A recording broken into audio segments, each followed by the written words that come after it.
Hello there, and welcome to UK Diesel Electric Railway Modelling again. So, in this video, I'm going to say some things that are a bit controversial, but I don't think they're that controversial. And it comes to something that I saw Charlie at Chadwick Model Railway talk about about a month or two ago, and it kind of annoyed me a little bit.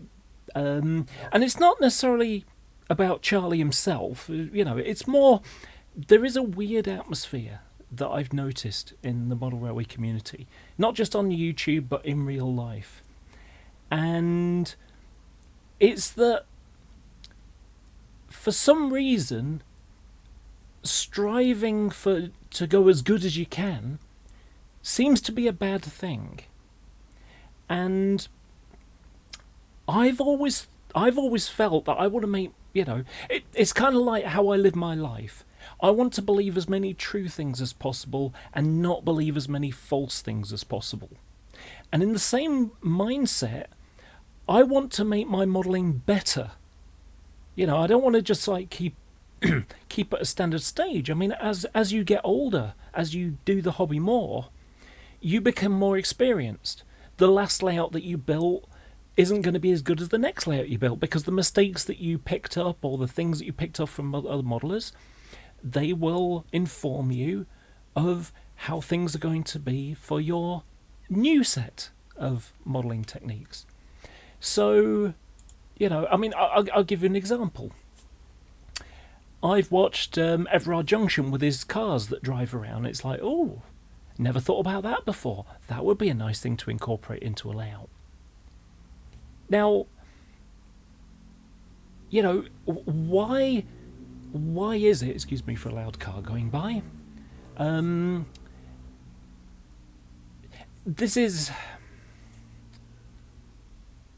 I consider myself to be a good modeler. I'm not the best modeler around, but I am pretty advanced compared to other modelers. I do roof fan and grills and modify things and repaint and renumbering and those sorts of things. These are skills that I learned over decades. I'm going to just give you an example. I've only just finished it yesterday because it's kind of funny. So I got some decals sent to me, and to be able to finish the model off, I needed the overhead warning flashes, because for some reason I've gone and put them somewhere, and it's not in my tin full of transfers. And so it went missing, and it discovered they were in the same packet. They were just backwards, and I just didn't pay attention. So I'll be posting this off tomorrow. But this is the model. This is the old Lima model that I converted, and it's now finished and ready to go. It's now got all the warning flashes on. It's got the end pipes all painted up. It's all ready to go. Lights all done. All it needs now is a decoder and just a soldering to the purple wire, and it's good to go. Now, what did I do to it? I put handrails on. I put roof fan and grill sets on. That's just a simple element of what you can do to take a basic model and turn it into something better. If I was going to go further, I'd put some steps on as well. But it's like, I consider taking an old model like that and doing it up as a part of the task, as a part of the enjoyment, because for me, and again, I'm only describing how I feel for me, I'm not prescribing how you should do it. You should do it my way or you're doing it wrong. No. There's no room in the hobby for that. I've had people do that to me. But what I don't do is attack the people that are doing better than me, as if, so that I can offset my not as fastidious. Because, for me, I'm sure I have the ability, the modelling ability to do EM or P4. I just haven't got the money for it. I got too much stock. I've got 900 pieces rolling stock.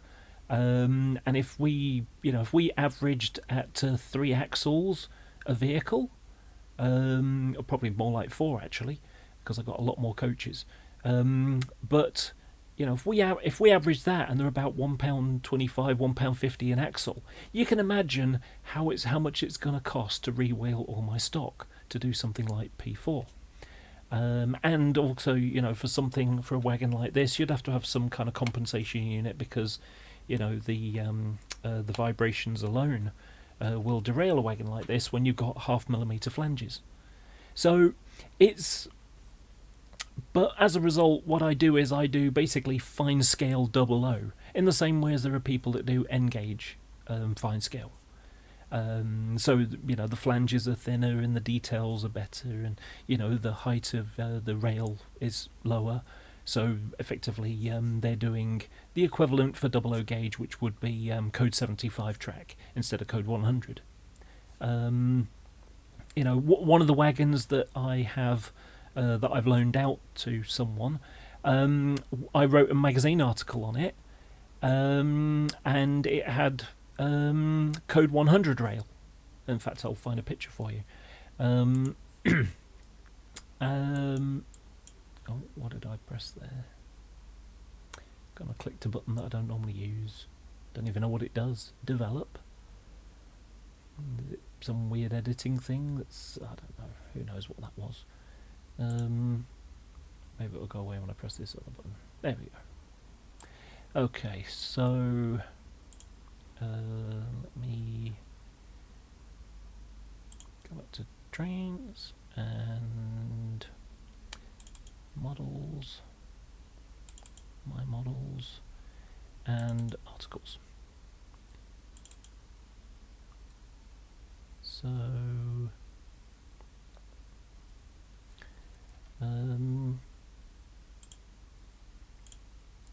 So I did this model in 2010, and I used code 100 rail because that's what I had some spare of.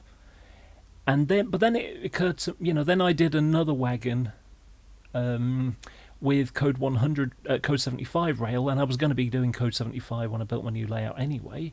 So like this, and this uses code 75 rail. And when I put the two together, as they can go together, it just looked wrong and out of scale. So it's like, you know what? I'm going to redo it. So I redid it. I, removed the blue strapping, and the main reason for doing it was because the super glue that held it onto the stanchion blocks, it had come loose, and I ended up with bits of rail sliding up and down the stanchion. So it's like, okay, this needs to be secured better, and the when I did learning from the experience of the first one, and again this comes down to you take your previous mistakes. I think I could call it a mistake. I glued each individual rail down to the super glued it down to the stanchion blocks, and then discovered it ended up sliding up and down. So when it came to doing this wagon, what I've gone and done is underneath here I've got a piece of brass strip that's soldered to it, so this entire rail load is a continuous block, rather than individual bits of rail that is, like the real thing. Instead of being individual rails that are just strapped down tightly, instead I've now got a block of rails soldered together with a piece of brass underneath so they can't move, and then those individual ones, so that entire block is glued down to the stanchion blocks. So when I decided, these bits running around, well, I'll re-glue them down. It's like, actually no, I'm gonna put some new rail on, and that'll look much better. And it does. I mean, I haven't got a picture of it since, because I've loaned it out, and you may see it operating on someone's layout pretty soon. But again, it's the same thing as I was saying already.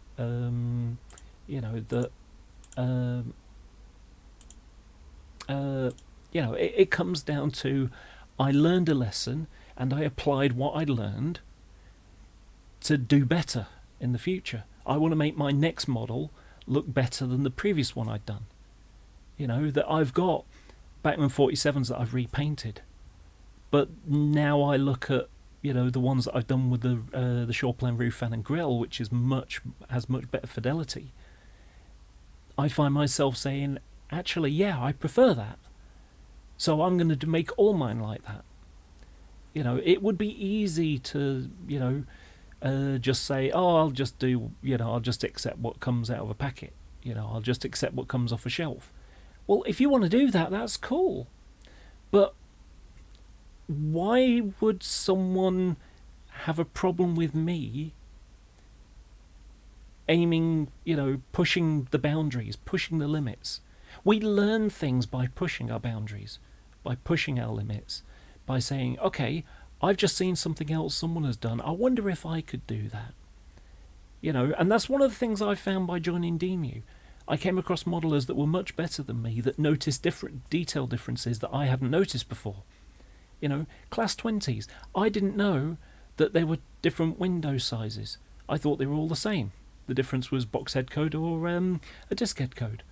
I didn't realise at first that there were the 3 different versions of the bar at the bottom of the bogey.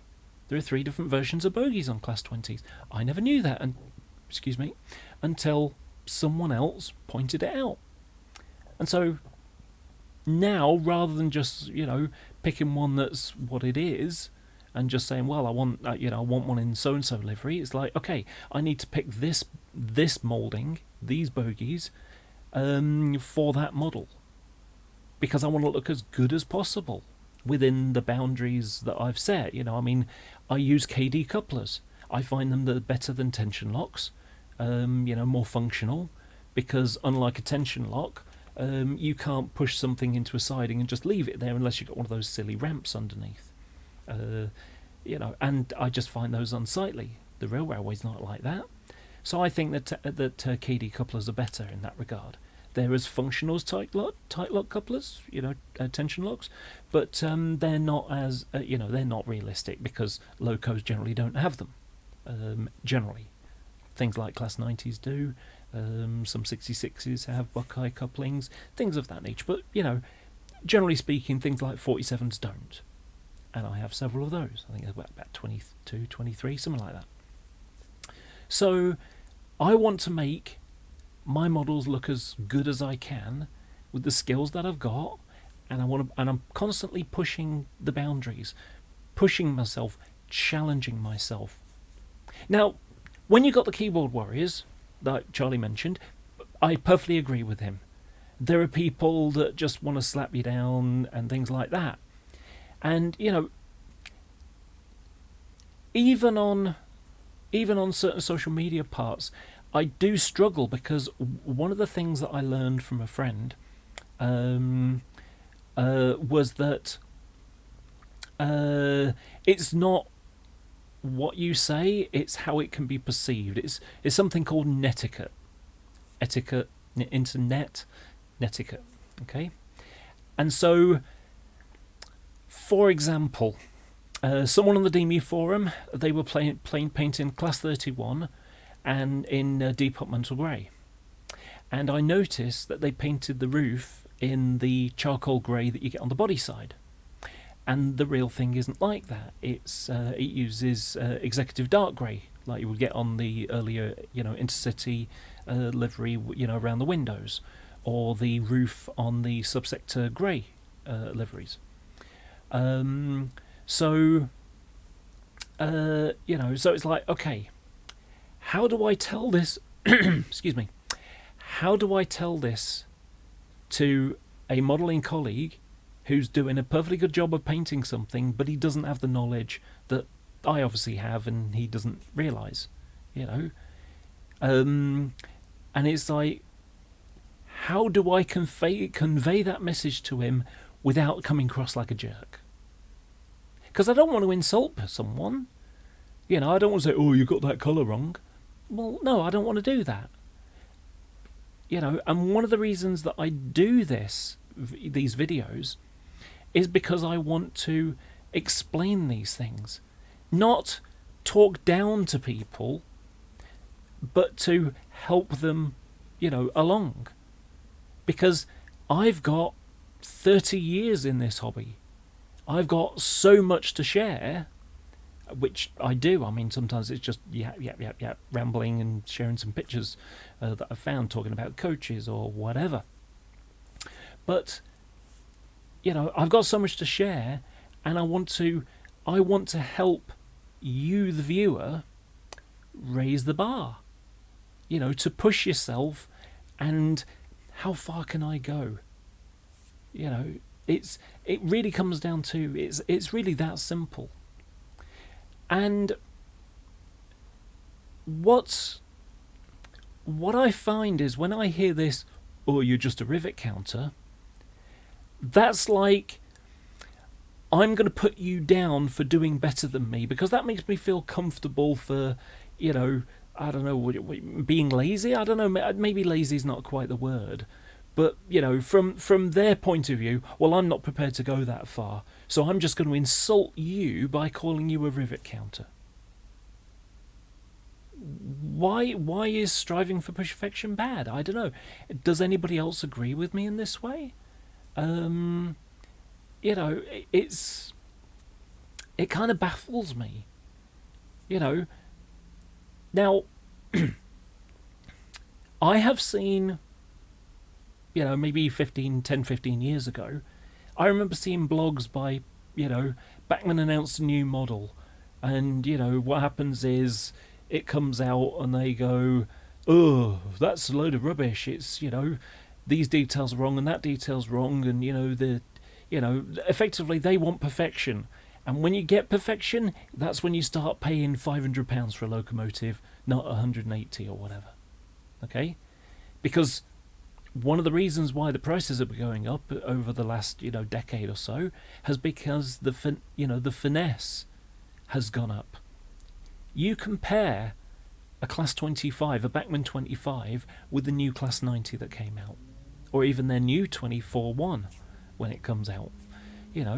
When you compare the two, it's chalk and cheese, because, like I say, gradually over time, the engineers have become better at what they do, and they add extra bits of detail. I mean, let's just look at Lima. Lima would have a moulded line for a handrail, and then someone like me says, "Okay, well, I don't really like that, but what I'm going to do is I'm going to take some time, I'm going to do some modelling," and because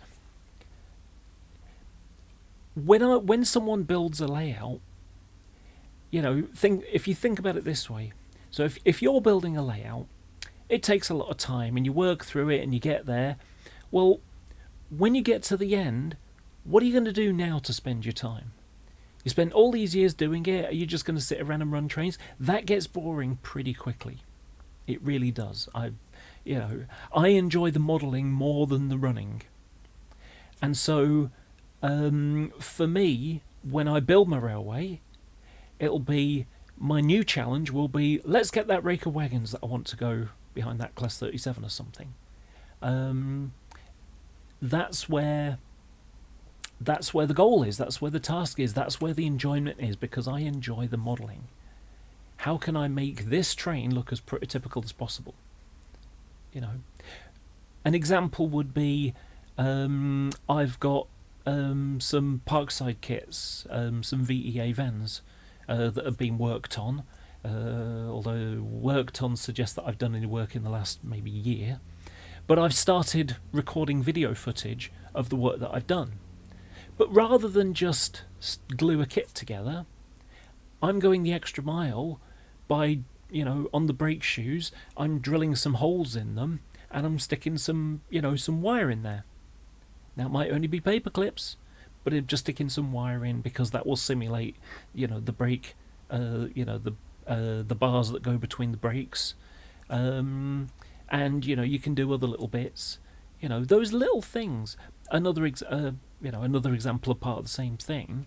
When you get 2-axle wagons, they've got little bars that go around the wheel sets underneath them, so that if there's a seized bearing and the wheel comes off, it's not going to jump off and then start creating a big derailment. it's going to, not going to be able to fall off. It's very similar like what they did in Formula One. A couple of cars would have a crash, or one would, hit a curb badly or something like that. Next thing you know, you got a wheel bouncing across, the circuit. I mean, the day Ayrton Senna died, someone got killed because at the start of the race, one car stalled, another one smashed in the back of it, and a tyre went flying off and went into the pits. People have been injured by these things. So what have they got now? They've now got straps so that if the wheel comes off, it's not going to be allowed to go bouncing off. It's the same thing on the real railway. Let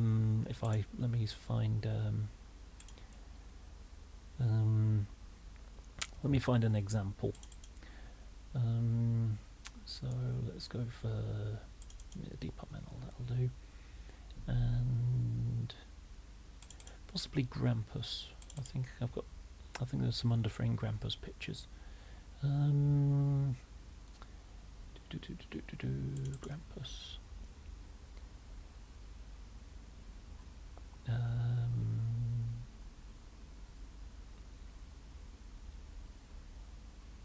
Maybe not. Okay, let's think. I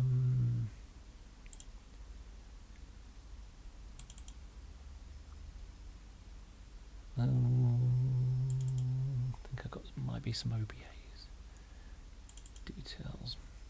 I think they may have them. No, they don't.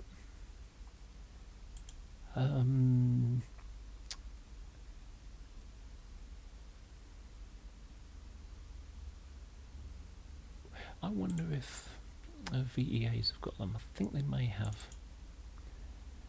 Vans. VGA.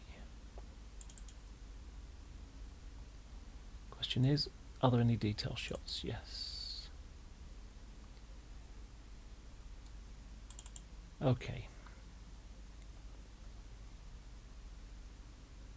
Just get to open. So, gonna center screen. So, there's your axle going across there, and there's the bar. And it goes through the brake shoes. Can you see here's the arm between the brake shoes? So it goes under that, and so if the brake shoe breaks off, you don't end up with bits of brake flicking across the track. And it goes under the axle as well. I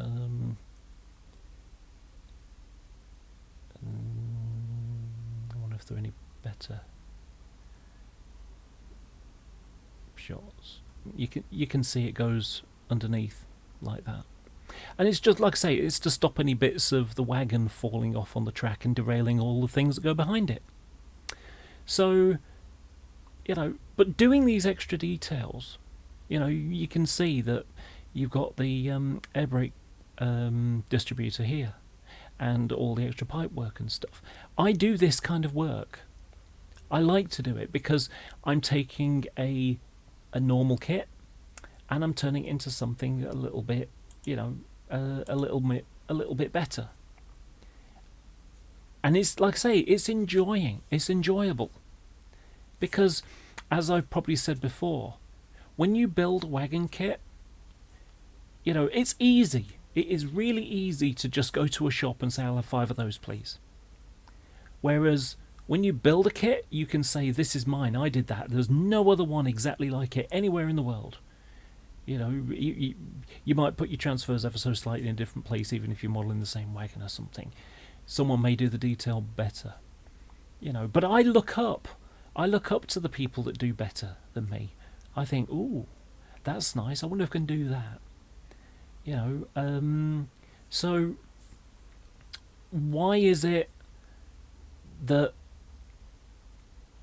some people are okay at saying, oh, this person's better at me, and that inspires them to do better, and then you've got other people that basically, because you did better than they do, you want to slap them down because that makes them feel comfortable, saying, oh, you're just an extremist. Am I an extremist to want to do better? I don't know. So, and one of the things that kind of bothered me when with Charlie's video is like, maybe we should retaliate. Retaliate with for what? For someone being better? For someone trying to inspire someone?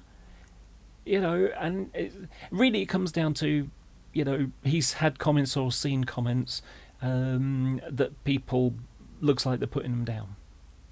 And it makes me wonder, am I doing the same thing? Again, as I said before, I had to learn etiquette because I don't want to make it look like I'm talking down to someone.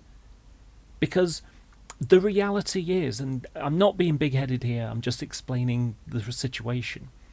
Because I've got 30 years of experience, I've got knowledge behind me to realise that, mistakes that I've made, mistakes other people might be making, based on possibly they didn't realise. And so, you sort of explain something. A simple example, Everard Junction. For his old layout, he had some barbell wagons. Sorry, not barbell. Try again. He had some Rudd wagons and some taupe and some of the what they're called, POAs with gaps in them. Limpet. Some limpet wagons. Now the Rudd and the limpet are air brake wagons, and the taupe are vacuum braked. So you can't work them together; they don't fit, basically. You'd have to run them like at 20 miles an hour or 25 miles an hour or something, with a brake van on the end, in case the brakes fail, because the locomotive can't provide braking for those wagons and anything after them. So, and it's like, okay, I want to tell him, so I left a message, and I don't think he noticed me, but his current layout, I've never seen him run anything that wouldn't really work. But either way, even the ones that the really good modelers on YouTube, they can make mistakes that I notice, and it's like I want to communicate to them, and I'll just try to sort of caveat it carefully to say, great video. Watch out for the wagons that you run in there, because some are air braked and some are vacuum braked, and they can't really work together. How is someone going to read that and see it? So I try to caveat it. So it's like I ride a bicycle. If I see a driver that they've got a brake light out or something, I'll let them know. Now, if I just knock on the window and say, "Oh, you got a brake light out," it sounds like I'm complaining. What I do, and I've had that in the past, even though I've had a smile on my face. So what I do now is I say, "Excuse me, I thought you should know you got a brake light out, right hand side." And like, "Which one?" "Right hand side." "Oh, thanks. I get positive results there. So I learned from mistakes that I made in my approach. I've changed that approach, and now I don't get people going at me. It might sound, excuse me,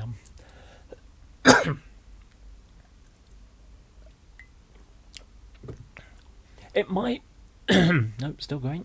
Let's try that again.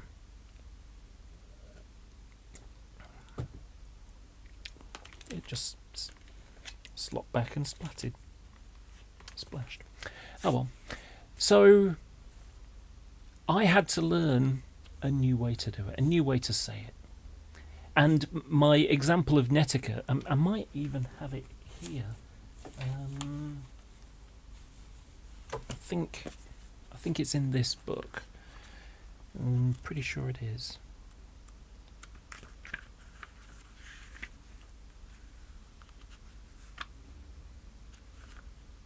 Yeah. So in 2000, so a friend that I know on the internet, And if you see me at shows, you may occasionally see me with him. Normally we'd go to Demi Showcase together. He'd go earlier and I'd stay because obviously I do the AGM stuff as well. But he said to me, and this was all in text, this is in dial-up days, and he said, have you got the new Loco or combo book or whatever it was? I said, yeah. He said, go get it. Okay. And so he said, look at the class 47 page. And so if I just, I might have to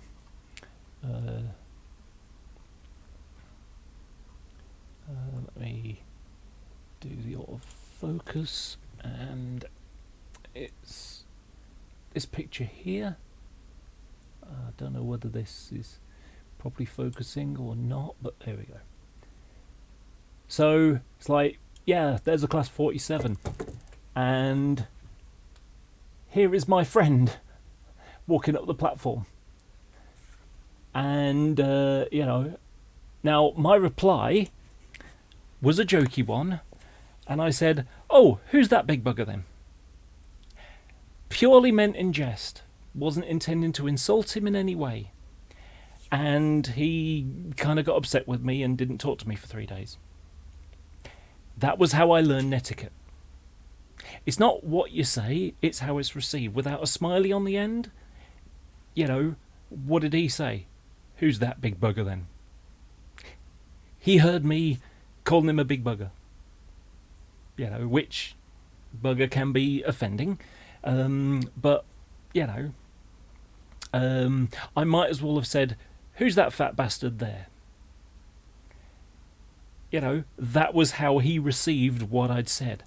And yet I meant it jokingly. So that's one of the things that we have to be careful of, and something I've been careful of, in order to try to, because I get Asperger's. I'm not very good at communicating sometimes, and so I make mistakes, as we all do, of course. But I've had to create a coping strategy, and this is my coping strategy. Stick a smiley on, or something like that. And usually it gets taken as a joke and not offensive. So, it's a great example of, it's not what you say, it's how you say it. How does it come across? How can it be perceived? Because effectively you've got to put yourself in the other person's shoes. If I saw this on the screen, how would I feel? What message would I be given? Okay, well, if this could be taken in 2 ways, put caveats so you're demonstrating that you're just making a joke. Winky smiley face. There you go. It's as simple as that. So, now, like I say, when you got the keyboard warriors, there are, sorry to say it, there are arseholes on the internet. There are. I mean, I have higher standards than others. So let's take class 37 for example. Okay, so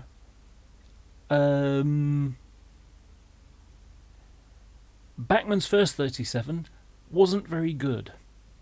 It was a 37 4 and 5, and the shape of the nose and the shape of the roof, and you had a porch for a door and things like that. Now, if other people buy that model and they don't know it, they just see a 37 and they don't really know the differences. If I say, oh, that model is awful, am I lying? No, I'm not. The reality is true. It's exactly true what I said. It's an awful model. It's deformed. And, back when it first came out, which was about 2003, I seem to remember, it was almost comedy. the pre-production pictures look great and everything, but they were only tiny pictures, and when you zoomed in, it was all pixelated, so you couldn't really see the details. So when it came out, it's like, what is this?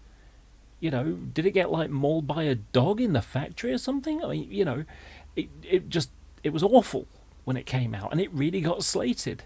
Although, Model Rail magazine didn't really do itself much help by what I believe is publishing a review before they had the model.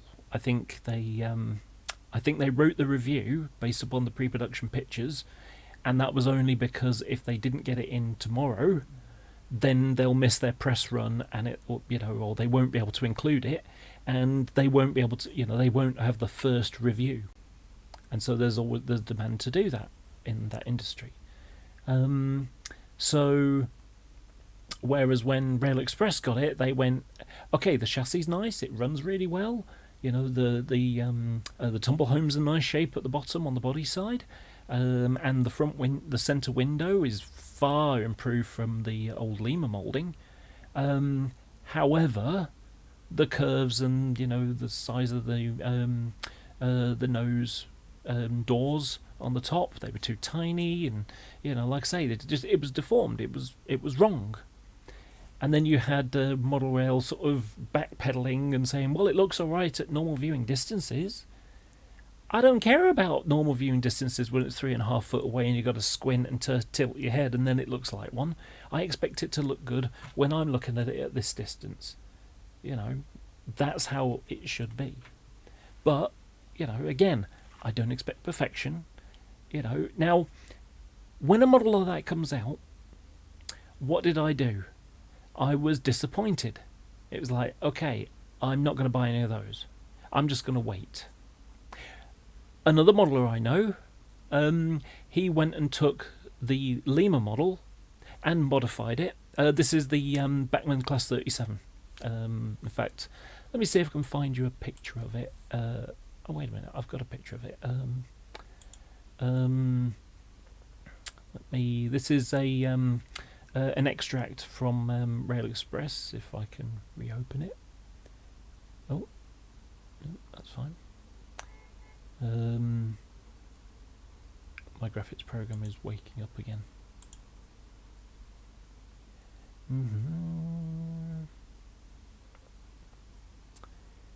It's coming.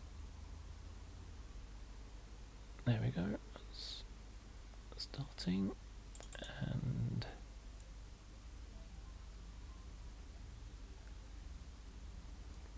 why is there an ice cream van outside? It's February. Anyway, articles.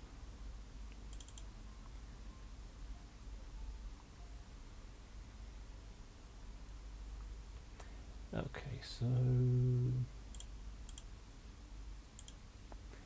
so this is Rail Express magazine, February 2003, and this was the first Bachmann 37 that came out. And it's like,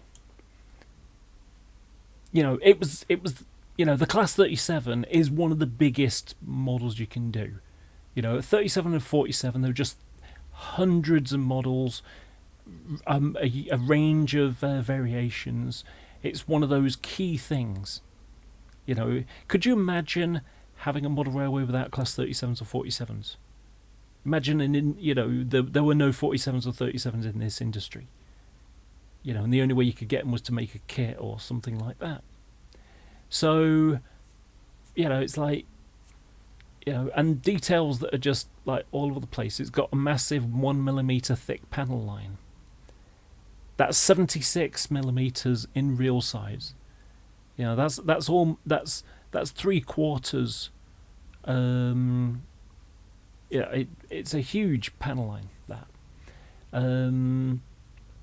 The shape of the nose is wrong there. The shape of the body is wrong there because you might just be able to make it out, but you can see how the curve starts halfway up the grill, and because it starts halfway up when it should start at the bottom, it means that by the time the recessed door hits the roof where it should be flush other than the rain strip above, you've got a 2mm porch, a big door. The handrails there are just moulded things, which is pretty much off Lima stuff, so it was I mean, I can read out the first batch of eagerly awaited Bachmann 37s arrived in the shops just before Christmas. The first releases are 37419 in original EW1S and Bachmann Collector Club only 37403 Ben Crooken in BR Green. Further models are due in January, a large logo and Ridge Railways colours. Bachmann have chosen to start with a refurbished central head code variant. Although marketed as 37.4, the body show is equal for a 37.5, 667, 669 without modification. The heavyweight centres are expected to be the next version with flush fronts appearing thereafter. Unrefurbished examples also form a part of the long-term plan.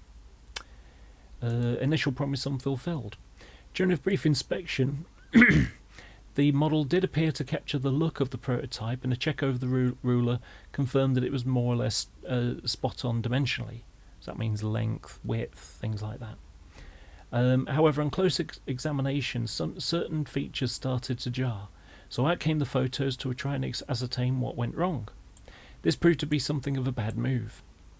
But again, beginning with the body size, Bachmann have completely failed to capture the distinctive curve of the cantrail area. This is most notable in the cantrail grills, which are far too flat, and around the top of the cab doors. There is considerable overhang over the door, which is non-existent on the prototype. At the lower edge of the body, Bachmann have made commendable effort to recreate the tumble home or turn under, particularly the difficult transition angles on the cab sides. Unfortunately, the angled tumble home of the body side extends too far up the body by several millimetres. The net result of the cantrail grills are too low on the body, and the tumble home that it's too high up is the inevitable compression of everything in between. It would appear that all the body side grill steps hatches have been slightly reduced in size to make them fit while retaining their positions relative to each other. The panel lines along the lower body are also crudely portrayed, and should have been much more subtle with a hairline cross-section. Moving to the cabs, the front windows are good and well represent this distinctive area. This is greatly aided by the glazing, which is totally flush fit. The rest of the cab area is not as good though. The bonnet doors are far too small and suffer with a crude, heavy moulding, retaining catch and hinges. The curvature of the bonnet top is too tight, resulting in the crease where it meets the bonnet sides being positioned too low. This in turn pushes the nose grills down so they're too near the tumble home and out of line with the headcode box. The cab door handrails are very poor indeed, being moulded, no wire separate parts here. The nose ends are a separate moulding to enable other headcode variants to be manufactured in the future, and are securely glued to the main body. Although this could be seen as a good design, several samples have been reported as having badly seated nosing and consequently a gap between the nose and the body. The detail on the nose is good, with separate fittings for lamp brackets and capture radio aerial. The buffer beams, which are part of the chassis frame, also feature separate pipes and dummy screw coupling, as well as sprung buffers. However, given that the model is specifically marketed for a 37.4, there's no attempt to recreate the subclass signature, the electric train heating jumper cable and receptacle. Strangely, windscreen wipers are also notable by their absence. The roof is generally executed, with detail being correct for this particular prototype. The exhaust and roof fan areas are both separate panels, which are glued to the main body cell. The exhaust panel sits slightly high in its locating lugs. However, the fact is that a separate part would suggest that a Ruston engine class 37.9 will feature in the future plans. The roof grille is rather undernourished below. The roof grille is rather undernourished. Fan below is a nice. Let me just zoom out. As a nice addition, although overscale in reality, the grille mesh and its bracing struts look quite exquisite. The cab roof air horns are also individual factory fittings, and the effort pays off. Two bogie frame types. The actual 37419 ran with one fabricated bogie and one cast bogie between 1996 and 2000. This unusual arrangement has been faithfully recreated on the model, which is commendable. Both bogies are nicely moulded and feature separate cab steps and brake rigging. Small tension lock couplings are fitted in any end pockets. Underframe tanks are also a positive feature, and the steps being particularly good. Odd wheel arrangement. The model features central motor and twin flywheels. This drives the middle and outer axles of each bogie, the any axle being allowed left to float on a spring. While this arrangement is perfectly adequate, it's a shame that all 6 axles couldn't be driven as is common on European and US models. The machined weight covers virtually the entire chassis, although it does not extend over the outer powered axles at each end. As is now expected, performance is excellent, ranging from a decent crawl to a top speed that's not excessive. DCC socket is provided. Most impressive directional marker lights and headlights are fitted, possibly the best yet fitted to a British outline model. Tail lights are not illuminated.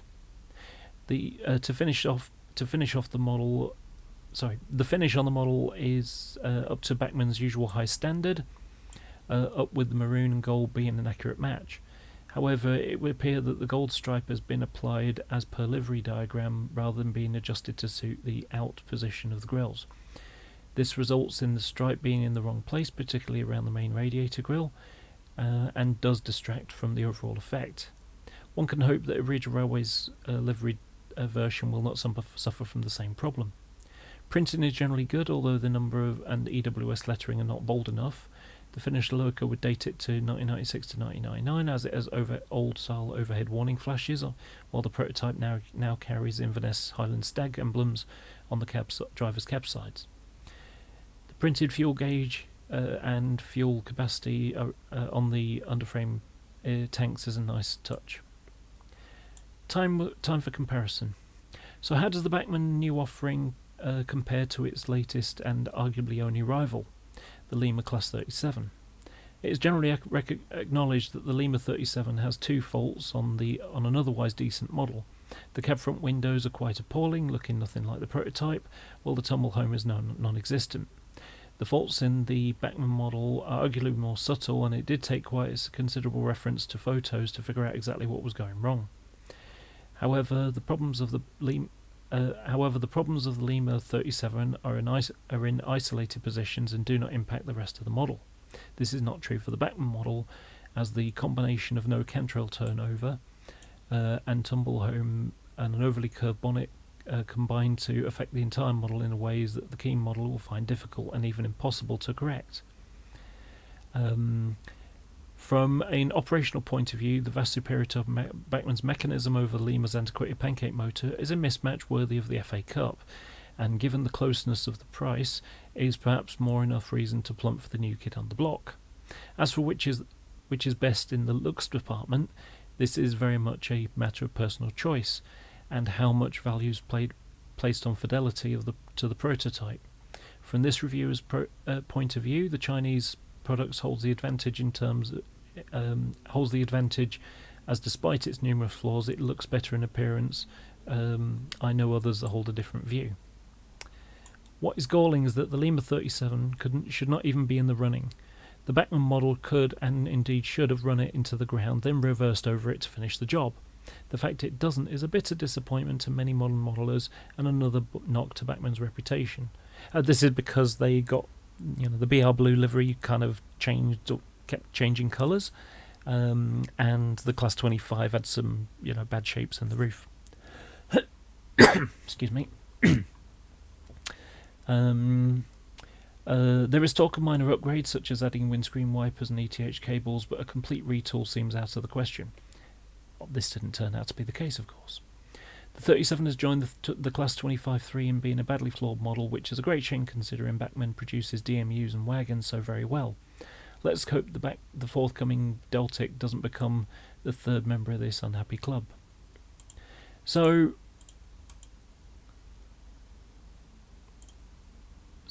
you know, like I say, that you know, the shape of it was, you know, sort of great in some areas but terrible in others. And you know, it was a real shame that model, I mean, you know, the price of them at the time was about £40. I mean, that was an absolute bargain. I would have had 10 if it was good. I would have bought 10 in that first year. But you know, because of the, you know, the huge flaws in it, I basically didn't end up buying any. I had to wait for about another year and a half, 2 years, I can't remember how long it was exactly, when they did the unrefurbished one, and I bought 3 of those because that had some problems as well. The box head code was, you know, in slightly the wrong place, and the skirting, the way it went up, was a bit too high. Now, fortunately for me, I was doing a 37, which has the cowling cutaway, and I also had another one which was which had like flush ends at one end. So I basically made the best out of a bad situation with that one, and then later on they modified it. And this is one of the things that, you know, like I say, Bachmann fouled up on this model, but what happened was they followed it up with something that was a bit better, and then they followed it up with something that was a bit better, and then they brought out something that was just fantastic. So it took a little while for them to get to, you know, what we have now from Bachmann. And even then, you know, there are some things it's like, okay, well, we're going to produce something in that livery, but we're not going to bother doing the extra, you know, molds on the ends or whatever, such as the reference to the Euro Phoenix 37, which, you know, it has, like I say, a little notch in it, with the multiple working socket. You know, it's got different marker lights, things like that. So, you know, those little things, you know, it's like, it would be nice if they did a better version of that now. But they seem to be happy to, you know, to just keep producing the British Rail, you know, body that everyone has. Now, what, you know, now this is where someone with my skills comes in, because I can look at it and I can say, okay, I'm not very keen on that. How can I modify it? What can I do to change it? What efforts can I take? You know, okay, here's a problem. How do I fix it? Now, there are other modelers I've come across who are, you know, what I would class as, you know, extremists. They want to spend, they don't mind the idea of spending £400 and it's perfect. Well, you know, that's not really in the range of most people. You look at people looking at the prices of things now and they'll say, yeah, it's a bit too pricey. You know, so they end up not getting one, or they put it off, and then they can't get any, and they go, we should have bought one now. You know, I do that myself. Intercity class 90s, I could do with another 2 of them, and I could do with 3 of the rail freight liveried ones. Unfortunately, my money at the moment is a bit on the low side, and I can't even afford any. I've got 1 out of the 6 I need immediately with the liveries that are around. Because, of course, the next time they do Intercity might be not for another 10 years, at which point, if you find them, they're not 150 quid or whatever, you know, they're now more like 250 quid. Because, you know, it's like the DVT, the Mark III DVT from Hornby. You try, you know, you get look for an Intercity one, and I mean, yeah, they've announced a new one, which is going to be pricey, but I bought mine at £40. You see them on eBay for £100. And, you know, I've seen 1 or 2 more, and it's like, yeah, who's going to pay that? You know, so, excuse me.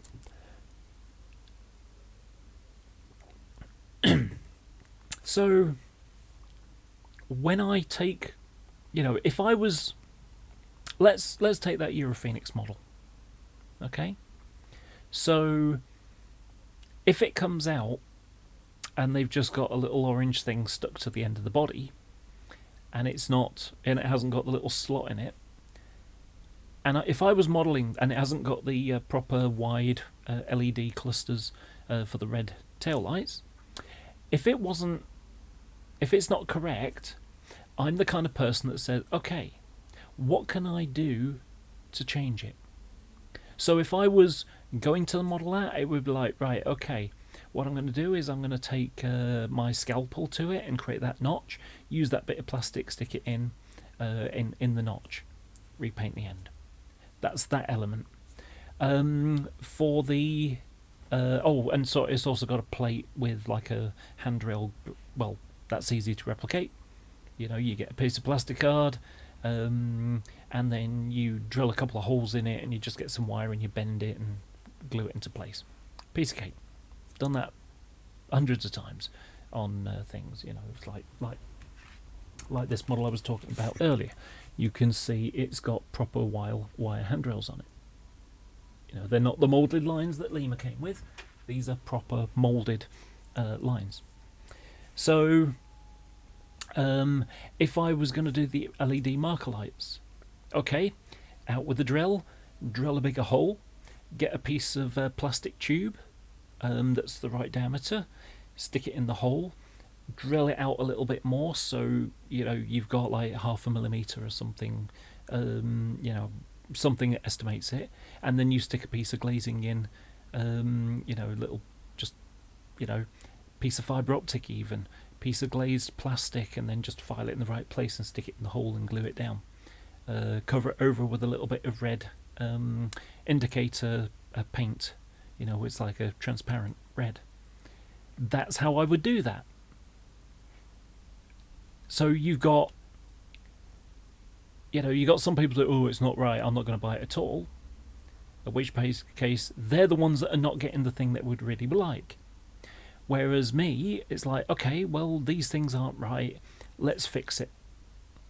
Now, like I say, when it came to that first Bachmann 37, I would have bought 10 of them because they were a good price and they ran better than anything else at the time.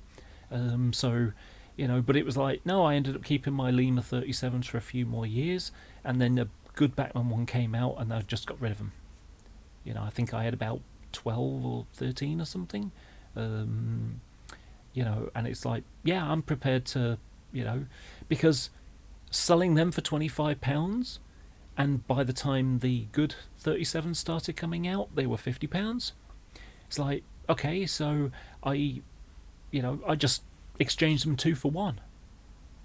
And the reason why I did that, and it's not that I got a real problem with Lima stuff or whatever, it just comes down to I came to a point where I had a handful of Bachmann Lima, like 50s and 30. I think the 31 had just come out as well.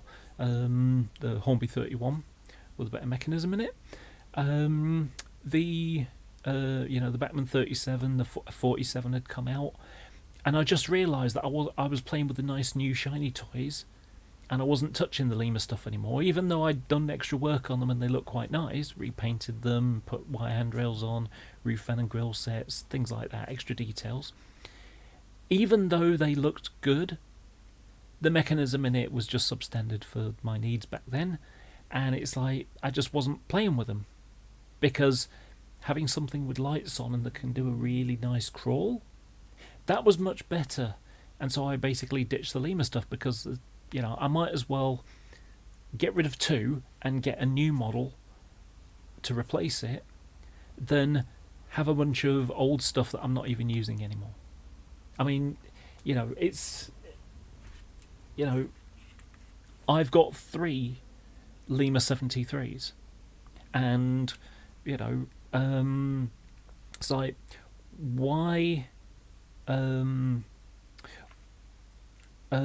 these have been sat in a drawer for several years because the new Dapple one came out. I bought 3 of those, and so I didn't need these anymore. I mean, they look okay, you know, it was one of the best looking models that Lima ever did. The wheels are a little bit small, but other than that, but you know, the roof's a good shape, the body's a good shape, the underframe details, little bit on, you know, little bit on the plain side, but then again, that's what you got back then. It was basically a metal weight in a, you know, with a fairly thin detail on the top.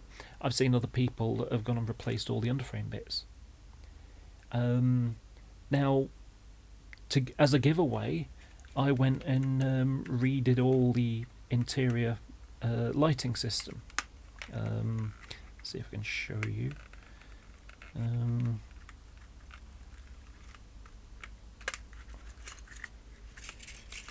So I've created a new circuit board with a DCC plug on it, and I've fitted lights inside it, and you can see there's the roof fan.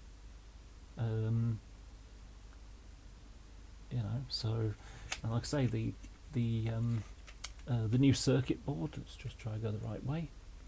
I've even got all the colours marked for. This is not focusing in, so let me manually focus for you. There you go. And oh, sorry, it's gone out of focus again. Let's try. There we go. So I've got the blue for the common return in the middle, the green and white, purple and yellow on the other end, and then I've got the purple. You got the floating. Let's try and find it because everything's backwards here. So you can just see there. I've got a little square with a bit of purple around it, and that's the floating purple wire, which goes to the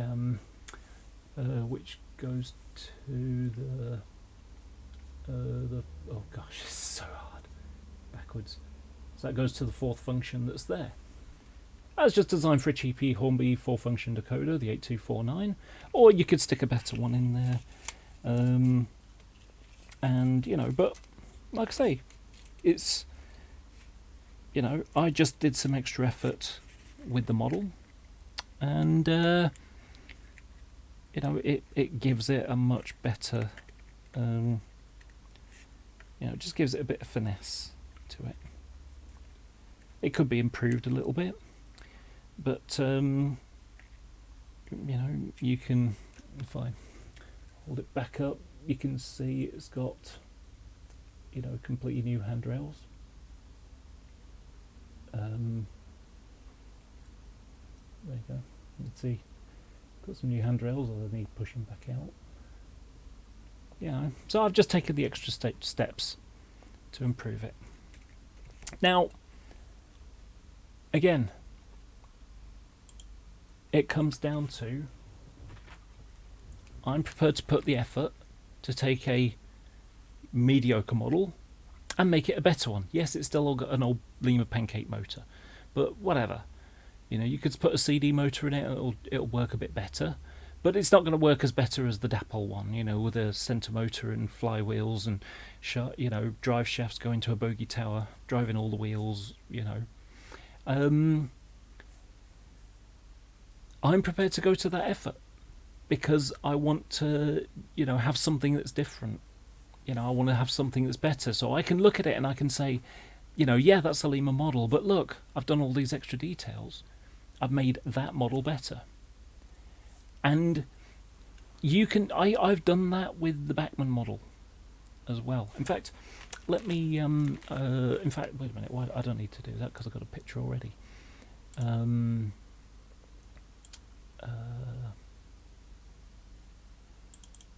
I put it in here? Let me just double check. I did I took a photo about a week or so ago. No, it's not. Oh, it might be in there. No, not in there. So it's probably still on my desktop because I just dumped stuff on there. There we go.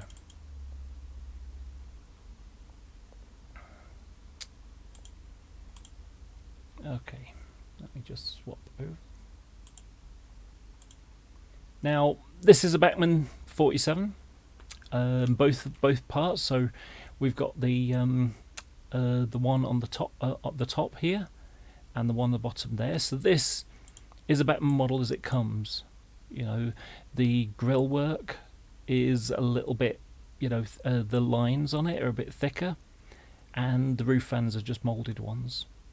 Whereas if we look at this one, even though it's slightly out of focus, you can see that the lines are thinner, and you can see much more of the grill inside, and this is an etched one. And when we look, this is the moulded one that you get, and this is the one that I've gone and instead of soldering it, I've just glued it because it's just as easy.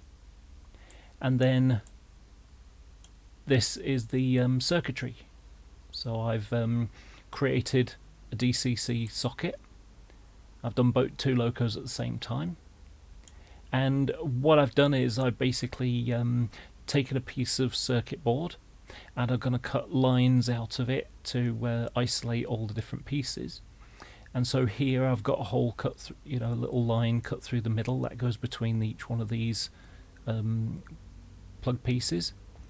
And then, because you can buy the socket parts, I'd love to know where you get 21 pin ones, because I could do that. And then, I've got 4 wide tabs. This is soldered to that, to each of the legs. You can't really see it very well because the socket's off. But, and, using the,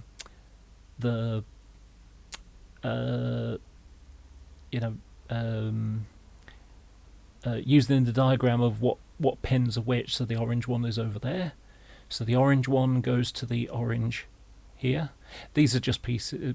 I could have done it better and have like the tracks going to it, but it was just much easier to just like solder it from there to go to the red pickups on the side, the blue to be the common return in the center,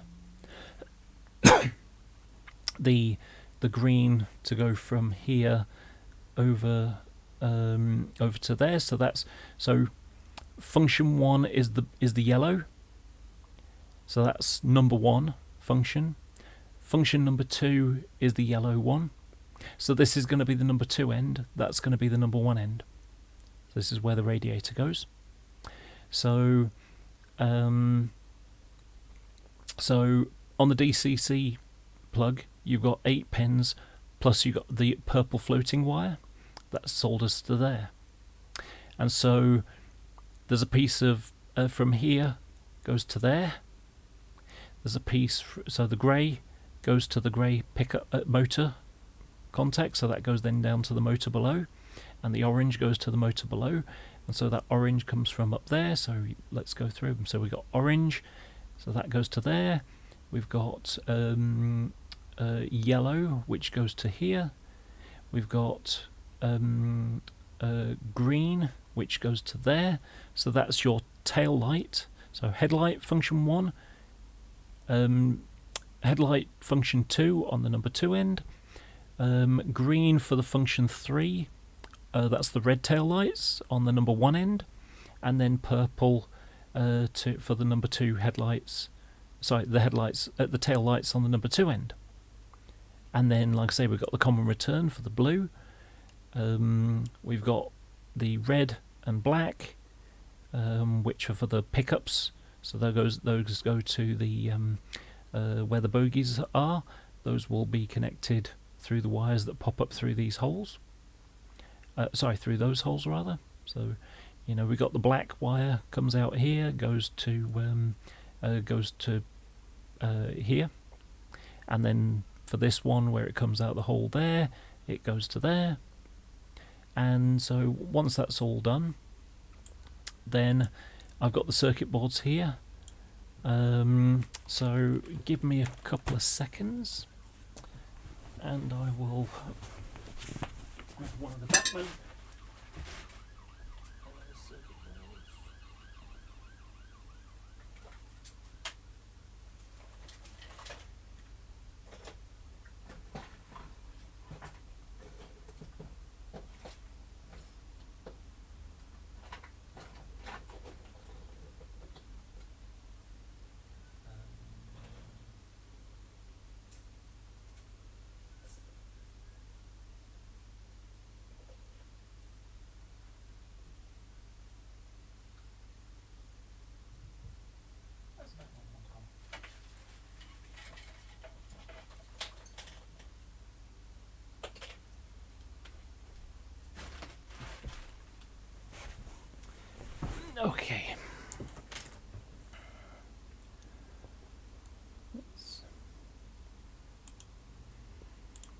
Okay, swap around. So the Bachmann circuit board, it has LEDs on it. Let me change the focus for you. Because if I do the autofocus, it wants to find my face. So if I, it's always tough. Try and do it this way. Oh, it's upside down. So there are your headlights. And what I did was I took the LEDs out of one of these, and I used, I created a new drawing with holes so that I could fit them in the right places. So I've got a bunch of these little tower LEDs. Let me turn the autofocus back on. So I've got a bunch of these tower LEDs, and the idea is that you can push them through the holes and then solder them from the back. So they're soldered at the back there. There you go. So if we look back at my little circuit boards, so remember that these are backwards, so if you imagine the lights will be protruding away from us with the legs sticking through, which can then be soldered. So I create tracks for them to follow. Actually, I might be better off showing one of my electric diagrams.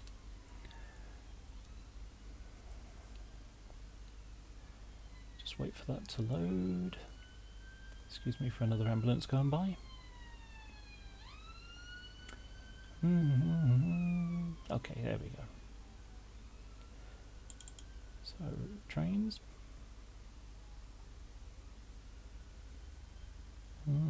Come on.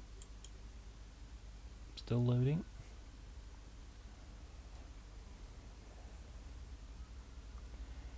And then models. And electricals.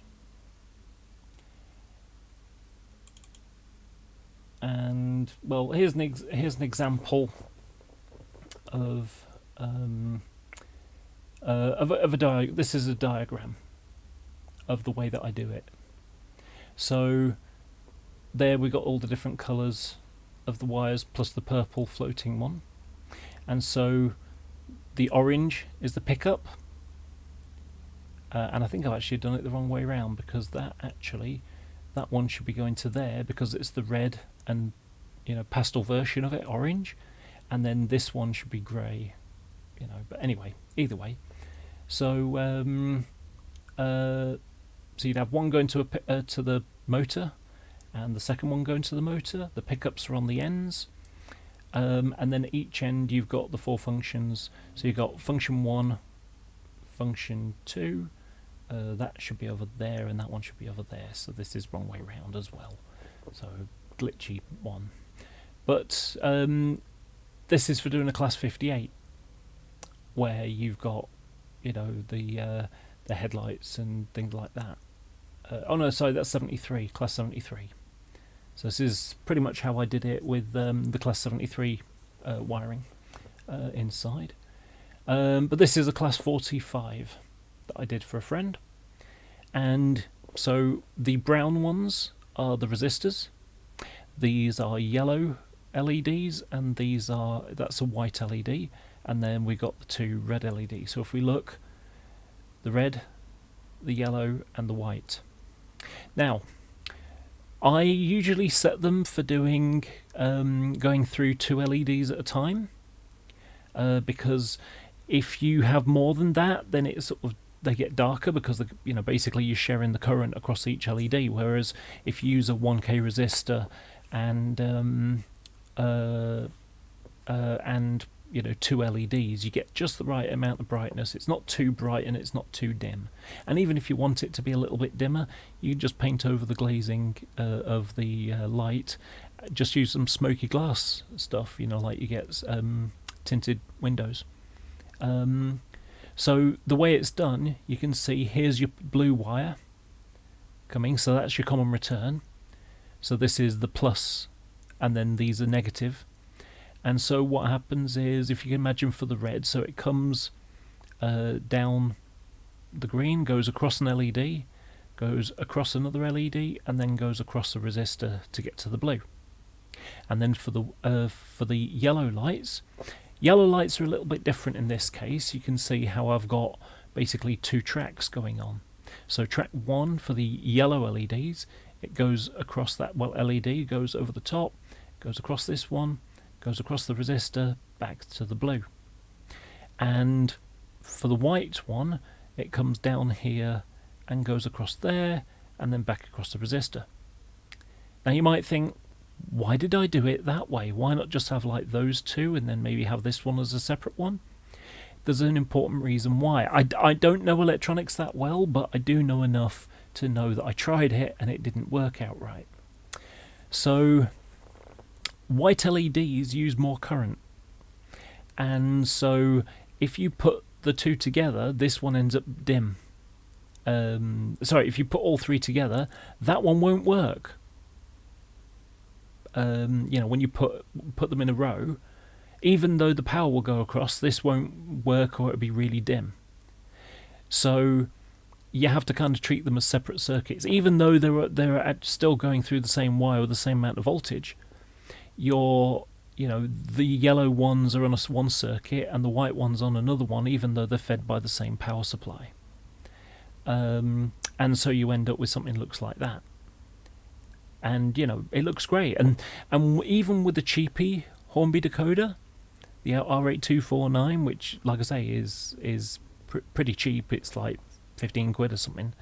I remember a time when you used to buy them for £8.50. But even with a cheapy Hornby decoder on a Bachmann 45 here, and when I get my 47s done, they'll be done in the same way.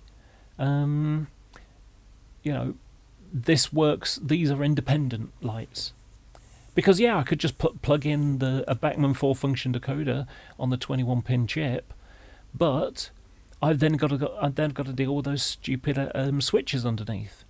One of them switches it for DCC, and the other one turns the tail lights off. Well, if I'm running an end-to-end layout, or a yard, or something like that, let's say I've got a station, and I want to change traction. Let's say we're doing like a Birmingham New Street type thing. So you've got an 86 comes in, you want to take the 86 off and stick a 47 on, so it can go down the diesel part down to Plymouth or Bournemouth or Brighton or something from Plymouth, Manchester. Let's say Manchester to Plymouth. Okay, so an 86 takes it down to Birmingham. The 86 comes off, 47 couples on, and then it takes it off down to Plymouth via Cheltenham and Bristol and Exeter. So I want to be able to bring this loco in with its headlights on and the tail lights on the back, because that's how you run them, and then couple up to the loco, turn off the tail lights, change turn off the headlights, change the ends, and then turn the light back on again, and now it should be that easy. I shouldn't have to take the bloody loco off the ground, off the track, turn it upside down, flick a switch, stick it back down again, so I don't have the tail lights on. Same applies for wagons. And so my way of doing it at present is to just use an 8-pin chip with a 4-function decoder, and then just create my own little circuit board. It's really easy. One of these days I'll make a video on how I do it, because like I say, it's a couple of hours work to make a couple of circuits and solder it all together. If you want an example, here's one I made earlier, and this is what it this is a mimic of the one. Let me just change the autofocus. So this is the one that is in the class 73. This is a copy of it. Made 2 of them. And like I say, it's really cheap to make. You know, the and so with this, it's got some pickups and to the motor as well, and then it's got the headlights and tail lights at the end. So if I show you, if I go back to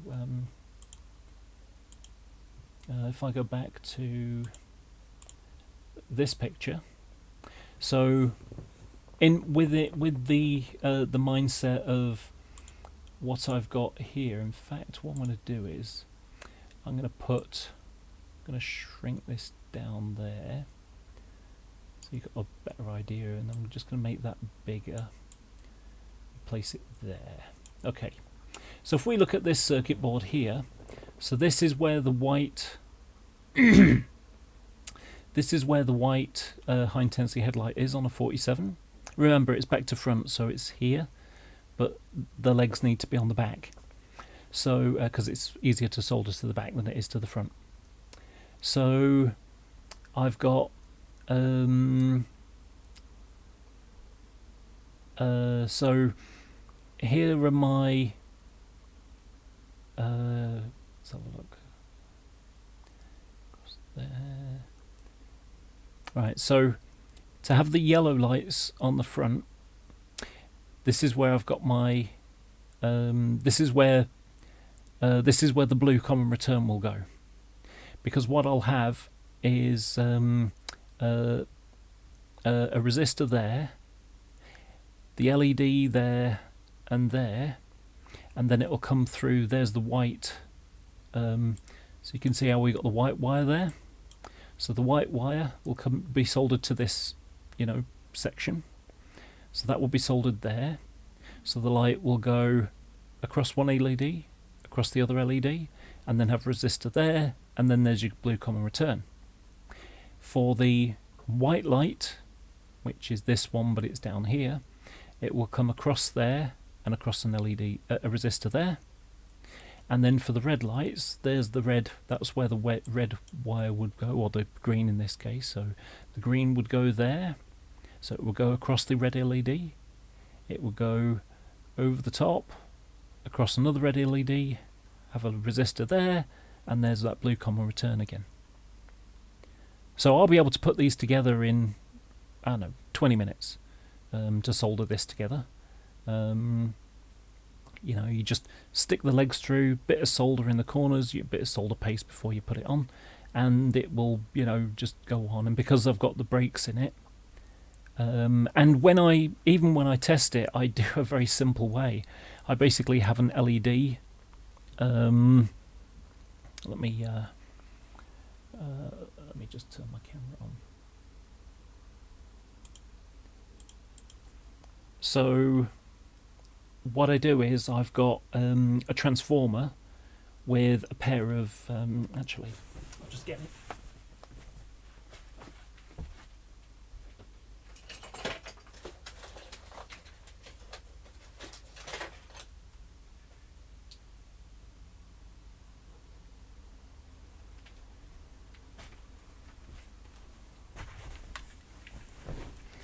It's simple technology. I basically got a transformer at the right voltage, 12 volts DC, and I've got, is it 16? It might even be 16. No, it's 12 volts DC. And so I've got 2 of these, and what I do is, let me plug it in so you can see. So if I hold that and touch that, it lights up. And when I have my little circuit board, I will put it in the socket, and you know, because I don't want any others to touch. Normally this would be on the ground, so it's a lot easier. I need 3 hands here.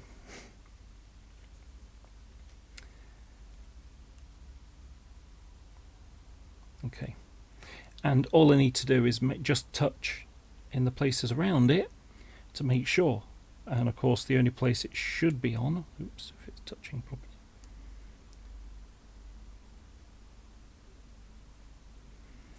the only place where it should touch is on the contact where your solder goes, but everything around it isn't, you know, touching it. If the light comes on, then you've got a short circuit somewhere. The same applies to here. So I'm touching it on the outer piece, so where the red LED will go, and I just then touch around different places, and if it lights up, then there's something wrong. The only place it should have a bridge is on the tab on the section where you're working. So I should be able to touch the parallel sections and it won't light up. And so you just touch it and just tab around, make sure there's no short circuit. It's very, very easy. Now, why am I doing this? As I said before, I'm doing it so that I don't have to have the switch underneath, so I don't have to take the model off the track and then flick a switch, put it back on the track. Instead, with my controller, I can just you know what? I'm going to give you a treat. It's going to take a couple of moments to get ready, but I'm going to show you a little treat. Now I'm going to get some track. I'm going to get my DCC stuff out.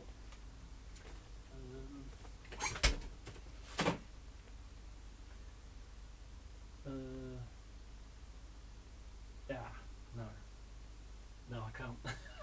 It just occurred to me. I've taken the.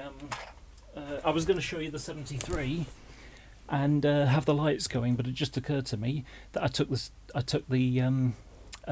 chip out. I took the decoder out, so I can't do it unless I go and solder the decoder to the purple wire and plug it in, and take it out the 47s, one of the 47s that I've taken it, you know, because to test it, the 73, I plugged the decoder in and got it all going. Trying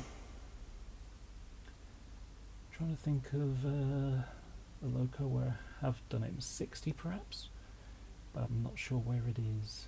So yeah, it's just going to have to wait for another time. I'll make a video on how to do it. That's the easiest way, you know, a bit more edited and, you know, put together so you can, and it'll also be in focus as well. Anyway, but like I say, why am I doing this? I could just go to a shop, I could just go and buy a decoder, I could just plug it in and, you know, just accept that, well, you know, you got to flick the switches underneath to be able to turn the lights tail lights off, you know, or, you know, you can deal with, you know, you can get a better model like you know, the Dapol 121s 122s. They've got a 6-function decoder, so you can turn all the bits on and off. The Bachmann 90 works very well like that.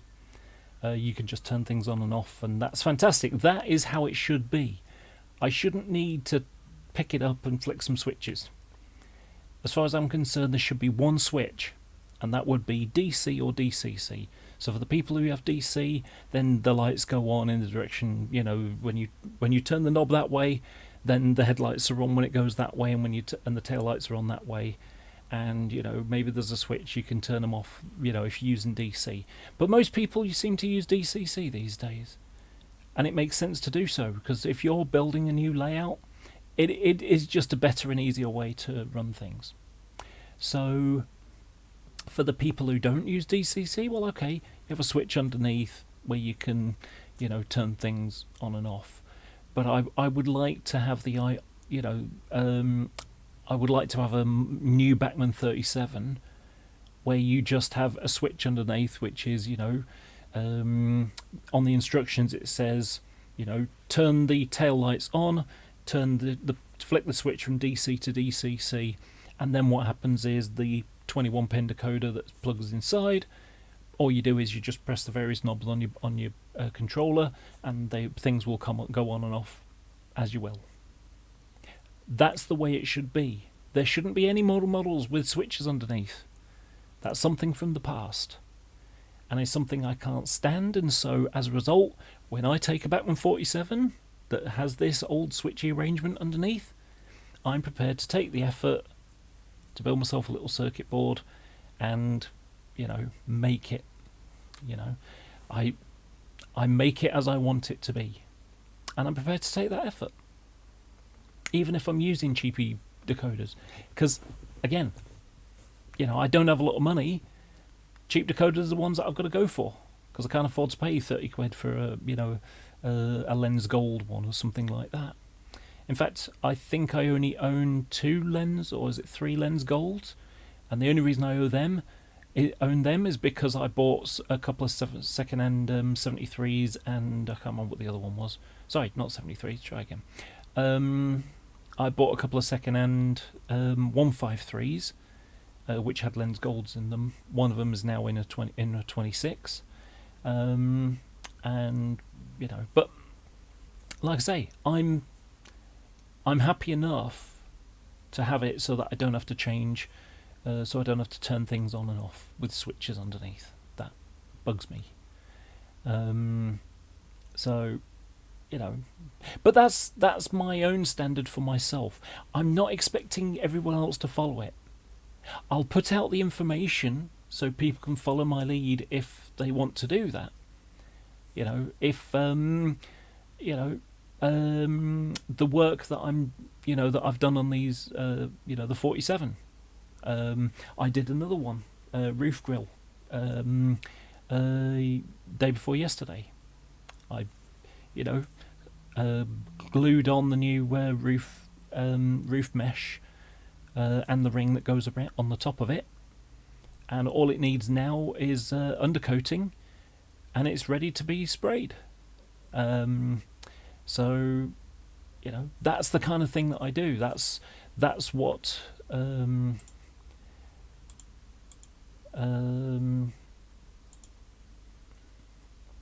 that's what these 2 chassis are waiting for.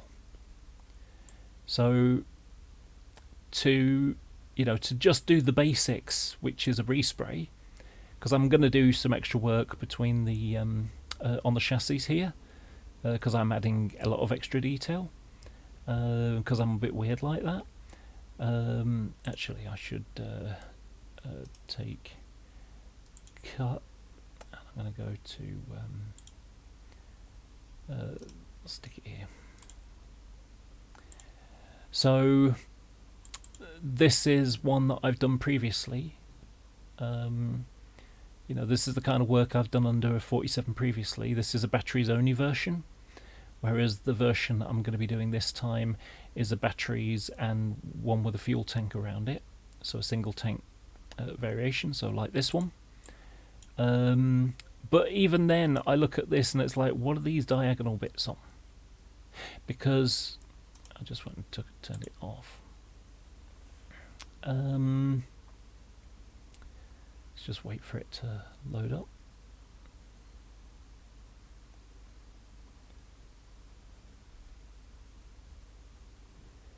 There we go.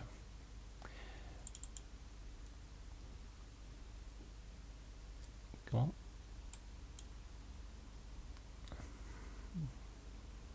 I hate how slow it is sometimes.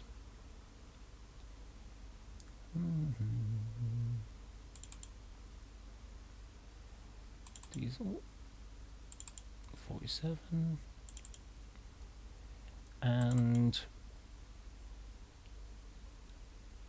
so when we look, out of 47. Sometimes the boxes underneath are slightly different. This one's not too bad because it has got the triangles on, others don't. But I'm effectively doing the extra work like this, you know, because part of it is a challenge, and a part of it is it looks really good when it's done. You know, I'm challenging myself to make it just a little bit better. Just that little, you know, even just that little pipe going between there and there, having it as a separate pipe and having these go like that, that's the kind of work that I'll do. So instead of being, you know, a clipped on box that just clips underneath, I will have, you know, sort of here, it will be cut away, because when we look at the real thing, you see how there's a big chunk of air underneath. Can probably find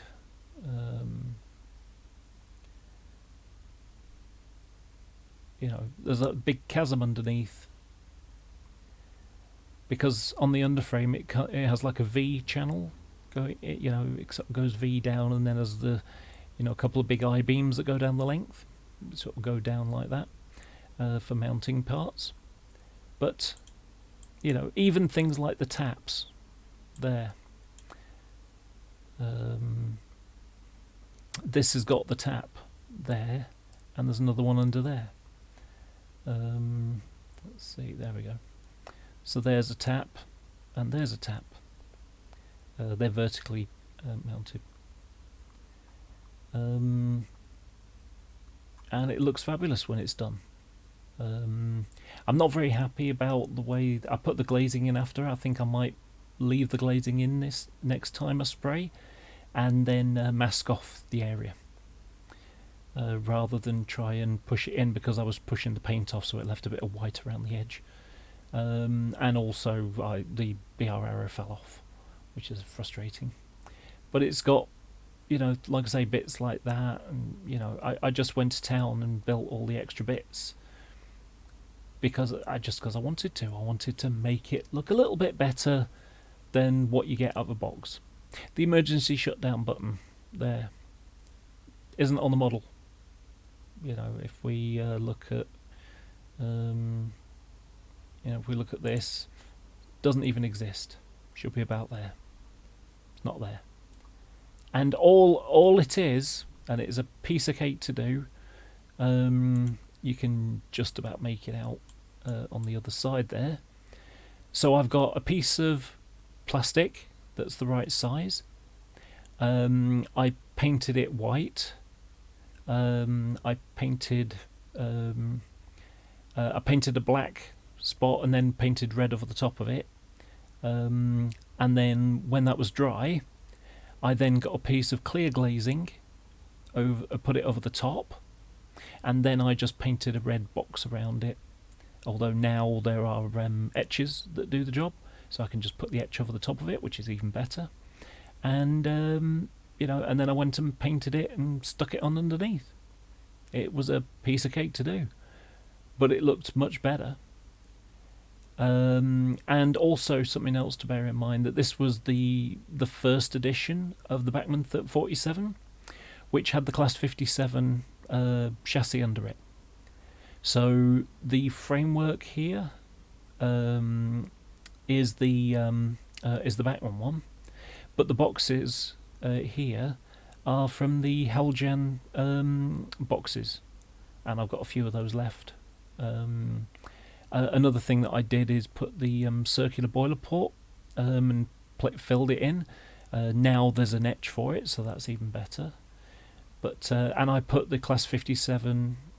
I put the Class 57. Used the chassis plate from that and did the cut down cab. And at the ends, if we can find a picture, I've got the clipped. You can just about see the clipped horn covers. So originally the horn covers would have a grill that went all the way across, and they used to get water going in it, and it would cause some problems and leaks in the cab. So they went and clipped the edges to only leave the space for where the horns were. And this was something that was done, usually when the cut down cab was done. Well, what I did with the model, I took a 57 body, and I cut out that part, filed it down, drilled this section out, and fit it in underneath. So I went to town on it.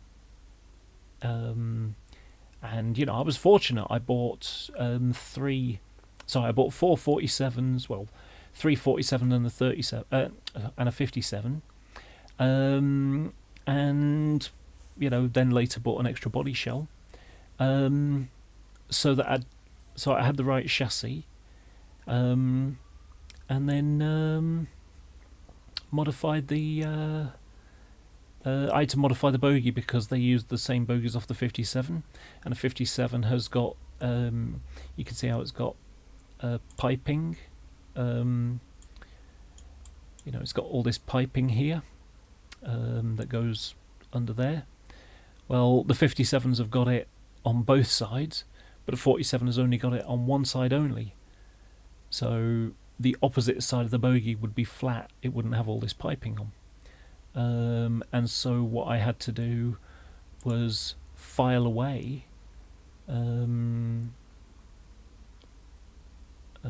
see, there's your right piping, but this one doesn't have it. And so for the red one, I went and took my model scalpel and just shaved it away and sanded it down until it looked flat. So it's not perfect, but you can see that it doesn't have the piping. You just see sort of like an imprint sometimes.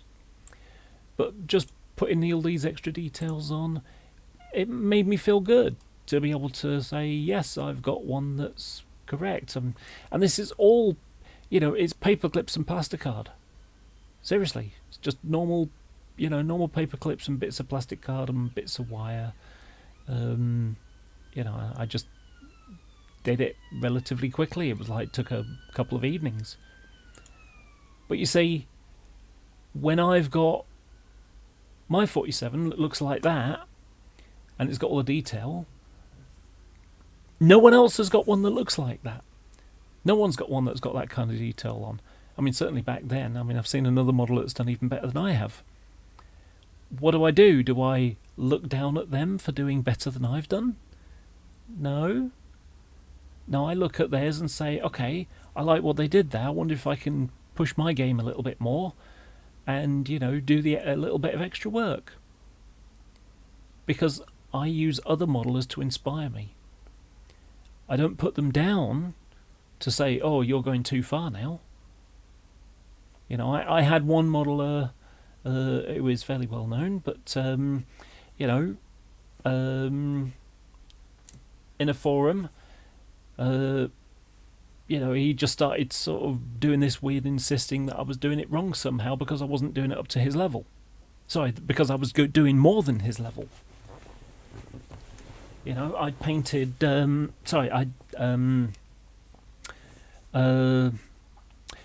So I've got. It's in units.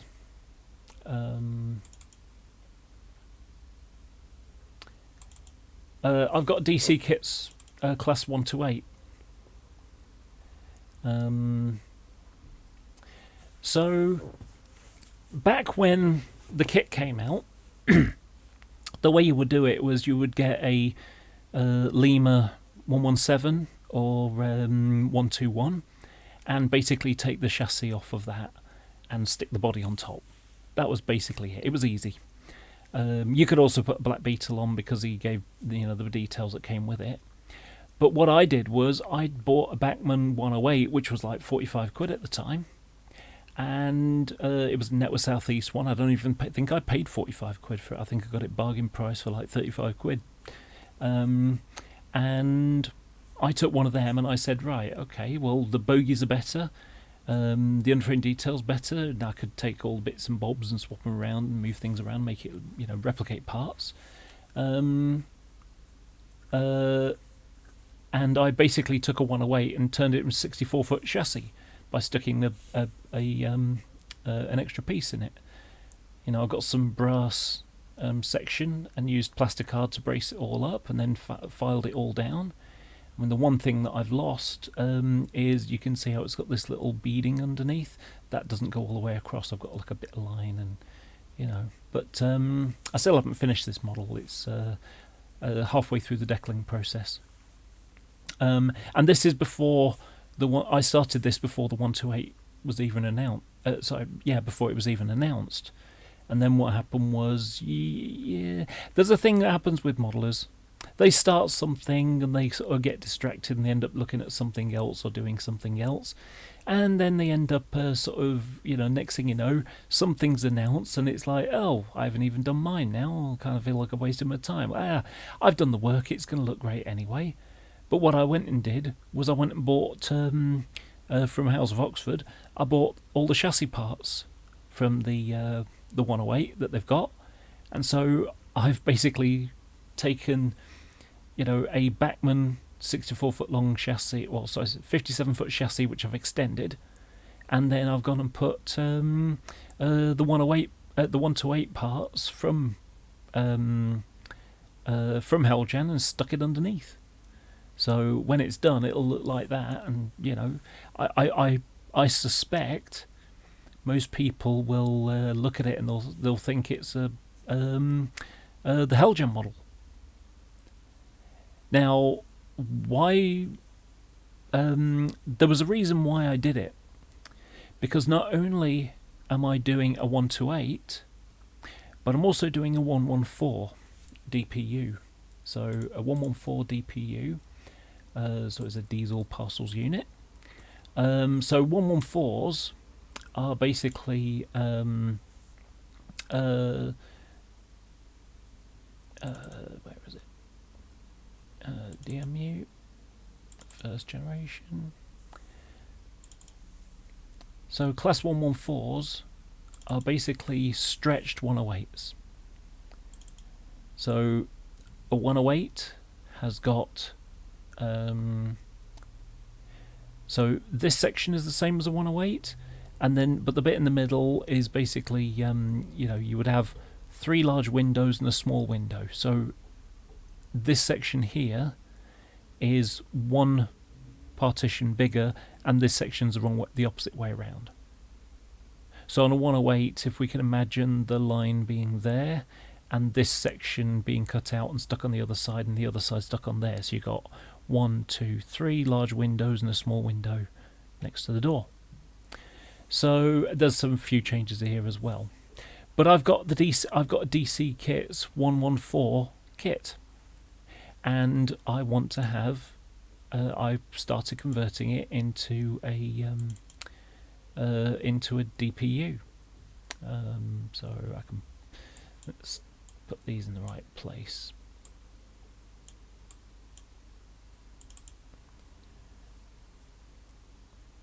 So let's see if I can find one with a 108. So here's one at Stockport by the look of it. When it opens. No, it's Reading, I think. Not even sure what that is actually. But it's a bit of a fuzzy picture. It's probably very small. Let's try this one.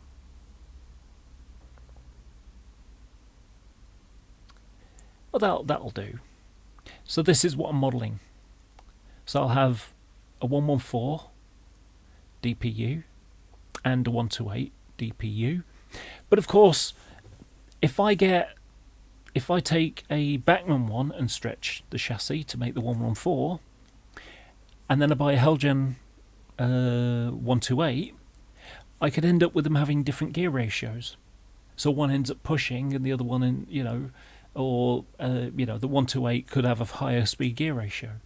So what happens is, if I'm running it together, I'm having the 114 being pushed, which can shred the gears. I don't want that to happen.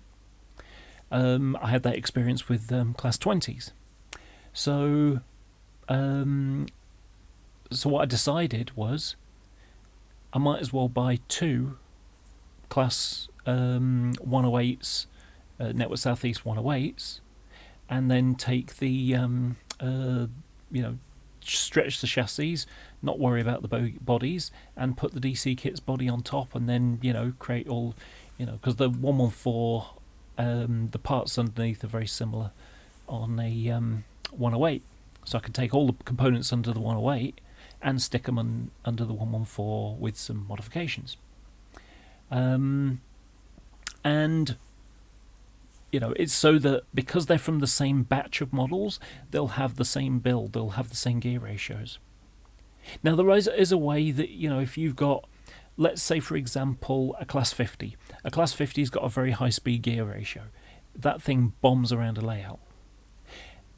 If I was to have, let's say I was to simulate Exeter in 1990 or something like that, and I want to simulate a 37 that's rescued a 50. The Bachmann 37 has a nice slow speed gearbox, which is appropriate for a loco that can only go 90 miles an hour, I think it is. Probably 75 on the normal, range. Let's have a look. Let's take a 37.4, see what the speed is. I can't even remember.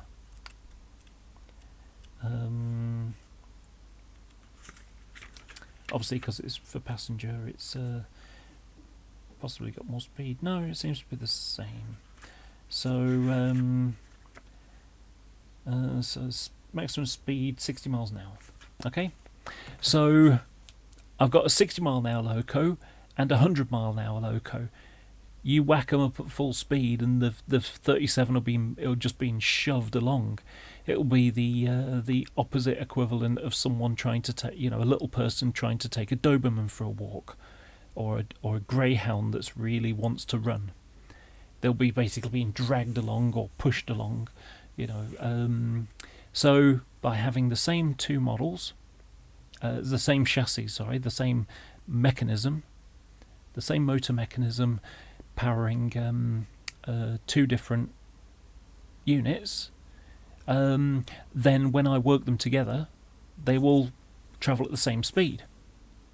Now, to go back to the 37 pulling a dead 50, unless you remove the motor and the worm, and just have it a runner rather than a power vehicle, then you have a little bit of a problem, because one will push and one will be pulled, one will be pushed and one will be pushing.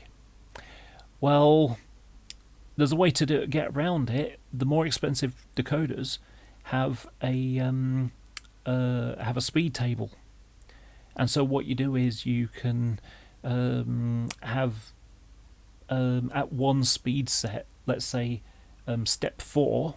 So how you got 28 steps. You can have it so that you can change the amount of voltage going to the motor, and so you can have a rolling road with a speedometer on it, and you basically adjust the speed step accordingly. Let's find an example for you, because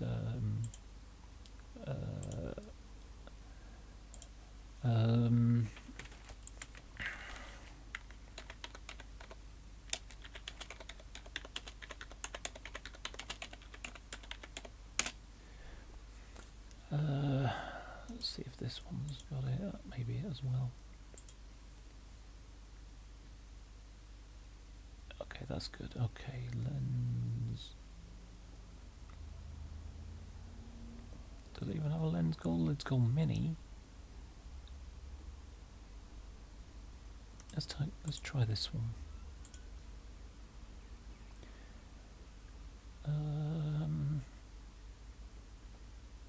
Okay, I think this one has speed set steps.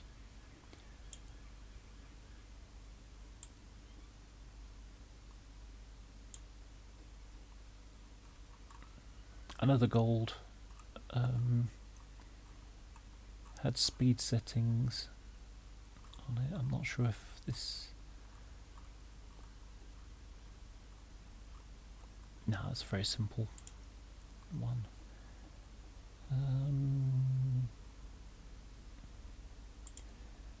See if there's another one.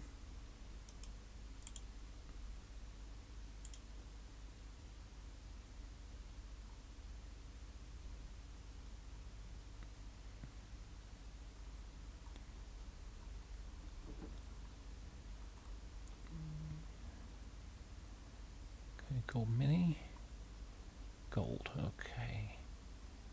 Is there a manual? Manual in German, English and French. Let's have a look.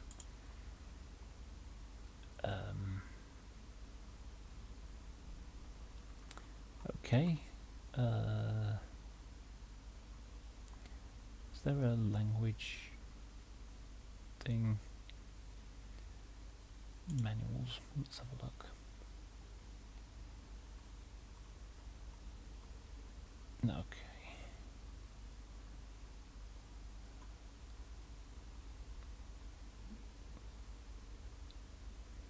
Lens gold. Let's give that a try. Oh, for crying out loud. This is a very, very basic one. And it's not in English, so it's kind of difficult to... Oh, wait a minute. Is there a way to change the language? Oh, do you know what? Why don't I just... Let's have another look.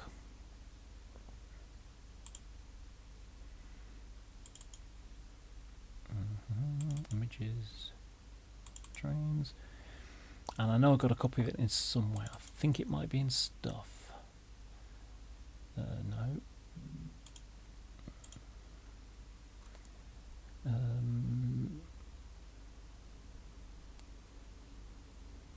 Maybe let's try models and...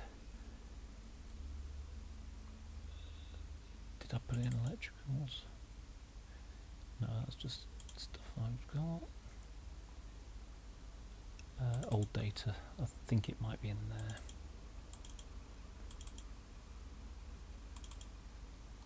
No, not that one.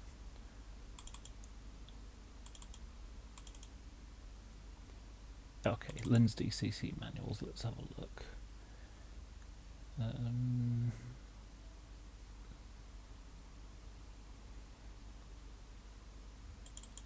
think it's 1035.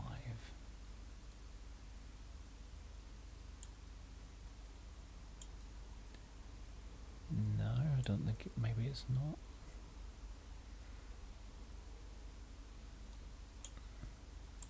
Used to be a graphic for it.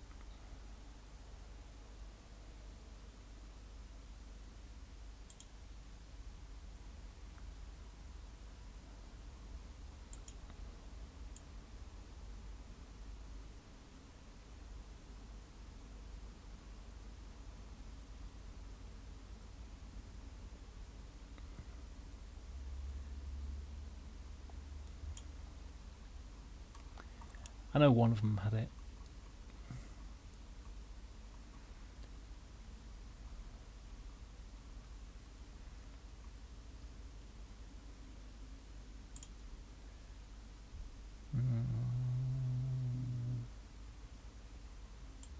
No.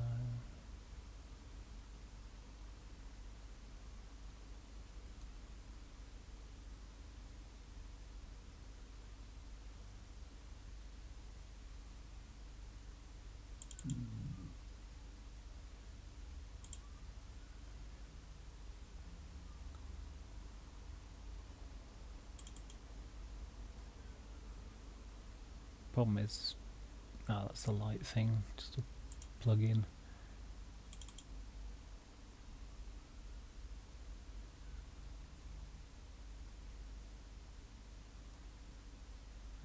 So tiny one. No, it doesn't really matter. But effectively, what would happen is you could fit in a open that. Sorry for getting off track. So effectively, what could happen is that at speed step 4, the 114 could be doing 15 miles an hour. And at speed step 4, it could be doing 17 miles an hour on the other model. So what you can do is you can alter it so that at step 4 it's doing the speed that you want it to, and you just can keep tweaking it until you get it right. And then on speed step 5 it would be, you would try to match them so they were the same speed. It takes a little bit of time and effort, but it's something that can be done. I didn't want to have to do that. I wanted to just be able to buy a cheapy decoder and stick it in there, and because the motor for both units was the same and they'd be working together a lot, that they would have the same gearbox, the same gear ratio, the same speeds, everything. And because they were made on the same production plant at the same time, in the same production plant, batch that came over in a container from China, it meant that they all had the same profile. So yeah, that was it. Anyway, to go back to what I was saying about, so I was on a forum and I was explaining what I was going to do, and I had someone tell me, I should just stick the Hornby model, one in. With a good decoder, it'll, I've just stuck a Hornby one in mine, and with a good decoder, it works just fine. And I basically said, well, I'd prefer something to have a more modern mechanism, and they're not terribly expensive. So I'm going to do that. And their reply was, we should just do it that, you should just use the Lima one. And it's like, what I said was being completely disregarded. And it's like, because I wasn't doing it, and they do P4 and, they do it to, do some modelling to a higher standard than me. Well, just because I'm begrudgingly satisfied to go with 00 because I can't afford to replace all my wheels and all my stock, and it just became like, what? Because if I'm doing it to the standard they do, and because they're an expert modeler and they do P4, then they're doing it right. But if I'm going beyond what they would do, I'm just going too far now. Well, screw that attitude. I do my modelling for me. I don't do it for someone else. So it is the opposite of the, of the striding for better. It's like someone is like, you just, I'm an expert modeler and you're not an expert modeler, but you're doing something more than I would do. Therefore, there's something wrong with what you're doing. Why? And equally, you get the same thing if you've got, I accept that this person, does better standard of modeling than I do, but I'm satisfied with the work that I do. I'm satisfied with the painting jobs that I do. That's the standard that I work to. Because I make my modelling for me. I don't make it for anybody else. I do my own standard for my own desires. And you should too. You should do it to whatever level you want. Don't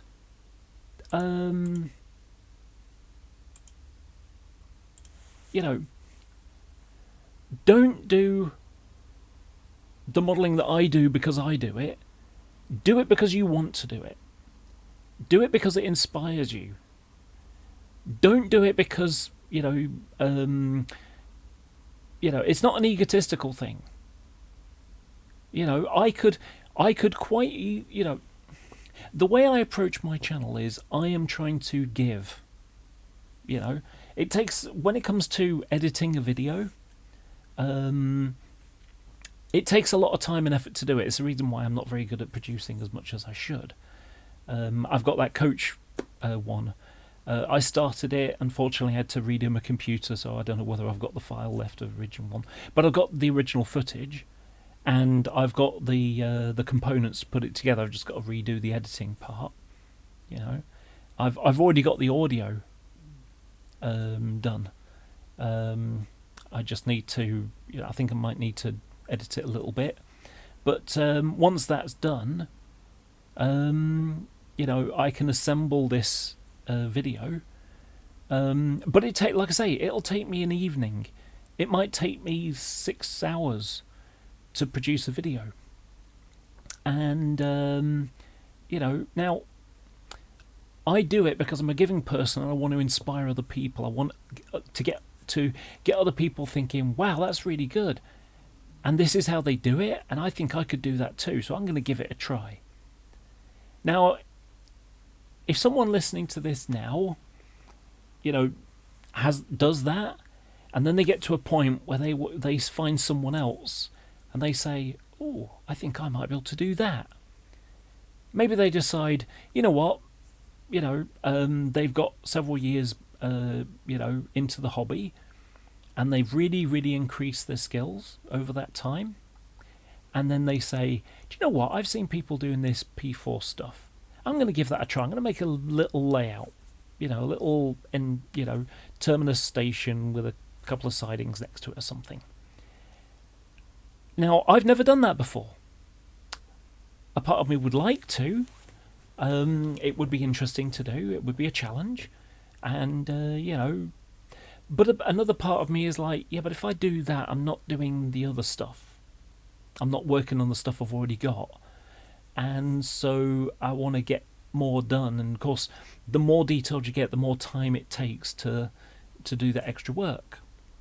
And so, if someone is inspired by me now and in 10 years' time, they're pushing into P4, fantastic. Even though I'm not going that far, I have no problems with someone effectively passing me by, surpassing me. I've got no problem with that. I built to my standard, and I'm trying to keep everything consistent.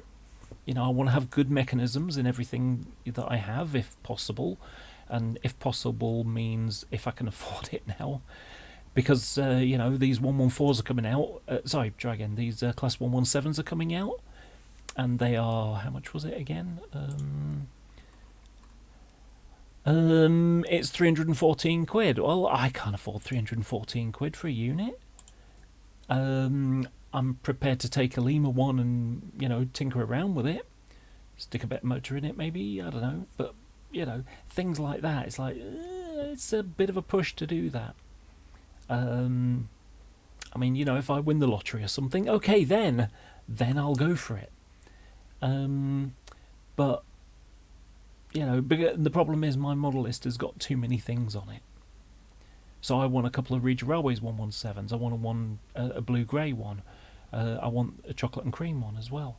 And a couple of Network South East ones. So that, because I've got some 165s, it'd be nice to have 165s and 117s and that sort of, that bridging point. So I can not have the 165s on one day, and I've got, a sort of Great Western, stopper train.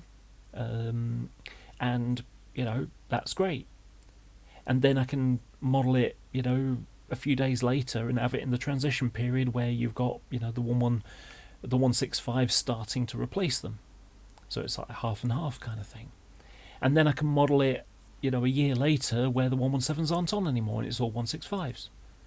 So I've got a sort of wider space of operation, but I can do it there and I can do it there and I can do it there. I'm my own worst enemy in that regard, because, why can't I settle on one place? Why do I want to do most of it? Because I want, when I first got into the hobby, it was the Great Western route. So a chunk of me watches, Everard Junction or something, goes, wow, I'd love, that's the kind of time period I do. I do it a couple of years later, when it was like more than early 90s. But, that would be fantastic. If I limited myself to that period, in that sort of 1987-ish to 1995-ish, but with the core of it, in the sort of 1989, 91, 92, maybe 93.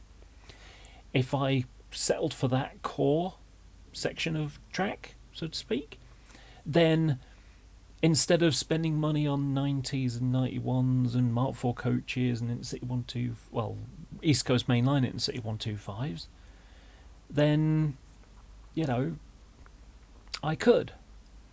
A teeny part of me is kind of glad that the Cavalex 91 and Mark IVs seem to have folded. I don't know what's going to happen with Mark IVs, because I've got 2 rakes and two 91s.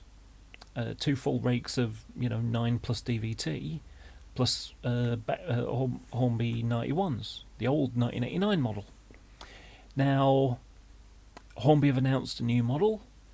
Well, if new Mark IVs aren't coming, I could just buy, the 91s I need and just keep, just do up my Mark IV coaches. That means that I've not got to spend, like 50, 60 quid a coach. I've already got the coaches. All I've got to do is chuck maybe 20 quid at each or something like that. Stick, 3D printed skirting on the ends, swap the bogies around, stick some interior lighting in, do some extra detail here and there, and I've got myself really great looking train. I'll put LEDs in it, and so front headlights and tail lights, marker lights, all that kind of stuff. It'll look fantastic. But when it's like, oh, Cavalex are going to bring out 91s, it's like, in Mark IVs, and it's like, yeah, that's a lot of money. I mean, let's just sort of chuck in the idea that it would have cost, let's just be,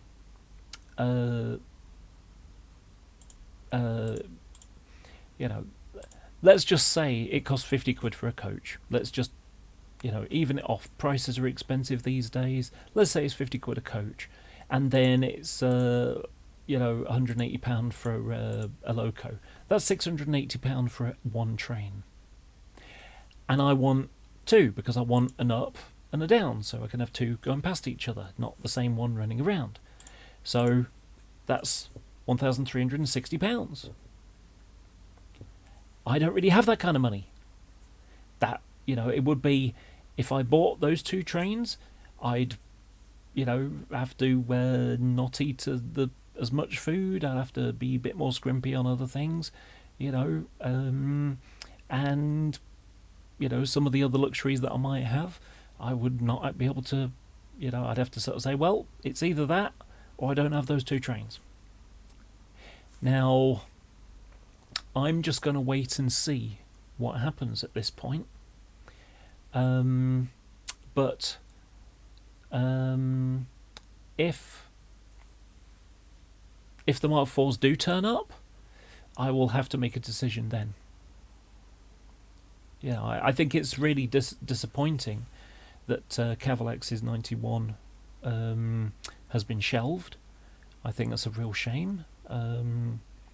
And I actually think it's a bit naughty of Hornby. It's like, oh, the 91's our model, and that kind of thing. It's like, well, you haven't really done anything with it since 1989, except for stick a different, you've stuck a different, ever so slightly better motor that still only drives on 2 axles, and you got and painted it in a new paint job. Still hasn't got lights. Still hasn't got a central motor and flywheels and all that kind of stuff. So it's like, you've left it and left it and left it and left it, and someone else has said, well, there's something that can be improved, because there's not much else that can be done. And so when they do it, then they get the rug yanked out from under their feet, because Hornby has got more clout, and it says, you know what, I think we should do this.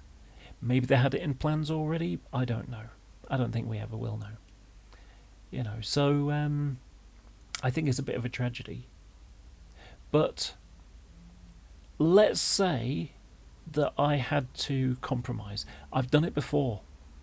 I bought a load of Mark IIEs from Hornby, the ones that have got the bad chassis, where it doesn't sit down properly, so you end up with a little soul bar at the bottom, which is non-existent on the real thing.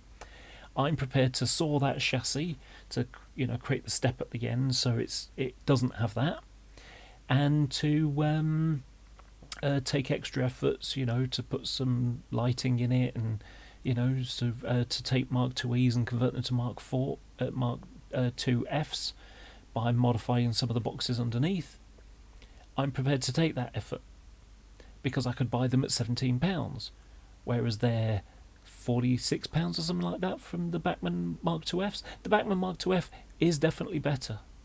It is. But I've had to make the compromise because, I was modelling something like 33 Mark IIFs, and, at 46 quid, that's £1,500. £1,500 I didn't have.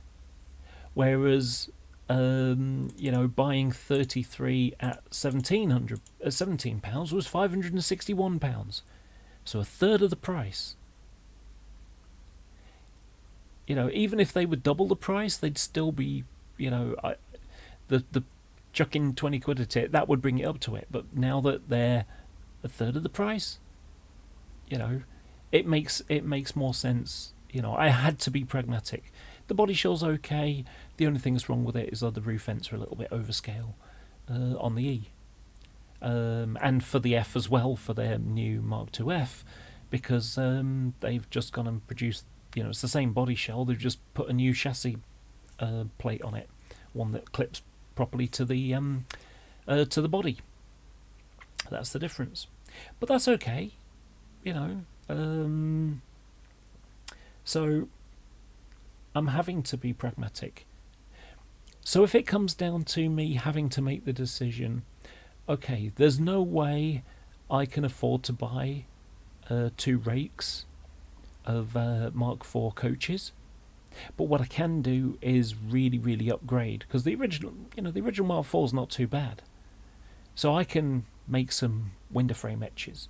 I can go down to my local fab lab and cut out some laser cut windows to put some better quality flush glazing with a tint in it. I can do some electronics to put some lighting in. That's another easy thing I can do. So all those sorts of things, I can make those efforts to make a mediocre model into a really, really good model. Now, if I bought one rake of Mark IVs, of Cavalex's Mark IVs, with Hornby 91s, then I would end up one looking really good and one looking, not quite as good. If assumed I took the effort to do the extra modelling. If I didn't, obviously the Cavalex ones, just from the pre-production stuff that I saw, even just in graphic form, they were going to be stupendous by comparison. But then again, that's not at all surprising when you consider that the Mark IV coaches go back to 1989. I remember I was at school when I saw the Model Rail supplement, 16-page supplement in Rail magazine, and on one side of the page you've got these new models that are going to be coming out from Hornby imminently, and then on the other side you've got someone who's got a garden railway with an Intercity 125 going between flower beds, which I thought was kind of cool. So I used to go boarding school, so I would, in my off time when I wasn't studying or whatever, I would sort of daydream about having a big garden layout where you could have realistic curves and long runs and going through flower beds or whatever it was. That sounds like it'd be really cool, but it's not something that's ever happened for me. So I create, I'm prepared to do the extra work because I've got the skill. And the whole reason why I do this channel is because I want to share that skill with you. It's not because I'm trying to say, oh, look at me, because I could do that quite easily and just, do some modelling, not videoing it, not editing any videos or anything like that. I could just do some modelling, post some pictures and say, here's what I did lately. That'd be easy. You know, even today, this video that I'm making now, how far am I in it? I'm in a couple of hours, I suppose. Yeah, I've been 2019. So I'm a couple of hours into a kind of little mini rant here. Well, not a mini rant, it's a long rant. So I'm a couple of hours in to, you know, explaining. Well, that's a couple of hours I could have spent, you know, across the other side of the room at my modelling table. I'm prepared to take my time and effort to, you know, to sort of share the wisdom, you know, share my goals. And I want to take people on a ride. I want to take people to modelling skills that they've never seen before, you know, may have never even heard of before, you know, because there are a lot of new modellers to the hobby. And, you know, and if you're new, if you want to build a layout, just build a small one. Just build a small one. Don't do express trains and stuff like that, because as cool as they are, you're probably not going to be able to squeeze it in a little flat. If you're going to do that, or in a room, or, you know, if you're going to do that, then go N gauge, because that way you can have realistic-ish corners.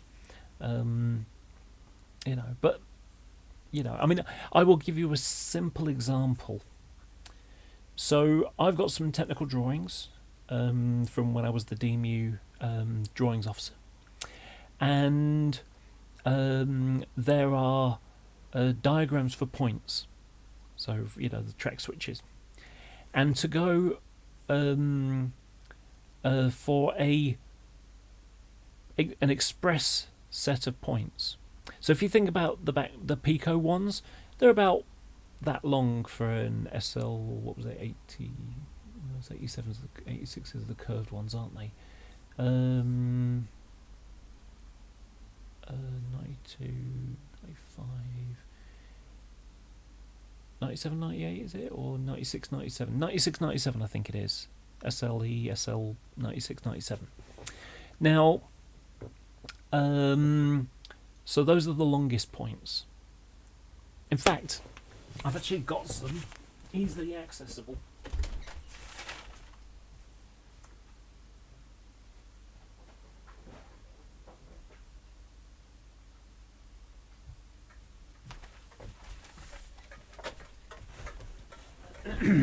Sorry about that.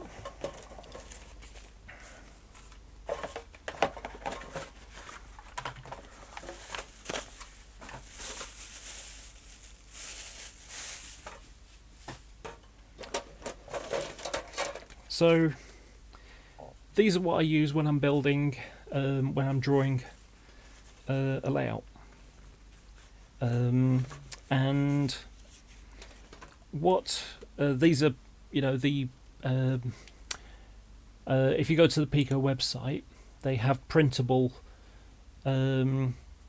full-scale points, and what I do is I basically print them out on card, and when I build a layout or design a layout, I will get lining paper on the floor or wallpaper, either way, and then I will draw it out.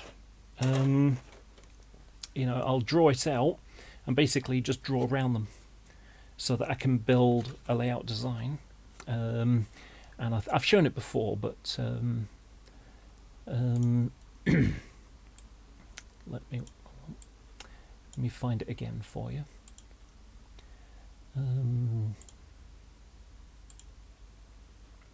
Just take a second or two. And models and track plans.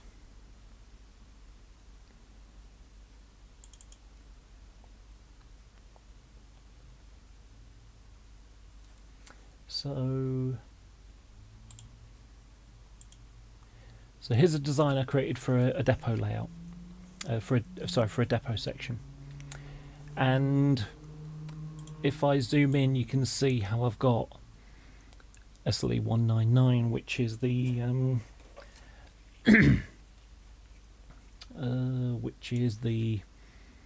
the three-way point here. And unlike, excuse me, unlike the, where is it? There's the Code 100 one, which three-way point, which is it's a medium radius point, and it's symmetrical. So effectively, it looks something like that. Whereas this one, is because like real points, they don't all transition at the same point. It's effectively one point right after another. It would be great if they did a version of this that had two curves, but either way. So so when I draw them out,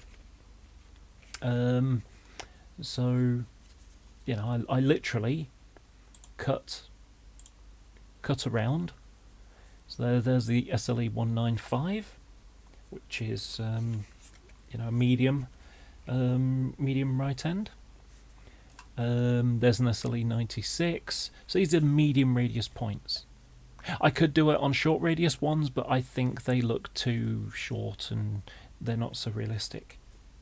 Now, since I drew this diagram, since I spent a day drawing it out in pencil and then drawing it out in pen, and by the way, I don't have 4 tape measures that are the same. They're the same tape measure. I've just, because it's a roll of wallpaper, it wants to curl up at the corners, so it just holds it down so I can take a photo. But where this is all drawn out, it allows me to find whether everything will fit. So when I draw, when I create a layout, I will draw out all of the track work in 1-to-1 scale, model-wise at least. I couldn't even fit a single point in. But it's done so that I can see what it looks like. I can fit trains on. So for example, let's say this section here, okay, outside the main shed. How many locos can I get in? So I could probably get 3, maybe 4 in that, 3 in that one, 3 in that one, 1 in, 1 in each one of those, that kind of thing. So I can put things on there to see what it's going to look like. You just sort of project your imagination and sort of imagine this as a 3-dimensional shed, and then having the locos parked in front of it. Will a 3-car 108 fit in there, for example? This one here, it's like, yeah, I'll stick an extra one in there so I can park an 08 shunter or an internal user wagon, something like that. So it's all sort of conceptual. How can I create this? This section up here is going to be for storing locos. This one here is going to be the crane one. So you can see, look, there's the re-railing train, and then there would be the crane. And one of the things that I wanted to create for this, so this is based upon Bristol Bath Road, although the track work isn't necessary, and it's also reversed around because although the servicing shed is there, no, sorry, that would be correct, but I'm going to change it so that the way it comes in is over here, and then the service shed will be there, and then, sorry, try again, the service shed will be about here still, but the main depot building will be over there, and the accommodation block will be next to it. So it's just sort of tinkering around to see how it looks. Now, one of the things that I really liked in the old days when I used to go train spotting a lot is, I'm just going to take you to a real place now, and that is Toten. So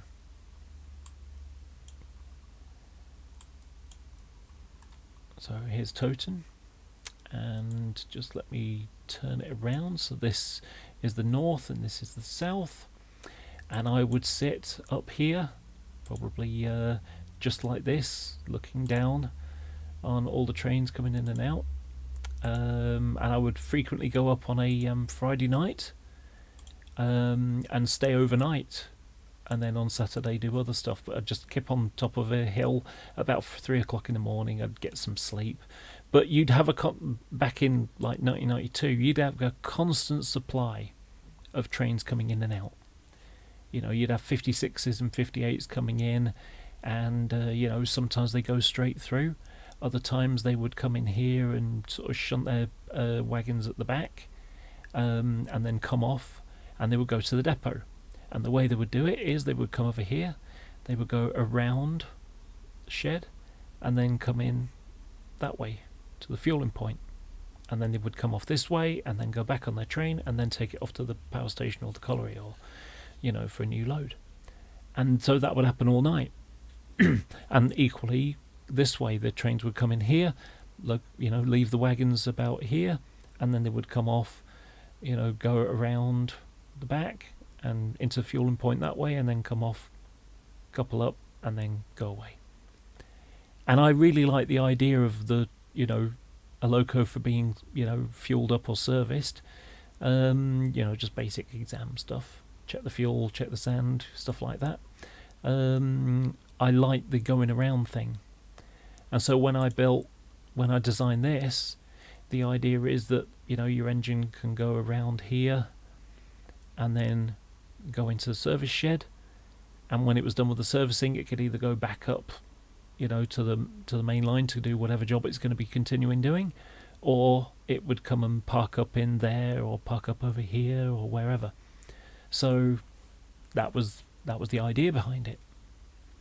Now, I was saying before about oh, it's not. Yeah, it is there.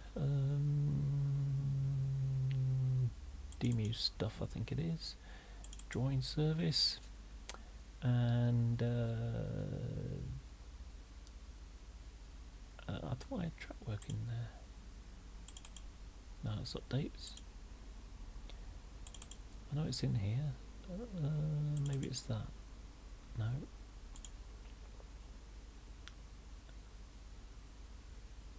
Oh, it's there. Track work.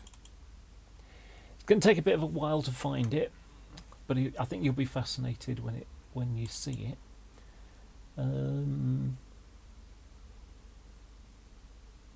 Yeah, see, these are detailed drawings. It's one of these REPW ones. Yeah, not that one.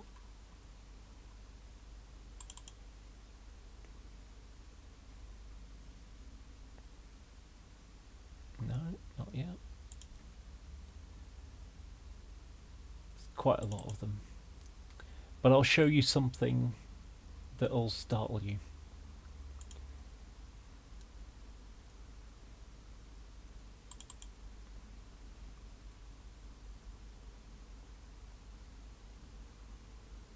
Not yet. I think it's a lot further down from memory.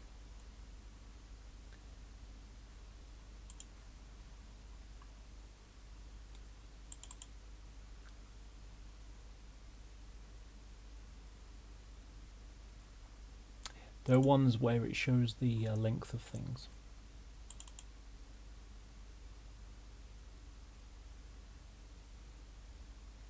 Okay, we're getting close.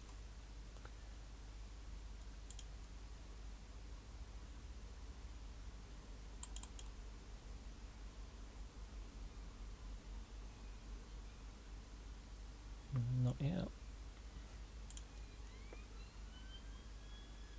Maybe we weren't as close as I thought. Excuse me about the police car going by.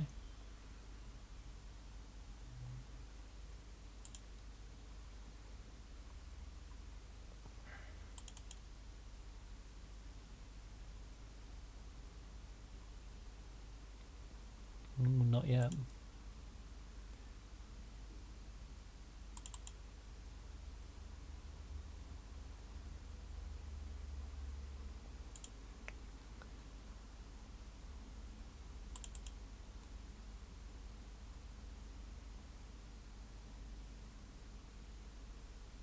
Oh, still not quite.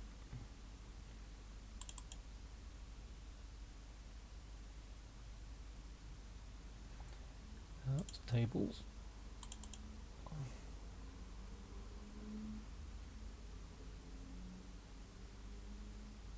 More tables.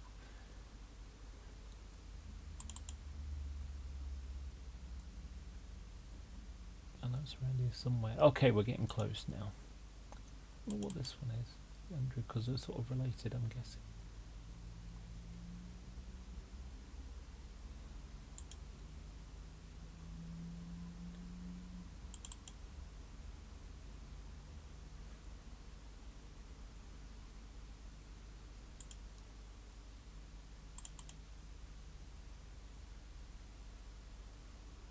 Apologise for the wait here, but you'll appreciate it when you see it.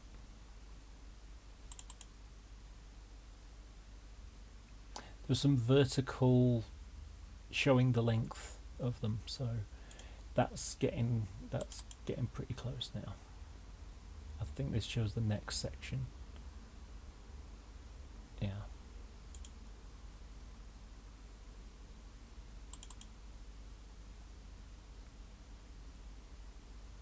Okay, now we're getting close.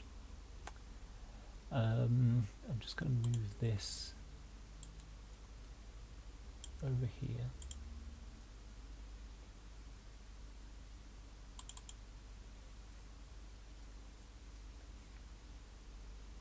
No.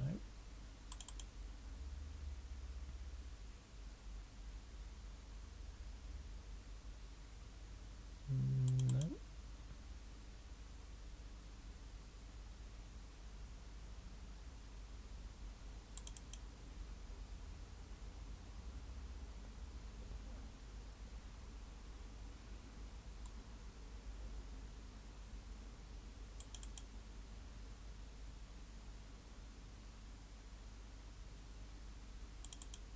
Still not quite there yet. There's an overall shot. There we go. Okay, that's what I was looking for. Let's make these other ones mostly go away. Okay, so this is a single point, and I want to show you, okay, because we've got the size here. This is all in millimeters. Okay, so if we look, this is a high speed point. This is 70 miles an hour. So go from one track to another track. Okay, and so it's, let's get the calculator out. So it's 2,700 and, oh, excuse me, let's try again. 2745. Let's move that there so it's not too much in the way. And then plus 7202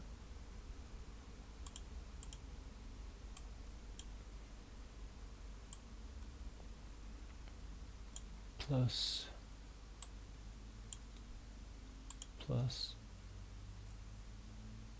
29498. Okay, so that's 39,445 millimeters. Okay, now we're going to divide that by 76.2, which makes it 4 millimeters, and that's a point that's half a meter long in 4 mil scale.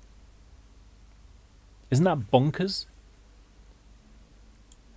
Let's just take this one here. So this one, so we've got 3 points here, and these are 25 mile per hour curves. So on the straight it's 75 miles an hour, and on the curve it's 25. Okay, so we've got our 2,745 plus 32,454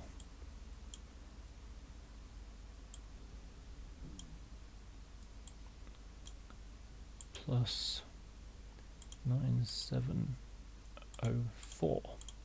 So that's 44,000. Divide by 76.2, and that's 589 millimeters long, and that's for a 20 mile an hour curve. For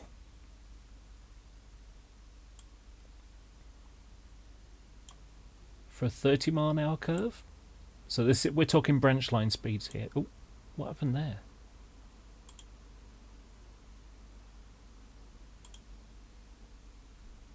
I must have moved over stuff.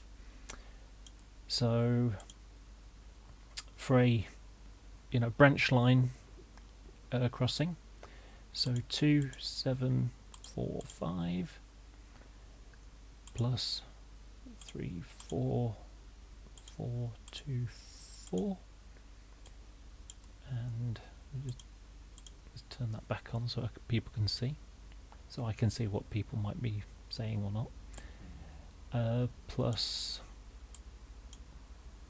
11,678 equals, divide by 76.2, 641 millimeters, so 6.4 meters. Is that right? 64 centimeters, sorry. Yes, sorry, try again. 64 centimeters. That's quite a long. That's long. That's more than twice the length of a Pico long point. So you can imagine the scaling that we do is really too tight. And this one's 40. And again, we can do the maths again. So 2745 plus 36253 plus, come on, plus 13002. So that's 52,000 millimeters. Divide by 76.2, so 68 centimeters long for just a point at 40 miles an hour. So, like I say, our scales are a little bit on the small side. Oh, what did I do there?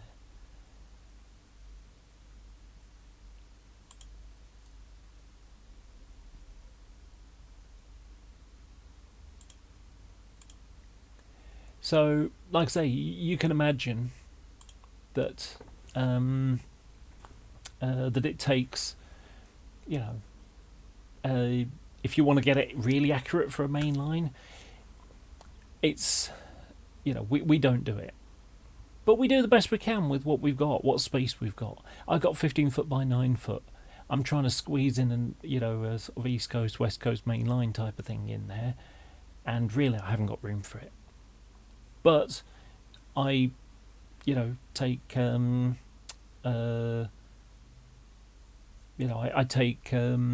use curved points to make fiddle yards because I think curved points are fantastic. They're a much underused space saver, and eventually I'll show you, because eventually I'll get, I'll start building a layout.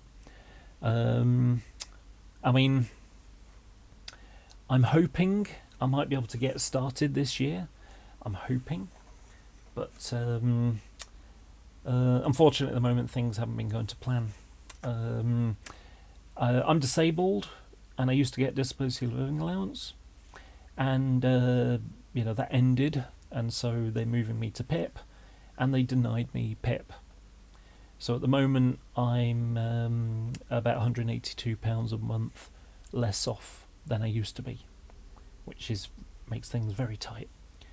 I'm approaching the appeal stage. I've already done the appeal, and they've the mandatory reconsideration, and they've said no, and then so now I'm just waiting for my day at a tribunal, and I think something like 60% of the cases get it. I mean, just to give an example, see, my disability is a hidden one. It's up here. I have agoraphobia. I don't do very well with people outdoors kind of stuff, and so I've got a friend who's partially sighted. She's got a white stick. She's got learning difficulty. She speaks like someone who is disabled. She's a wonderful, lovely person, but she has, disabilities. And, I've known her for nearly 20 years now. But she got turned down for PIP. She didn't get better. Her eyes didn't get better. She's fought it, and she's now been awarded it.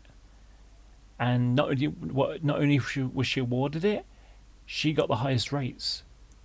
So she's now, I think she got something like £8,000 put into her bank account recently, which has been very nice for her. Now, there's no way I will get the...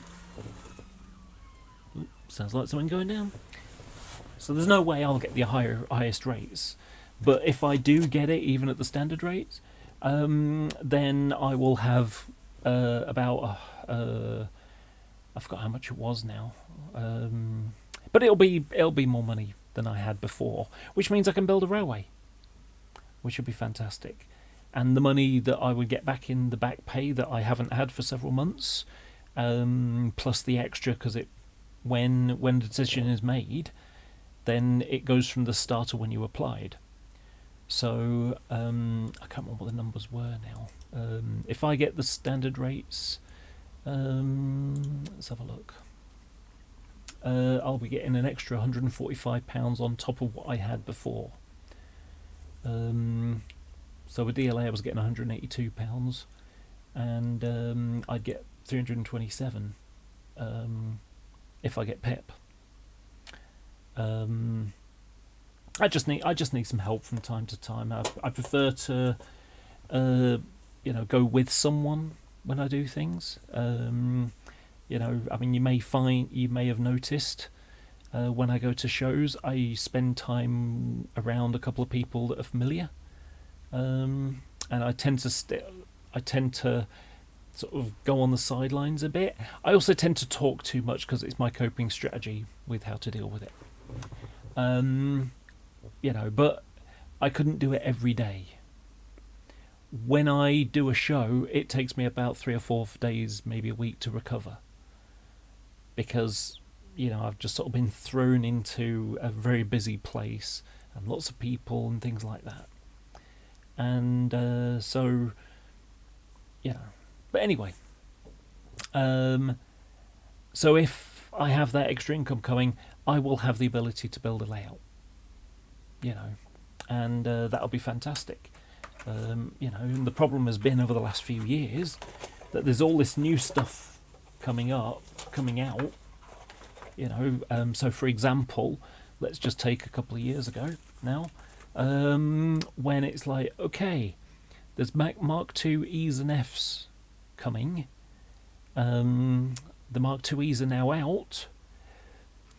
The Mark II F's are going to be more expensive. I can't afford to buy the Mark II F's, but I can buy Mark II E's. And so I basically spent 5 months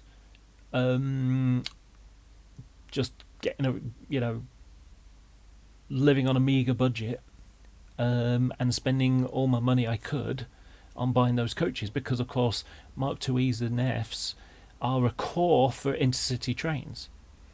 Cross-country stuff, It was, generally 7 coaches of Mark Twos, of which I'm doing 3 rakes. And 2 rakes are just standard 7 coach sets. The other rake is a sort of mixed rake, which has Mark II Ds, Es, and Fs in it. And I can take a Mark II D RMBT. Was it RMBT or I've forgotten now.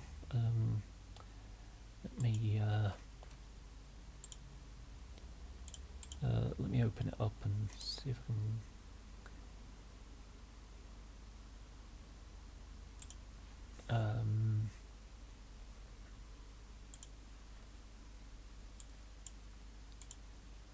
I've showed this before, but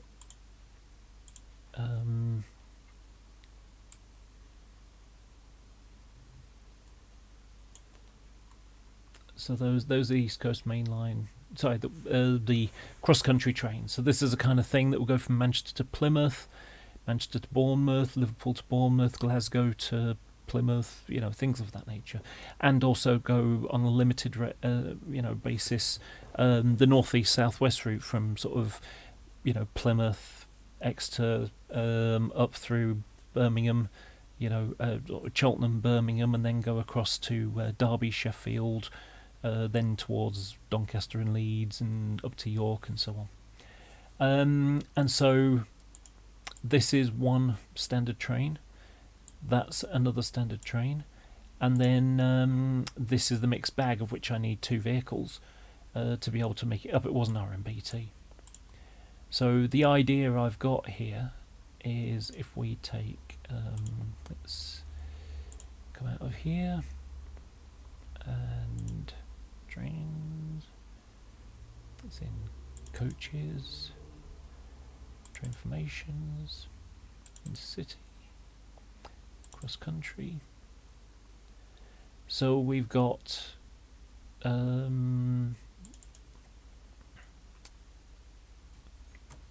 taking a drink. So we got a standard 7-coach set, which is a break, a first buffet, and 1, 2, 3, 4, 5 coaches in between.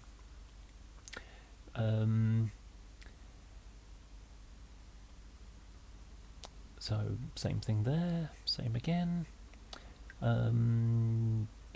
This one doesn't have the brake. It doesn't have a brake coach, so it's got a full brake.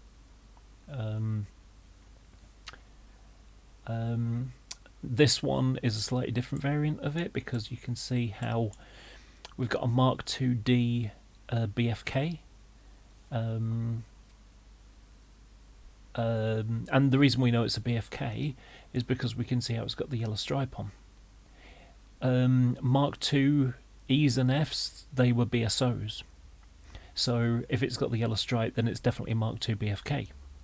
And then this one, instead of having, a first buffet, there's the first section, there's the brake section, and the and it's got a Mark I buffet in it.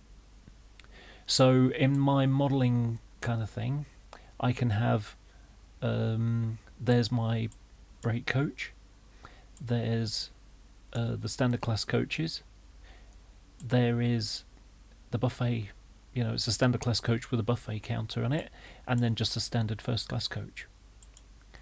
And if I want, I can take that out and swap it with a Mark I buffet, which, of which I've got several to choose from there. So yeah, it's just a way of, having something a little bit different.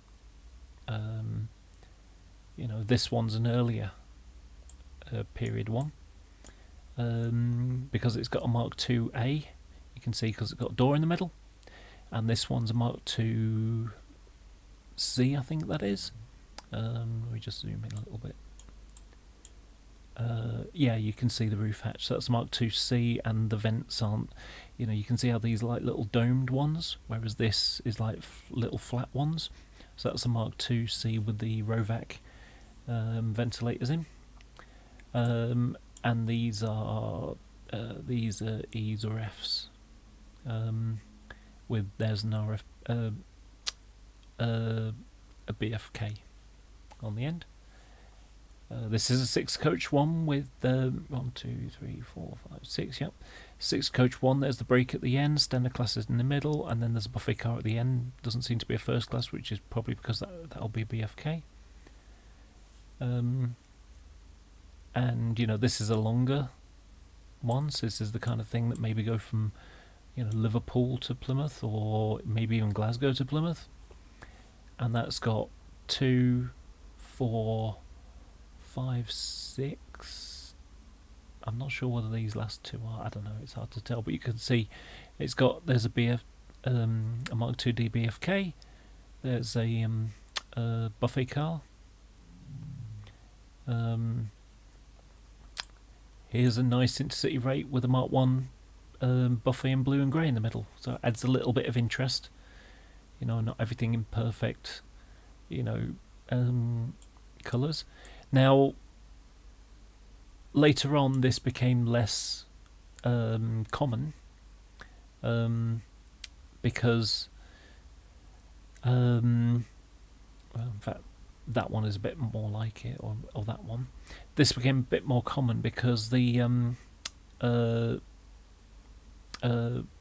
because as HSTs were displaced by Mark IVs on the East Coast Main Line, they got transferred to cross country, and the which was 7-coach HST sets.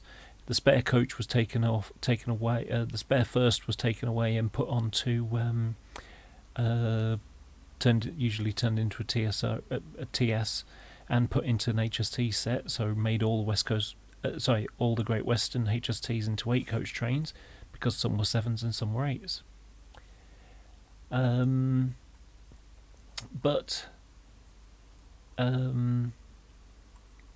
So when the HSTs start, when you'd have more HSTs on the northeast southwest route, there was maybe 1 or 2 a day, class 47 hauled, and because the HSTs were gone, they could replaced Mark II DZs and Fs on the northeast southwest route.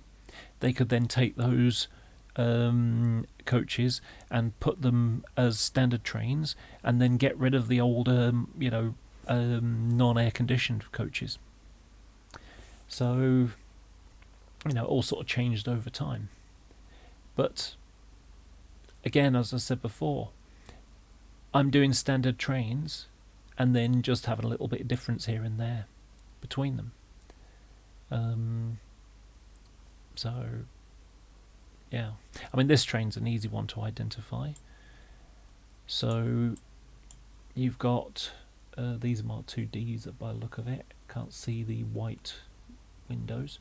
First class coaches are always hard to tell because the toilets are both on one side, whereas on standard class coaches they're E's and F's. There, you'll have a toilet here, and then on the opposite end of the coach on the other side, that's where the other toilet is.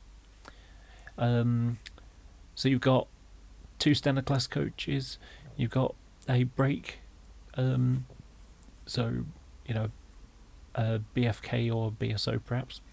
A BSO or BSK, and then you've got 2 standard class coaches. This is an RMBT because you can see the little red mark on it, so it's got a counter which has got basically a little, effectively it's got a trolley like you would get on modern unit like a 158 or something. You just trundle it through the drain, and then you got 2 first class coaches and a brake. But so anyway, I've had to be pragmatic. Now, I couldn't afford to replace them with the Mark II Fs, these ones. So what I've got here is, those are all Fs. There's an F. Oh, sorry. So that one's an F. Those are Fs. Those 2. Then I've got a whole bunch of Mark II Fs, which are the 6.8 series ones, which are ex-FOs. So they've got 7 windows instead of 8. And they only had 4 tables across an entire coach. So those are Fs. And then I've got and then these and those are all Fs. So that's a lot of Fs to find. Now, I'm being somewhat pragmatic. I've added some extra stuff in that I'd like to do, possibly. So this one here is a West Coast Mainline Mark II set. So if we go back to this, so Intercity, West Coast Mainline, and then I've got Mark II 3 sets, and let's see, good one.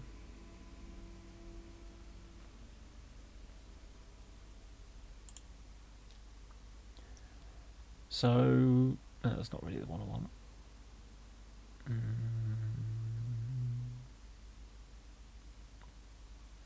Actually, if I can find one with a DVT, that would probably be better.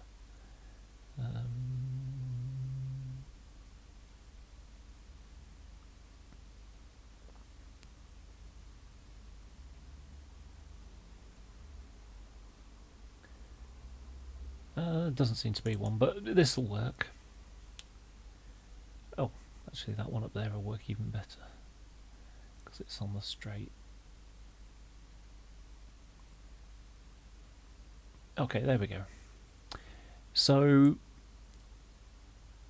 the West Coast Main Line for IWC stock, so Intercity West Coast Express trains, these would be a mixture of Mark IIs and Mark IIIs. So you've got, at the back here, you've got Mark IIs, then you've got a Mark III buffet car, then you've got a few more Mark IIs, and then you've got a DVT. And normally the loco would be the other end pushing or pulling according to the direction. And in this case, obviously, the TDM system has failed, which is the reason why it's pulling it instead of pushing it. Now, at the moment, for my West Coast mainline stuff, I've got 2 Mark III sets with a DVT, and I've got one of these, which is this set here. However, it would be nice to have one go in the opposite direction, so to have one up and one down.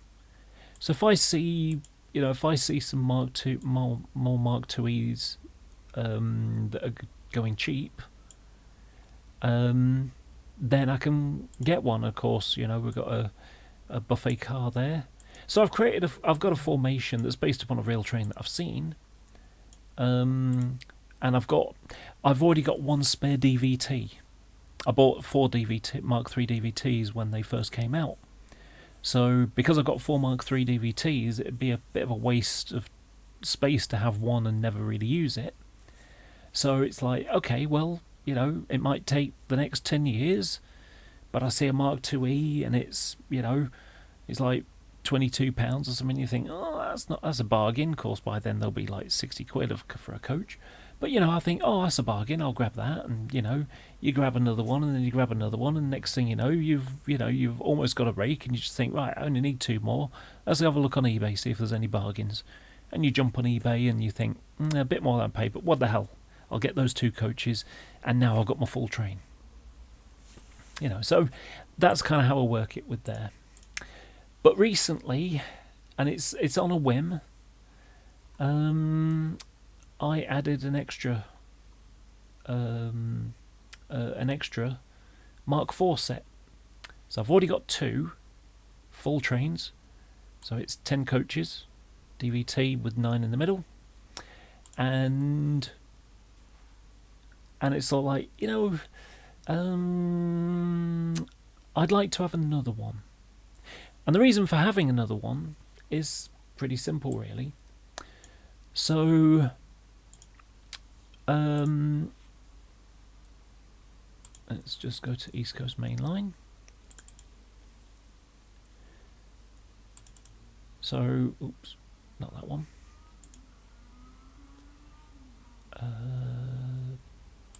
East Coast Main Line. So, just a couple of standard rakes of Mark IVs.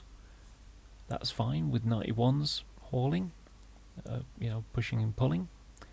So 2 of those, perfect.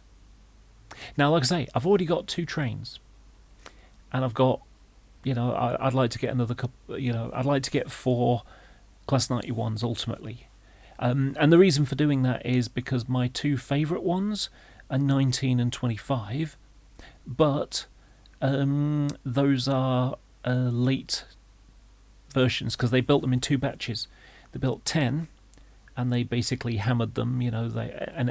Any problems that they found with them, they incorporated the fixes in the new build ones. So the first 10 were the ones that ended up, being introduced in 1988-89 kind of period, and they originally started working with Mark III coaches, and the with the buffer-fitted HST power cars on the ends. So, like I say, here we are. There's an HST power car with 8 coaches, and what they basically did was they converted the inner end with buffers, so that the loco could push and pull with those. And I'm pretty sure somewhere. I would have expected there to be a Mark 1. Sorry, an HST one. I probably could have found one if I went through the buffer-fitted HSTs. I thought I'd already done that, to be honest. But anyway, so by having the other 2, I can do. I'm going to do 4 and 10, and that will give me just an unnamed one and the red arrows. So, that's. It adds more flexibility, basically. And then the third rake, there's 2 parts to it. The first one is it's a Pullman set. So if you notice, it's got 3 first-class coaches, which is standard today. But back in 1992, when they were first going, in fact, if I share this, not that one, sorry. If I just swap this around. I've done some scans of formations, because in Rail Magazine, over the years, you would get a list of what the formations were like. And so I just scanned them. So you can see these are where cross country had standard sets. So it was basically 5 standard class coaches with an RFB on the end, basically a miniature buffet, and a brake coach on the other end. And some trains, some are Mark II's and some are Mark IIF's. This is an HST, the HST formations for cross country. So these are the general northeast southwest. So Plymouth to Edinburgh or York or something like that. Or for that matter, Bournemouth to to Liverpool or Manchester or something. Although at first they used to use what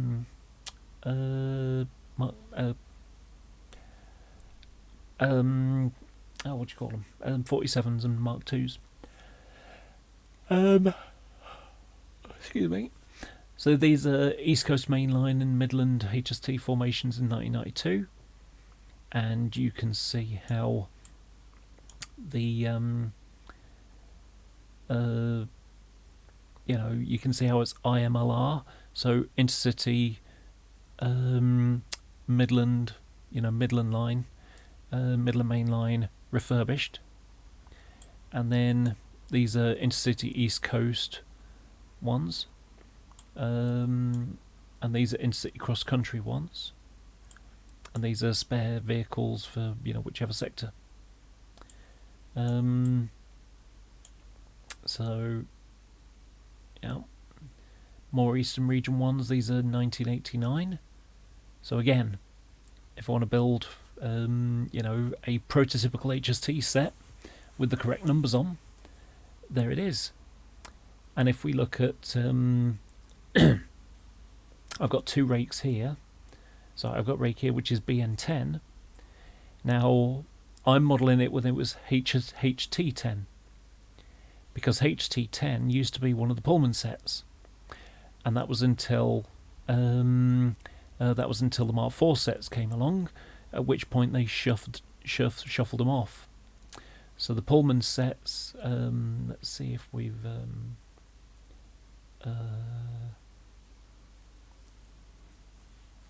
89. Go for the 1990 book, because that'll tell me which ones are the... Oh, sorry, forget it. It's already there. You can see down the bottom here, Pullman set. So these are Pullman sets. You can see how it's got 1, 2, 3 first class coaches, and 40619. Now that one, that's the Midland Pullman. Not the Midland Pullman. What was it called? I forgot the name of it now.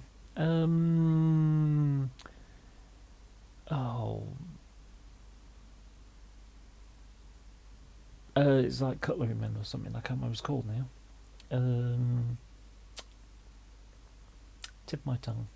Let's just look in the book, because that way. Master Cutler. Didn't even get to the book. Literally opened it and went, remembered. So the Master Cutler. So this was the Midland Main Line one. That would be the Sheffield to London, first thing in the morning with a full kitchen, you know, for you. Whereas this Pullman here, you can see how it's got actually. So it's got first class, a kitchen coach. Then it's got another first class, then another buffet car. That's the standard buffet, and then, you know, 2 and the TGS brake coach. So, you know, this one is a Pullman set there. This one's another Pullman one, and this is, you know, one. You can see how it's got 2 4.0 series buffet cars. Whereas a normal coach, normal one will have the 7 type ones. These are the ones that have got 3 large windows, and the rest are kitchen type windows. You know, the and then it's got 1, 2, 3, 4, 5 with the, you know, with the brake, with the guards compartment section on the end, the TGS. So these give you exact numbers for exact trains, and you can see here, these ones are still in blue and grey livery. So still shows there's 1 or 2 left in blue and grey. And then finally we've got TGS fitted with buffers for use with electric locos. So we're talking class 91s here, because this is when they were still being used. You can see up here, November 1989, and they were still being used with they're still being used with class 91s. 89 is when they started bringing in the class the Mark IV coaches. So you can see 1, 2, 3, 4, 5, 6, 7, 8. 8 were fitted with buffers. So when I show a picture of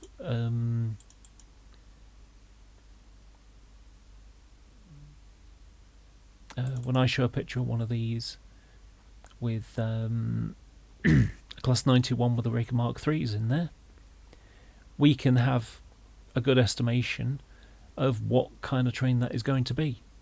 So we can pick out the numbers for those coaches, and we can have Mark III DVT. I mean, think about what's going on this year with Hornby.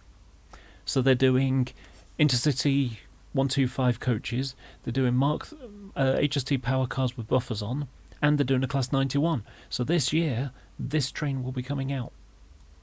Now I'm delighted, because, you know, I could do with I need a couple of buffet fitted power cars, and they were already on my list. In fact, if we look at my model list, if I go up to HSTs, you can see how I've got 13 and 84 marked.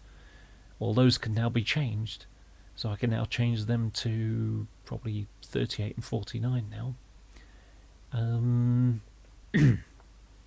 So yeah, but let's get back down to the Mark IVs. So this set here is a Mark IV Pullman set. So it's back to where I was here. So these are the July 93, so they've been bedded in by then. And I've made a change in this because I was going to be doing parts of this train here. Because I've got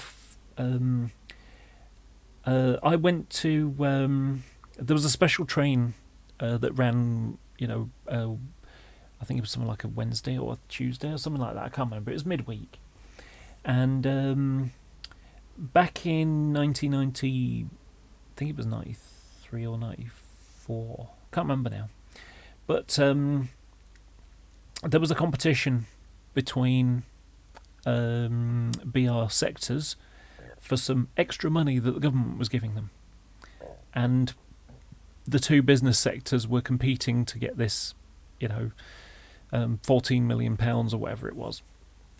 And so it was, like 8 or 10 or 12 or 15, I can't remember what the number was, rakes of Mark IV and 91 coaches for the West Coast Main Line, improve services, get rid of, older coaches, or Network South East, who's competing for more networkers for the King's Cross, Ely, King's Lynn route.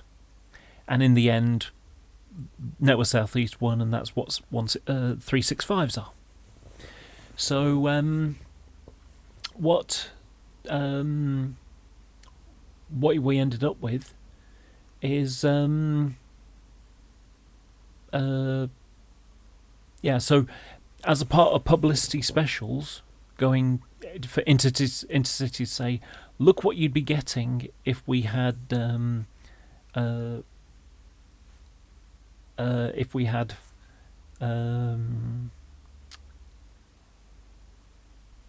sorry, I'm just distracted because I'm thinking, shall I find the photo? I got a stack of photos. I could just scroll through them as I work, as I chat. I'm going to do that. Out of my comfy chair.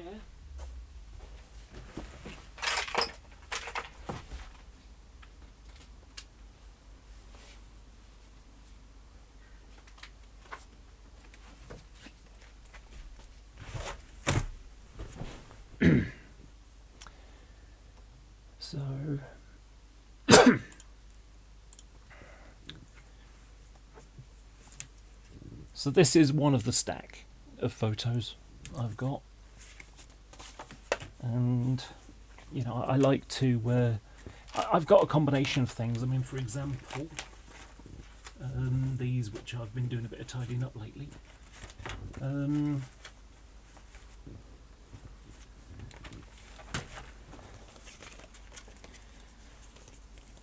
Let's just get them in the right order.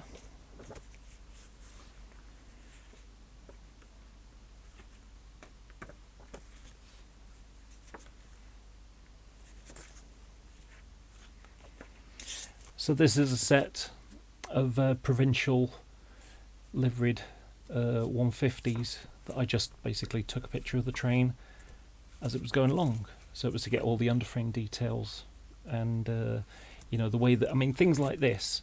This is a fantastic photo. If you're trying to do it to paint one today, how did the livery go around? Was there an orange stripe over the, can you see how there's an orange stripe going over the entire width to the corridor connection? Or did it only go to the sort of where it sort of wraps around the corner a bit and then it has black? Did it have the orange on the top there, or did it only go to there? Things like that. So photos like that are really useful. So let's see. So because I've got HST there. And sometimes I'm modelling things just because I took a photo and I went, oh, I like that. So, for example, here's a picture of 47491. So 47491 Horridge Enterprise. This is at the back of Bounds Green. This is a Rough distribution 47 at Cardiff, things like that. So there's one at Cardiff Kenton.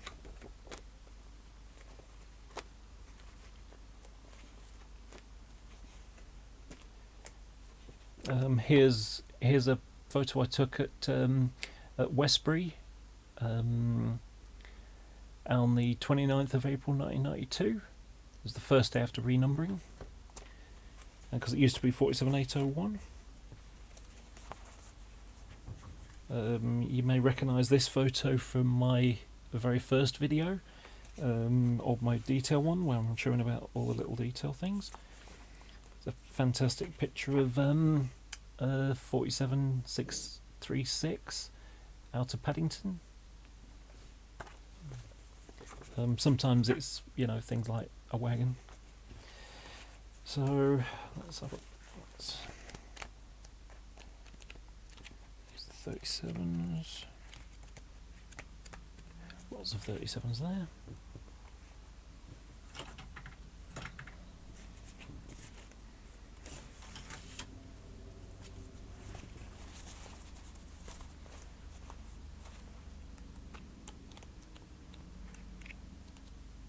Ooh, not happy about that one, it's folded.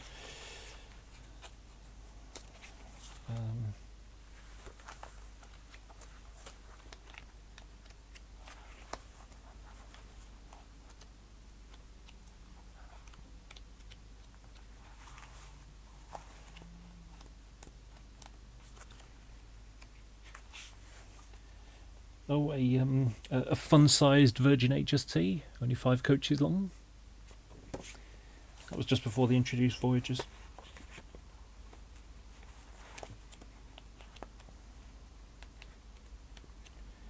Here's a 56s and a 50. This one might interest Tim Cooper. This is Exeter Riverside Yard at about 3 o'clock in the morning. And that's illustrious. And that was it during the day. I particularly find the wagon, I forgot what it's called now.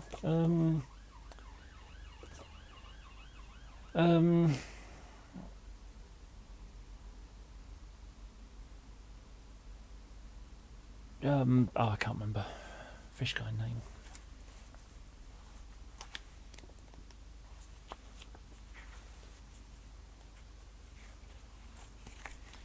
This is on the last day of the Class 50s on the Waterloo to Exeter line.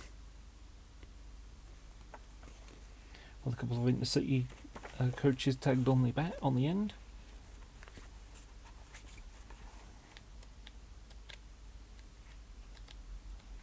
So 60s. In fact, I think all the photos there with me hanging out the window of a Mark II. But this is when Major Victoria used to look brilliant. Sort of moody and gloomy, but had a lot of character. Took a nice photo there. This was I got that for haulage that day, and this was the Longsight Open Day weekend.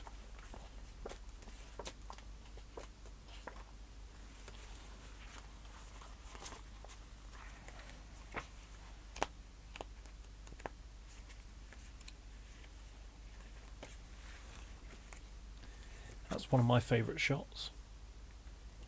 The weird thing about this picture, I really don't like steam train liveries on diesels or electrics, and when this first came out, it was like, ugh. But by the end of the week, because it was on like the front cover Rail Express, Rail magazine, and by the end of the week, I was enthralled by it, and I think a part of it is just the brightly coloured bogies. That's what I really like about it. It's a bit disappointed that that that Dapple didn't do that. There's 109. But things like other things, GMPTE 142s, they'll be all gone soon. Sadly, I'm gonna miss them. I really am. Nice picture inside Newton Heath Depot.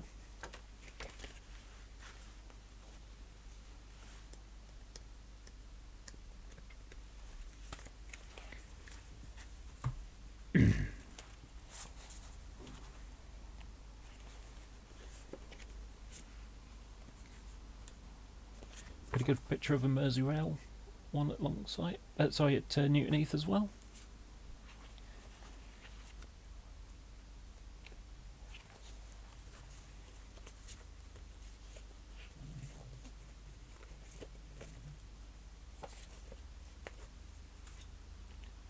Another one inside the depot at Newton Heath. With the northwest branding. Oh gosh, this is so hard because it's backwards.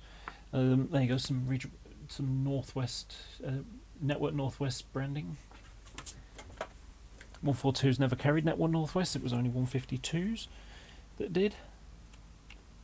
These are nameplates.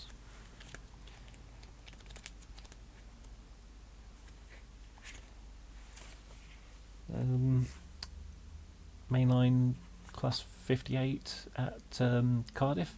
Newport for the little special day there.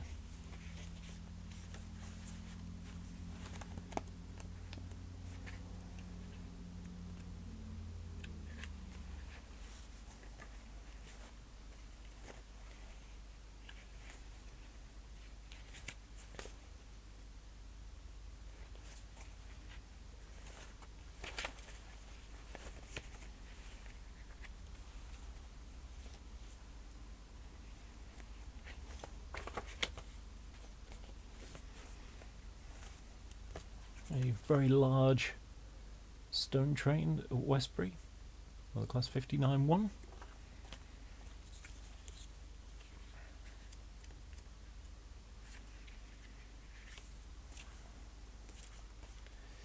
The end of the class 101s.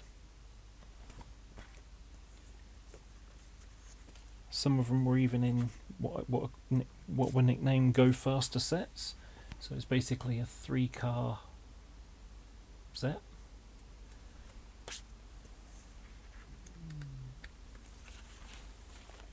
I have a nasty feeling it's not going to be in this pile, it'll be in one of the other ones. I've got about 3.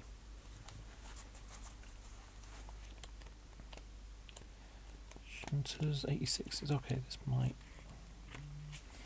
Yep. Rather crappy instant camera, but that was the first time I saw 89001, and that was on the 15th of September 1991, when I kind of pushed the validity of my ticket by going through London to get to Plymouth.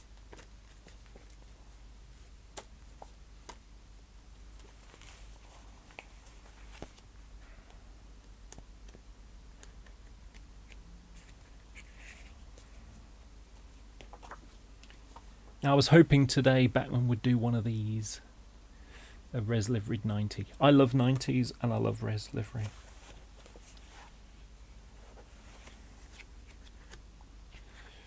Now, since there's 90s here, that suggests 91 might be just after it, which would be fantastic because then I won't have to go through another pile. Yes, it is in there. Let's see if there's anything else that's of interest.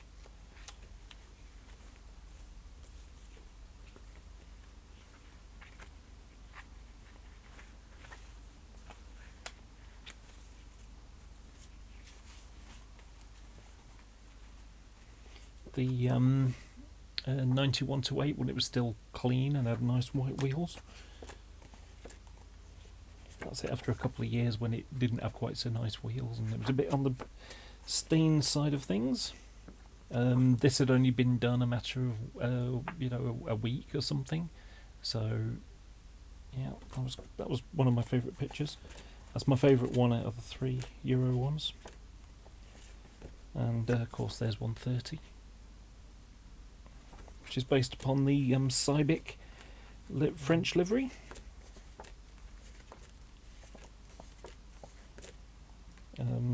One of the very early photos I took.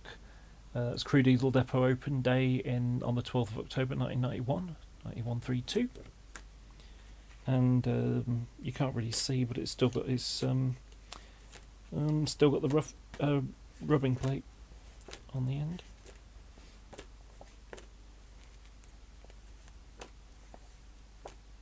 Okay, so now we're up to class 91s.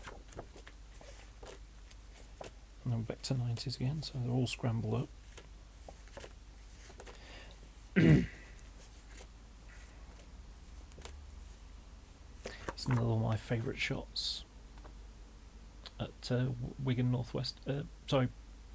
Wigan.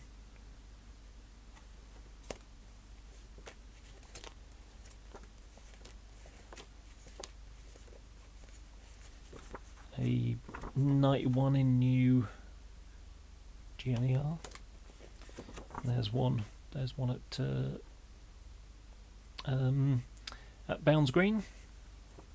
Used to be this thing you could go. There was like a car park at the back in some little housing estate, sort of quite up and coming. But okay, so yeah, that's my favourite one. 25.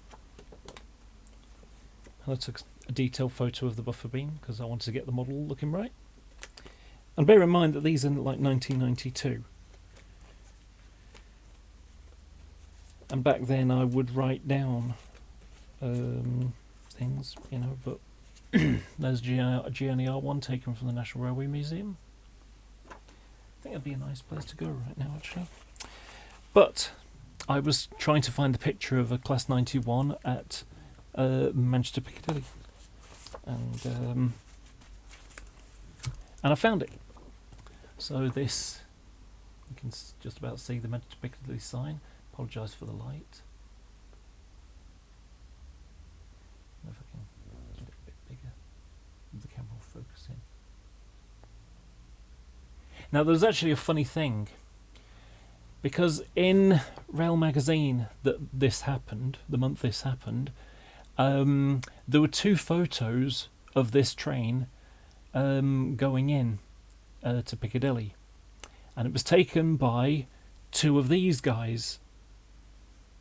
So when you've got one, there's one picture of a 91 at Manchester Piccadilly, and then there's a picture of a guy taking a picture of a guy of a class taking a picture of a there's a guy taking a picture of a guy taking a picture of a Class 91 at Piccadilly, and then there's my picture of a guy taking a picture of a guy taking a picture of a guy taking a picture of a guy taking a picture of a 91 at Manchester Piccadilly. Just one of those funny little things. So yeah, I probably know at least 2 of those people's names because it'll be the credits for them. One of these days, maybe what I might do, that could be a thing I could start doing. I could start going through my old rail magazines, maybe do one a week, and just say this is what's going on. Do a review of the magazine from, just scan the magazine. And then, get rid of the adverts and see what was going on 30 years ago, maybe. That could work. It came out once a fortnight, so I do it once a fortnight. But, so, like I say, so the reason, the set that I was doing, because at the end of it was 219, 82219. But the coaches in the middle, because it was a shortened rake, it was only 5 coaches.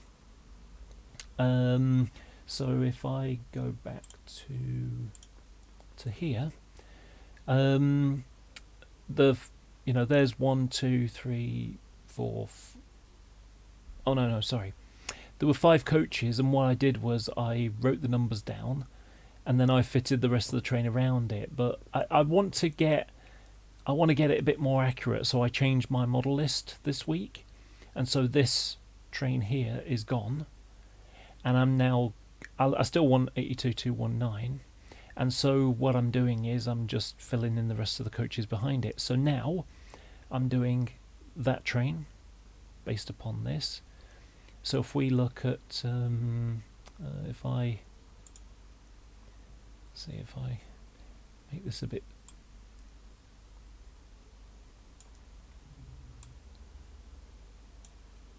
if I make this wider, there you go. And so in the background, so here's 8219, 11202, 11211, and you can see how these numbers are all, you know, in the correct numbers for 1993. And then, you know, we've got BN63, which is this one here. So there's 213. That was one that I was doing already. So I already had that one already on the model list. And so it's like, okay, well, if I want 219 and I want it to be accurate, because at one point there used to be 8 coaches long between the DVT and the 91. But later on they went and put... Hi Neil, how you doing? Later on they put an extra first class coach in, they put an extra standard class coach, and then later on they reclassified a bunch into first class coaches. So now all East Coast mainline sets have 3 first class coaches in them, whereas back in my modelling period they didn't. However, as I said, I've decided to do a Pullman set, and so I decided 204 because, you know, it's a nice round number, whatever. So I've decided to do this train here, which you can see has got 1, 2, 3 first class coaches, a buffet, 1, 2, 3, 4, 5 standard class coaches. This one's a TSOE, and the 1, 2, 3 is the TSOD, which is the disabled access toilet. It's got a seating, sorry, not disabled access toilet. It's got a slightly bigger toilet, but mainly it's got a seating area for a disabled passenger. So it's got like a little flip-up seat, or, you know, flip-down seat, I suppose. So yeah, so I've done that. But what I've also gone and done is added a spare TSO, and that's just one of the ones that's in the spare coaches at the bottom. And by doing it that way, if I want to, you know, I can have, you know, this one and this one as, you know, 291 rate, class 91 rate. So I've got, you know, a standard one with 2 first class coaches and a Pullman one with 3. Or I could have 2 trains with 2 in. So that's, I can have that one with the class 91, that one with the class 91, and that one with the class 91 with, you know, being a Pullman set. Or I could take this coach out, put this coach, sort of stick it in here, basically. Yeah. So I could, you know, basically do... if you imagine, I'm not going to keep it, so take that out, copy, stick that in, and now I've got 3 standard rakes. But you might think, why do I need a third? I'm just going to undo that, just undo it all, so not, there we go. So the reason why I'm doing it is because the class 91s weren't as efficient as they wanted. They had bad availability. The problem with the 91s is that they were made for a budget, and when you make something for a budget, then you get what you pay for. So if they'd spent more money on them, they would have been more, you know, more efficient. But they kept having, I think I seem to remember it was transformer problems. So that was, and overheating problems, and that was one of the primary reasons for them, modifying the 91s and turn them into 91 ones. So from 91001 to 91101, and so on. And the reason for doing this is because they had this horrible availability problem. They would borrow a couple of class 90s and have them on, have them pushing and pulling class 91s up to, I wonder if I've got one actually. They would end up pushing or pulling on the East Coast Main Line to Leeds. And unfortunately they couldn't go fast. They were slow trains by comparison because they couldn't do 125 miles an hour. They could only do 110, which is what 90s are rated for, their maximum speed. So let's see if I've got another picture. I might do.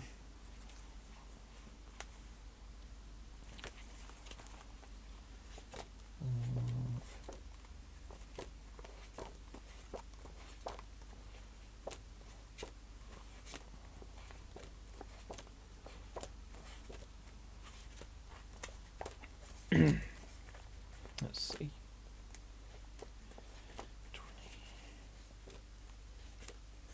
21. Yes.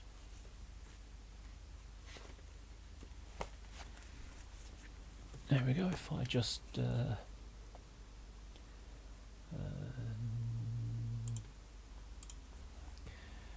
so this is 90022 freight connection, which was the fourth one of the European ones, because they did one, excuse me for the light, they did one in they did a French one, a German one, and a Belgian one, and they also did a British one as well, all with freight connection nameplates. So it was like freight connection, freight connection, Vretverbunding, Vretverbundingen, or whatever it was, and this is the other end of it. So you can see it's working with Mark IVs. And I have both, I have this model on my list. And so, so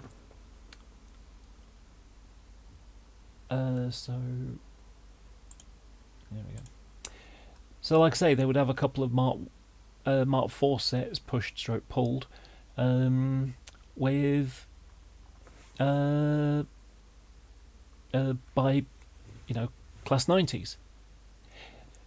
So if you can buy Hornby class Hornby Mark IVs relatively cheaply. They're about £14. You can get them reasonably cheap on eBay in Intercity colours. But so hang on. Is it just me, or is that Nigel? Is that Nigel Mansell driving? I don't know. But yeah, so oh, hang on, that was different. I think no, it wasn't. Maybe I was seeing things. So yeah, I want to be able to replicate that, and I've got one Intercity liveried one at the moment, which I'm doing is 90023, which is one that was appropriate for it. And I'm modelling it just like this, where you can just about make out that it's got the rubbing plate removed, and it hasn't got the drop head Buckeye coupling. It's just got a normal screw link. So like this has, if you can see, because these were freight ones, you see. So you can see this is where the rubber plate mountings were, and then there's your knuckle. So let's see if I've got any earlier ones. There you go. You can. This is as they came. So you can see I've got the rubber plate and the drop head Buckeye. So this is for coaching stock. But So the first 15 90s were Intercity ones. From 16 to 20 were Rail Express ones for parcels trains. And then for the rest of them, they were freight ones. So from 21 onwards were for freight. Now, 21 to 25 were kept with their electric train heating equipment, so they could be used on passenger trains if necessary. But the rest of them had them clipped. The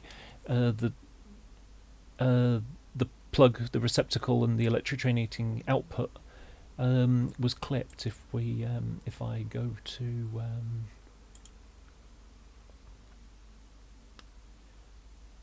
if we go to electrics and 90 and let's go to rougher distribution. So at first they were fitted with they just came out as standard, which is how the Bachmann model is. So they came out with a rubber plate and the knuckle coupler, drop head buckeye. They also had the TDM jumper receptacles here, but they're like clips, but they weren't very reliable. You know, it wasn't so much reliable. It was just a pain in the neck to get to. So they relocated them into little pockets at the side. You can just make out. There's the pocket, so it would just clip into that little. You know, it's basically like a T-shaped piece of metal, and it's just welded on. But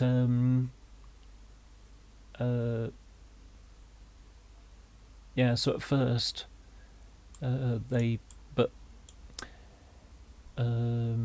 this one actually has it. Oh, that's because they were refitted later. Oh, there's one that's lost the skirting. Look.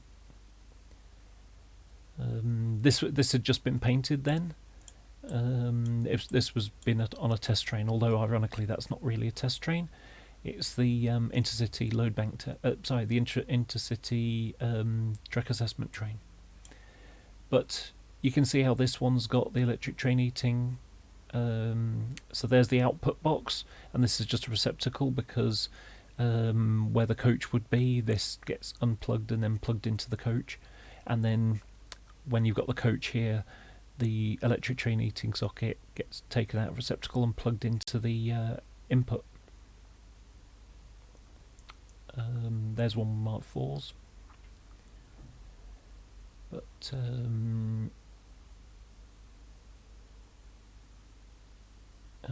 see if we can find a later one.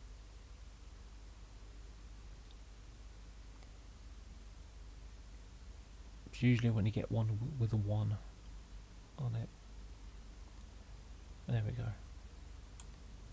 So when they've got the 91 numbers on, that means that the TDM has been turned off, and yeah, because later on they removed the plugs. But the reason why they did it was because they got fed up of there we go.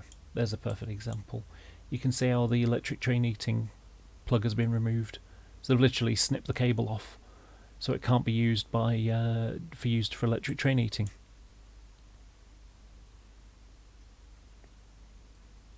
There we go. That's a better picture. So you can see how the rubber plate has been removed. It's got a normal screw link coupling, and then they've gone and plated over it. I thought it was just snipped, but yeah, they've gone and put up the plate over it, and they've removed the jumper, you know, the cable between. So this can't electrically train heat a rake of coaches. And they also reduce the speed to 75 miles an hour. So yeah, it's going to be interesting to you know, later on they put it back in, and that's why they ended up becoming O's again. But like I say, you got many years of them running without the electric train heating, and this is how I'm doing almost all my freight ones. I'm going to, in fact, as I've explained before, so when I organise my pictures, I have them in class 90s and then separate them in liveries, and then I've got modelling, and in each, these are the O's that I'm doing, and these are the ones that I'm doing, and then I create a little document which is for the detail stuff. So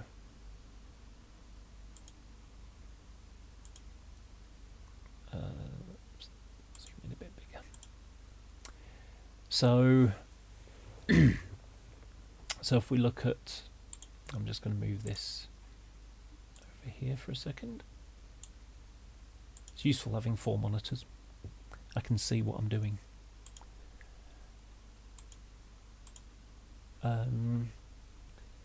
So if we look at 90002,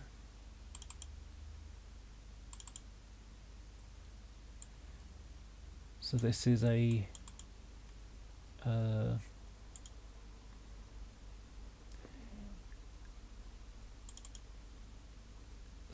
standard Intercity one. It's got the Girls Brigade nameplate on. Always knew I was a girl, so having a girls thing on, that was just a little way of doing it. But you can see how the original clips for the TDM, which is time division multiplexing, basically it sends a digital signal down the PA wires, the personal address system wires, and encodes what the train should do. So the guy could be in the DVT and get the train to push. And you can see how the these have got clipped oleos. So oleos are circular buffers, and they're just being clipped off the top. But you can see how it's got the knuckle and it's got the rubber plate. And as I said, where if we look, there's an earlier one where you had the clips there. Like I say, they're just a pain to get to. So also tiny numbers that everybody hated. There's one where the skirting's come off. But yeah, that's it, brand new. Hasn't even been out of works yet. Not a spot of dirt on it. And something else to notice, if you look, can you see how wide, and it's got the YPEC lights underneath the plastic headlight.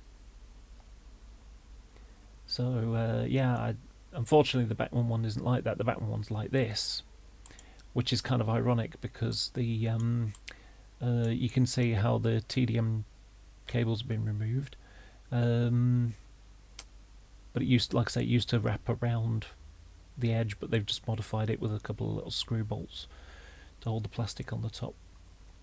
So that's 002. I'm modelling like this with a nameplate. Let's take, so 22. I'm doing it rougher distribution like this, like the photo I showed you earlier. In fact, exactly like this. I've already got the nameplates, and it's so how am I doing it? So if we look, it's 22. So it's still got the clipped oleo buffers, so it's not the sort of oval ones, sort of flattened oval ones like this. It's these kind. And so the rubber plate has been removed, so it'll be just like that. So it's got the clipped oleos, the rubber plate removed, and to sort of do another one later, I'm doing 139 as still having the rubber plate. Also, something else to notice here, we got the vent and box version. So what I'm talking about here is the battery charger. So on class 90s, in fact, what I really need to do is to go back to, oops, too far. What I need to do is show you details, and I think I've got a double shot that I did recently. I can't remember. I think I did a variation picture.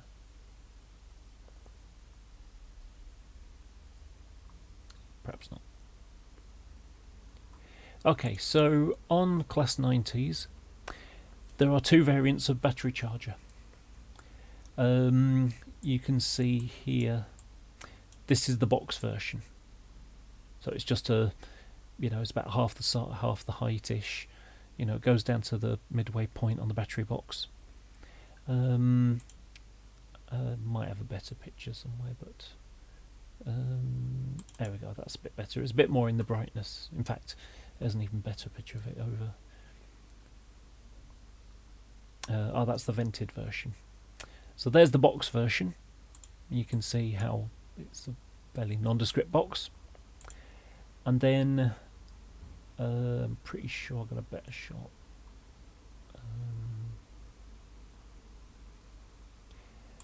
And here is the vented version. So it's a taller box with a couple of big heatsink type things on it,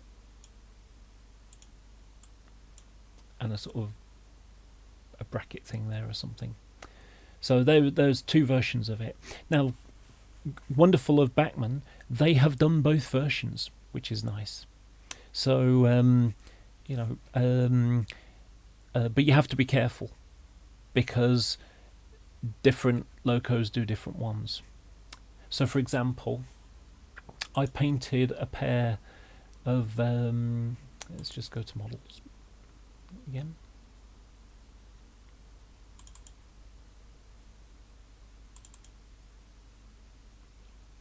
Commissions.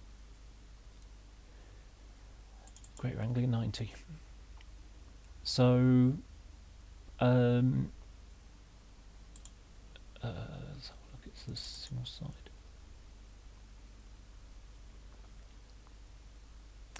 So this is the rail freight liveried vehicle that I've stripped and repainted, and you can see how it's got the box version. The Intercity version has got the tall vented version. Now, I have a set of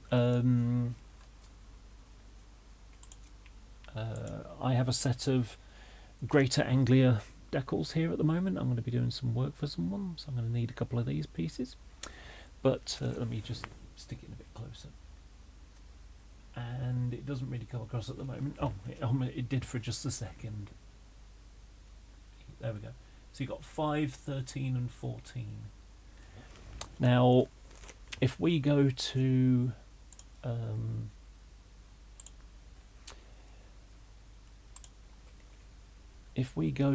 class 90s again, 90, and then 90O, and privatised, and Greater Anglia.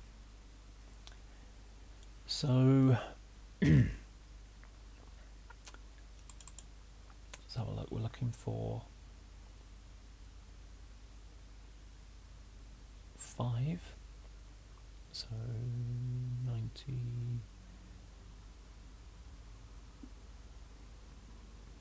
Double 01, double 4. This is that 6? Yeah, 6. You can see there's the tall vented version.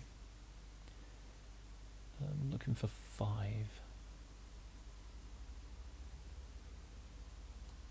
What was that one? 11.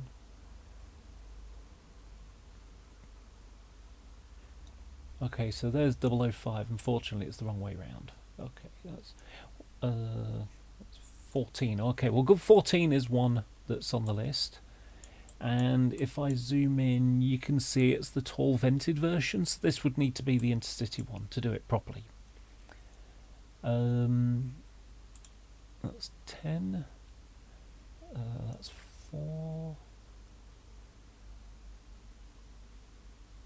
There's 6 again, tall vented version. 8.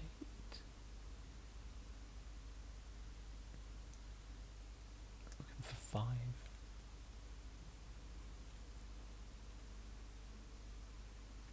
I just went through every single one. I just snapped loads of pictures that I could find.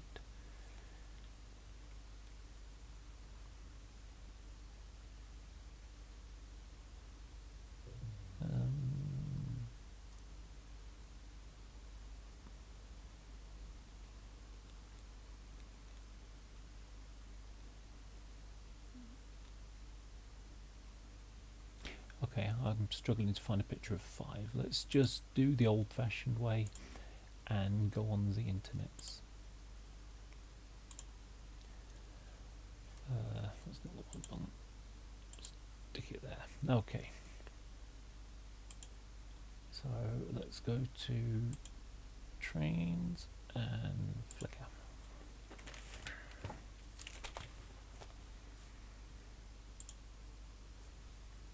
T005.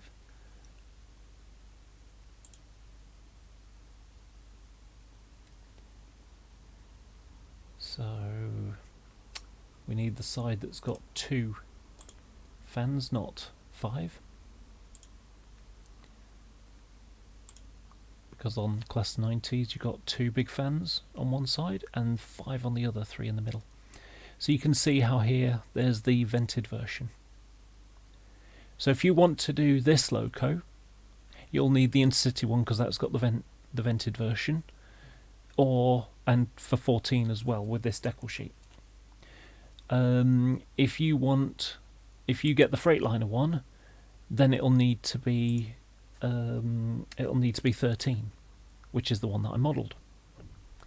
And so, now. Again, this comes back to the point of the video. I know I've rambled a lot and talked about lots of other things, but it comes, this comes to the point I've been trying to say.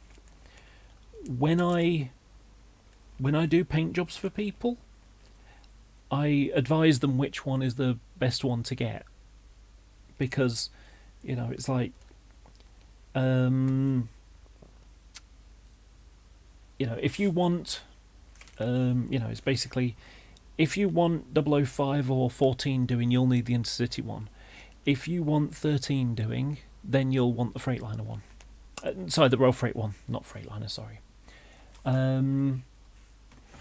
Now, the reason why I do that is because I want to do a good job. In a way, in my head, I think to myself, I would be doing a disservice to you to paint it up, to put the wrong numbers on the loco with the wrong detail parts. If someone bought the Freightliner one, which has got the, sort of flattened oval buffers and the rubber plate removed, that's really not the one you should be buying for this project. If you want it painted in Freightliner livery, if you want it painted in lots of other colours, then okay, fine. But for a Greater Anglia one, or anything from 1 onwards, basically, then it would need to be, from the first 15, it would need to be the correct one for the job. So, and like I say, I feel I would be doing you a disservice to basically make something for you and it not be right, because later on, if you did realise, let's say, I've actually filmed for a class 90 video review. I actually took the one that I got in Freightliner livery and took it with my Intercity liveried one and basically put them together and showed some details and things like that. Never got around to making the video yet because I'm just bloody lazy. Seem to get lots of other things I could do, but you know, it's on my to-do list, and I've got loads of bits of footage ready for making videos. But I just feel that, you know, if I did a 90 for you, and you went, oh, I don't really care, and I did it for you anyway, and then later on, you know, in my head, I think this person is now going to know the difference, and whenever they see it, they're going to think, yeah, I got it, you know, I've got one of greater Anglia colours and no one else has, but that some of the details are wrong, and I just feel like I've cheated you. Because my standards are high, and I would like to make sure that the thing you get is appropriate for the body shell or things like that. That's my standard. I'm not forcing my standard on you. I'm sort of advising you which way to go to get the most accuracy out of what's available. Because, you know, when I see something's coming out, for example, let's say that Bachmann, you know, a few months from now, announced that they're going to do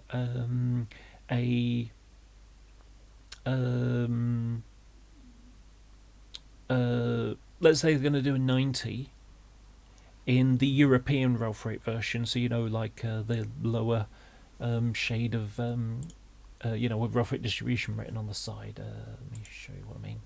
It's easier to show you a picture than it is to explain. So and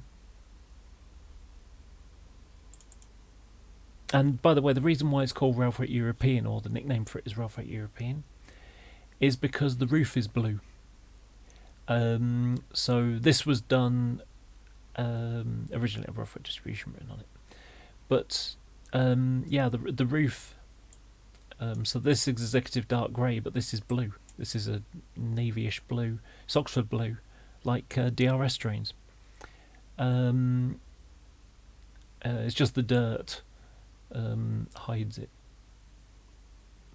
But yeah, you can kind of see it's blue there. It's not really easy to tell unless it's a fresh coat. But yeah, this is a very dark blue. Anyway, so let's say Bachmann decide that they're going to do a Ralph Rate distribution European version in with the vented version like this. So let's say they produce this model with the tall vented version. What I do is I go through my model list and I look which ones I'm doing. So if we look at that one, it's got the flattened oval buffers, the European style ones. It's got the rubber plate removed, and it's got a standard screw link coupling with the vents. That's the only difference between them. So what I can do is I can look down, well,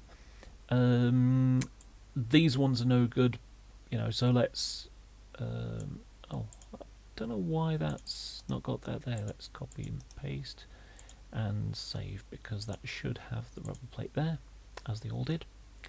So automatically, let's change the colours, let's say red.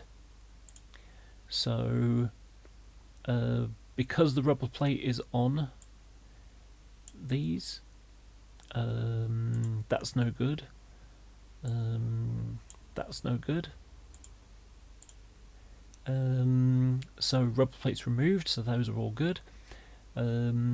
RFID tags, that's okay because they can be fitted later, but I'm not really doing them. So we've got these are the continental buffers. So let's have a look. So this one's a box one, So the only ones I'm doing with continental buffers are is this one, and it's got a box, so it's no good to me.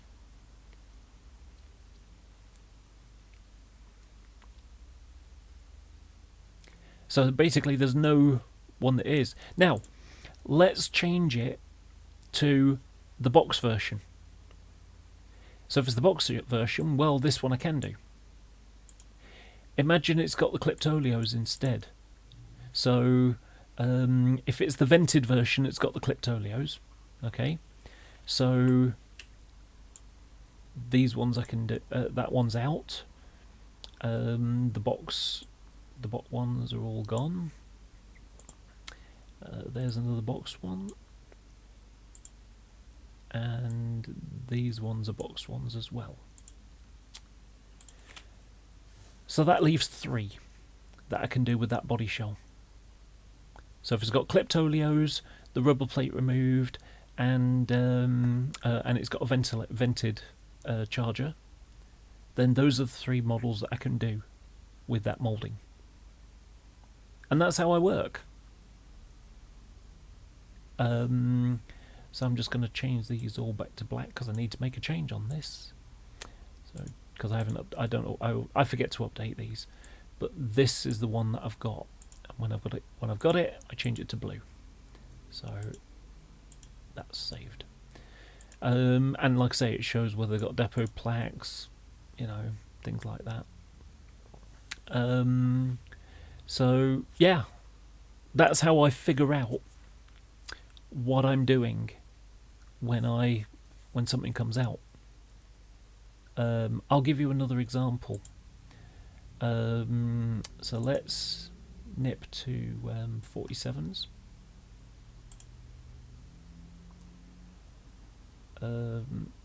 In fact, let's not. Let's go to 37s. Okay. So earlier on, is it here? No.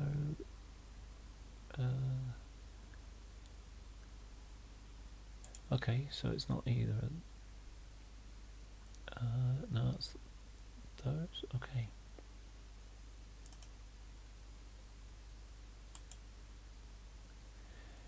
Right, I'm just going to. Excuse me a second. I'm gonna.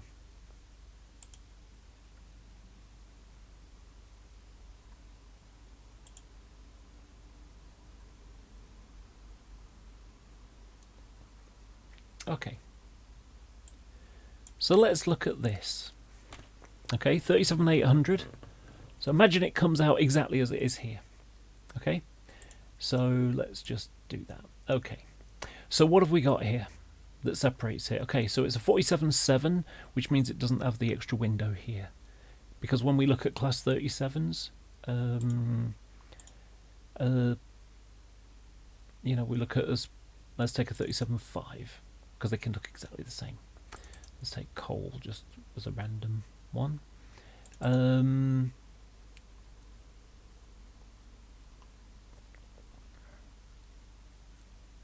So this is a 37.5, and if we look, it's got a toilet, excuse me, it's got a window above the little letterbox fan, body side fan, hasn't got one here. Whereas if we look at a 5, and the O's and the 4s and everything else, with the exception of 9s and 7s, they have got that window there. Whereas on the 47.7s, that's, plated over, or filled in, it's just flat. So what have we got? So we've got split nose grills here on both ends. Some have got split at one side, some have got flat on the other. They just go straight across. Let's take an example of one that goes flat across. There you go. That's a split one. This is low one. So yeah, that's got a split in it. Whereas on this end, you can see how it's flat, so it hasn't got the line in the vertical line in the middle. So, oh gosh, I just went and turned it off, dopey person. I got to go back and do it again. So type 337. Okay, so it's a 37.7. So, oh sorry, made a mistake here. So I go to modelling, because that's got the list of ones that I'm modelling, and then I've got 37s. These are the ones that I'm doing or I've got already. So I'm looking for a 47.7. Okay, so the first thing we've got is that it's a centre head code. So let's have a look at the centre head code 47.7s I'm doing. So let's change them to orange just to, you know, do it. Also, 37.9s have the same flat body sides there. The difference between them is that on the roof, this section here is different. There, that section there. I can show you in a moment. But so what we've got is it's got split there and split there. It's flat on the top there, and it's got a centre head code. That's the key components. So let's have a look. That's split and flat, that's no good. That's split and flat. These ones are both split. Oh, sorry. Yeah, that's right. So that's split. And then they've got wide cantrels, which is the cantrell ones. Sometimes they've got splits in the middle of the larger fans, so it looks like an array of small grills. Not fans, sorry. I don't know why I'm saying fans. The grills. So sometimes the cantrell grills are split in the middle, but these ones aren't. So, these ones are no good. So let's just change them black. These ones are good. So it's got centre head code. It's got split. You know, you can see how I've got it. Sort of no grill. So the split on the O's and the 3s. And on the 4s, on the 5s, then they start getting split and flat. Sometimes you'll find them there flat and flat. So I've got one I'm missing in here.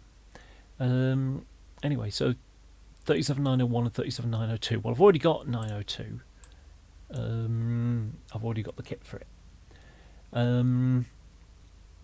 And so that would be the one that's available to me. Now, I've still got to make a modification because I've got to do the roof. And the roof...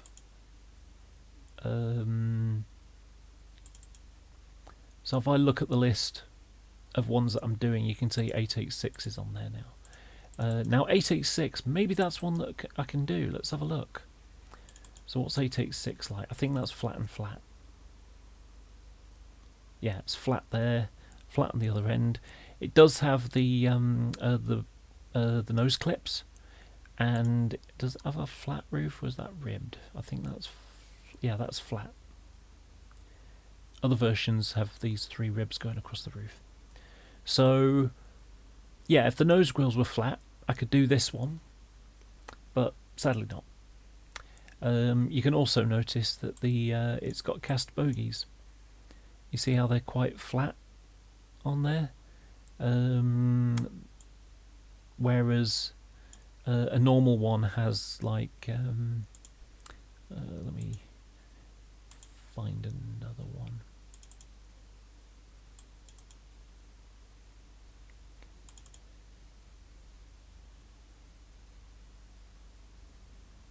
Oh, that's cast too. Yeah, those are cast as well.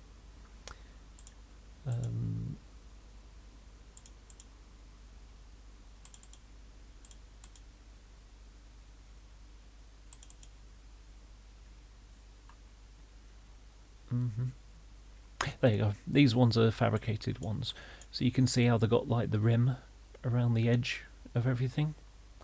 There you go, they can see it even better now. You know, whereas the cast ones aren't, they're just flat in that area. And sometimes you'll find ones that are cast on one end and ribbed on the other end. So, like I say, you know, this is what I meant by they got flat and split on the other end. You can see, look, there's the line there, and it's not on the other end.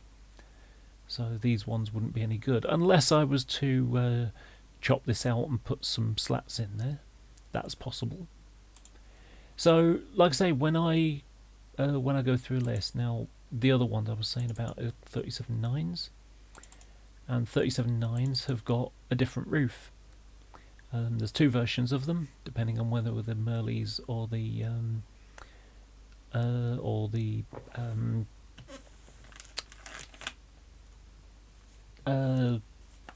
I forgot what the other one was called.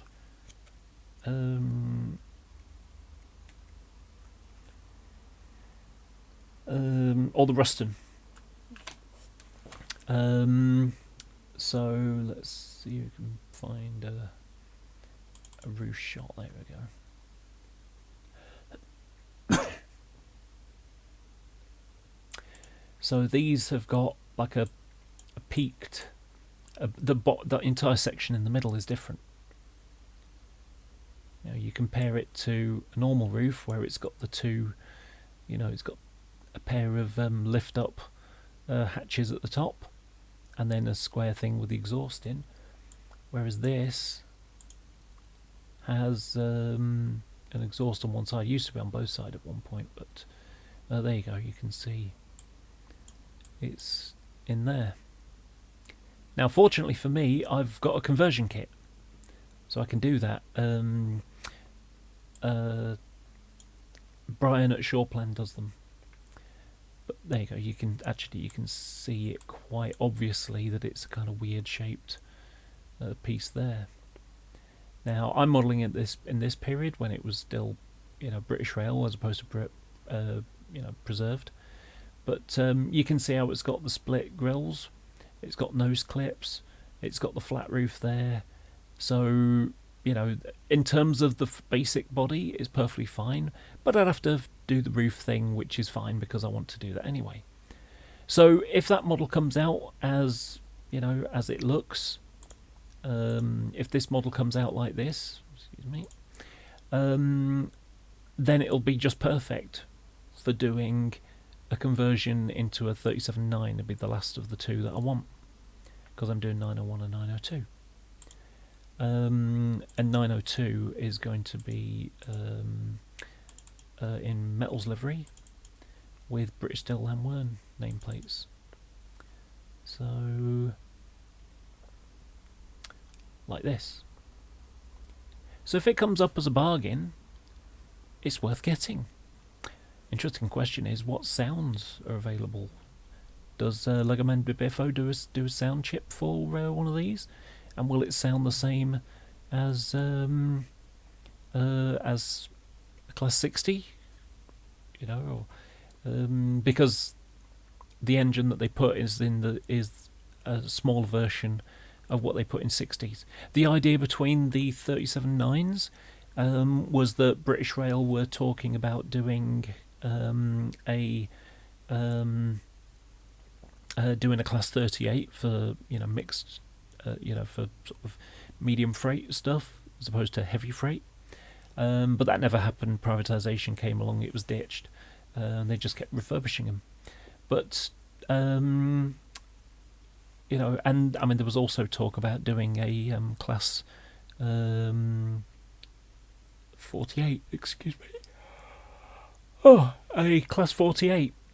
And 48 would have been a mixed traffic type locomotive for either freight or intercity work or parcels.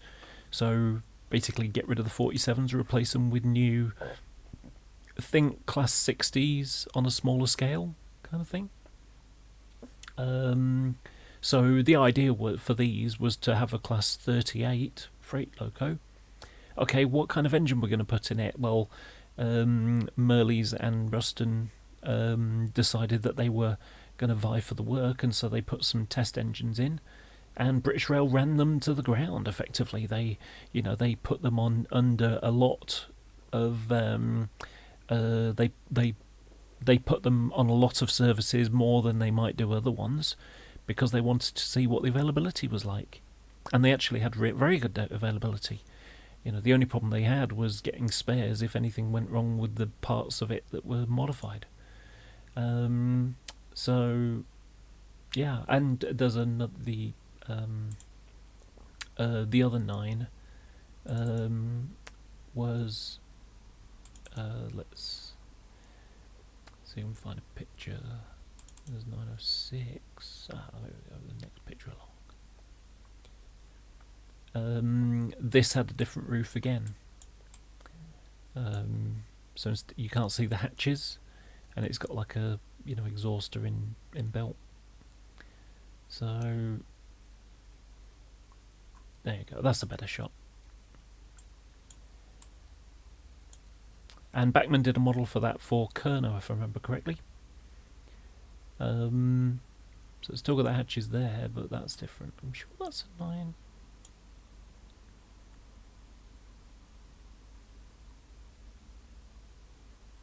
I'm not sure it is one. Might be wrong. But yeah, you can definitely see the difference there. Look, big exhaust with a big massive hole in it, and a sort of hatch thing there. I've got another conversion kit for a 37.9, but it's I don't know, it looks a bit like that actually. It's an A1 conversion, but in fact you can see for this one it's got the flat grills on the end, so this is 906, and you can see how it's split at one side and flat on the other. 904 is the oddity. I think it was 904 because that's got extra slats on the roof, on the Kentrel grills. Let's go for the metals one because it's going to be in there. 904, and you can see how it's got the split Kentrel grills on the top there. So, like I say, little variants that you see. So all these little things, when something comes out, I'll give you another example, another good,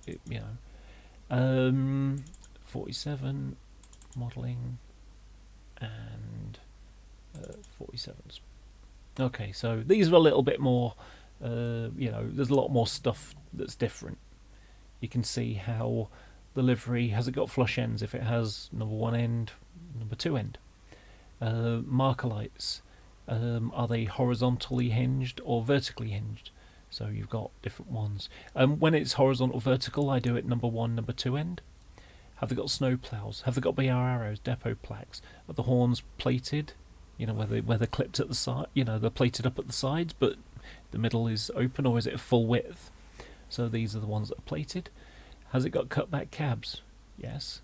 Is it twin tank, batteries only, or a single tank? The boilerplate, is it open, or is it a circular one, a circular plate over the top, or a square plate? And the difference in subtypes is 47Os were built with steam heat. 47.3s didn't have steam heat. 47.4s have electric train heating. 37.6s were lower rated for Scotland, so they were limited to 75 miles an hour. 47.7s were 100 miles per hour with the railway clearinghouse jumper cables on the end, so they could push-pull. 47.8s are 47.4s,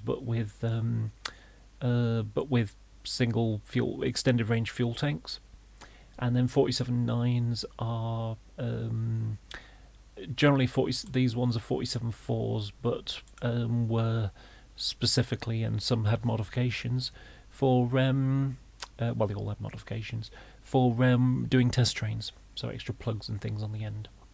47.901 was a prototype which tested the Class 56 engine, before they put it in a 56.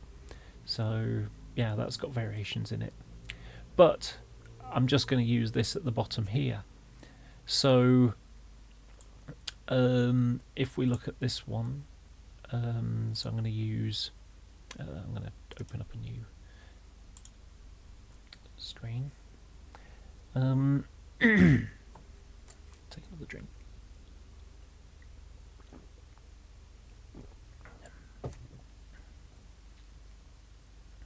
Just wait for it to open. Excuse me.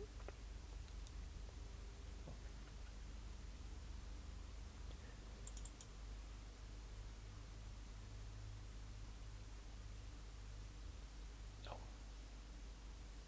Wait a minute, I'm not going there anyway. It's trains. If it opens, there we go. And models and logos and 47s.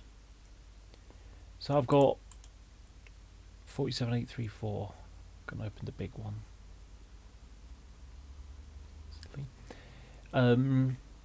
So this is the 47834 model, and I've basically changed the number and I've changed the nameplates. So when it came out, it's like, okay, let's have a look. Let's chuck it out there. So Bachmann 47834. So let's see if it's in there. It's a nice picture. Okay, that looks reasonable. Okay, so if we look at it, we can see how it hasn't got a flush end. And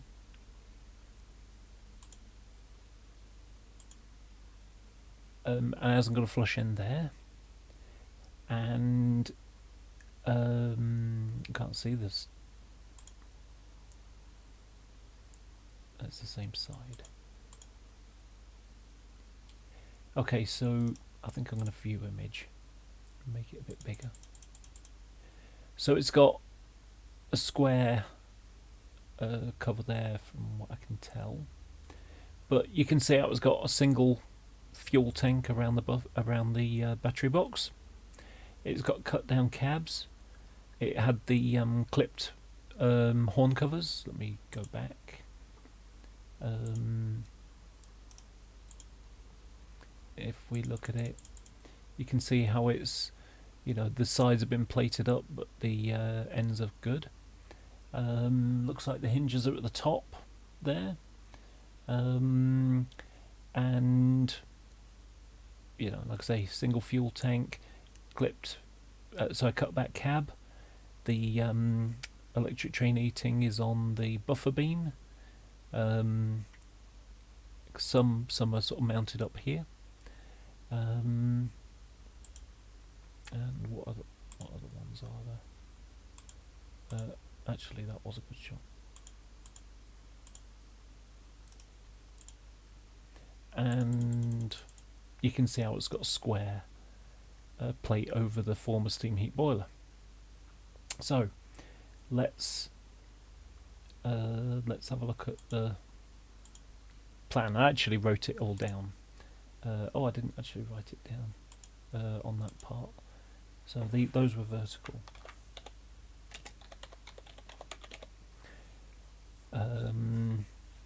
It's neither. What's this? Snow plows, no arrow plaques, no horns. Are plated. It's got a cut down cab. It's got a square, and it's got Olea buffers. And the ETH mounting was on the buffer beam, isn't it? So I'm going to do an extra check just to be sure on the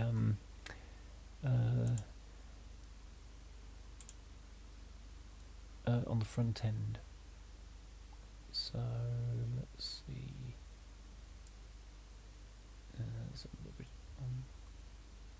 trying to good. Ah, there we go. That's what I need. So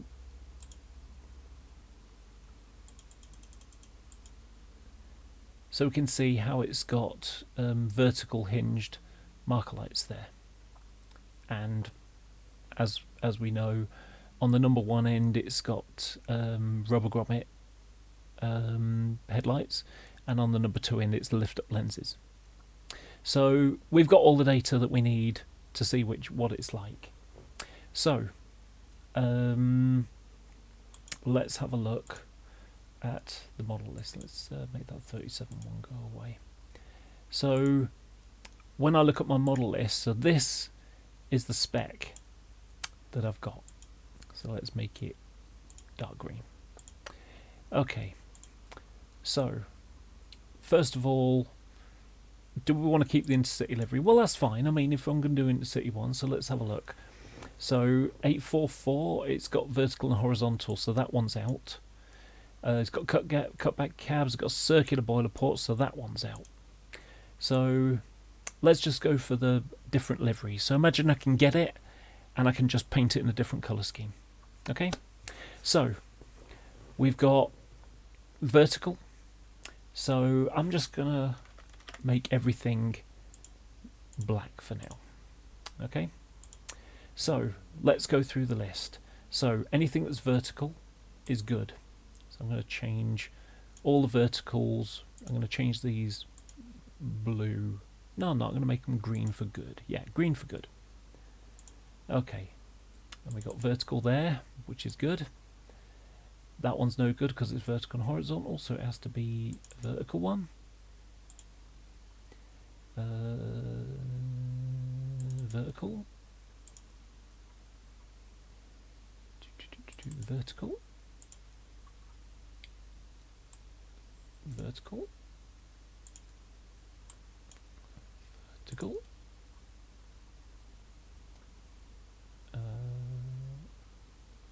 Vertical.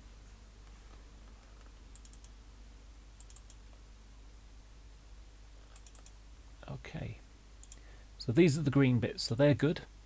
Okay, so now we need plated horn covers. So that one's good. That one's no good because, you know, well, actually, I suppose, yeah, let's put everything that fits the profile. Yeah, that'll work. Okay, so we've got that. So now we're going to go up the next line. Cut back. So that one's good. That one's good. These two are good. That one. That one. Those two. That one. That one. That one. Okay. Now we're going to go for single tank. So batteries. Single tank. Single tank. Single.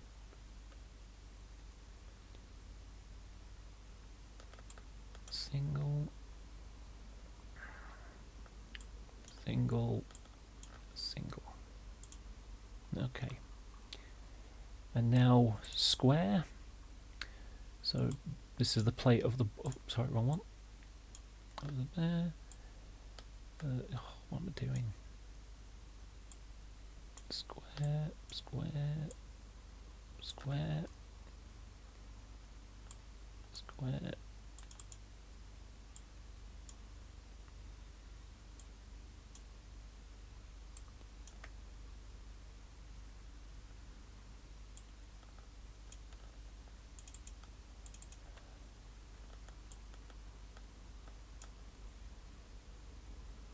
And square.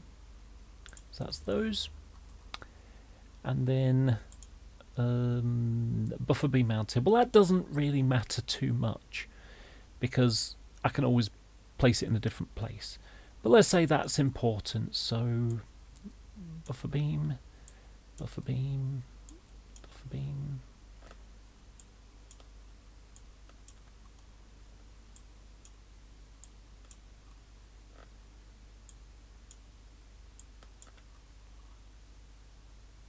Okay, and then oleo, which is pretty much everything except for one or two. We don't really have to worry about that unless, you know, we find one that has, and I'm only doing two. So let's see how many of them fit all of it. So what have we got? So no, that one's got circular. That one's not got cut back. That one's got, no, that doesn't fit because of the horizontal. Okay, that one is slightly different because it's got the LED ones, which were, but that one doesn't really fit either. So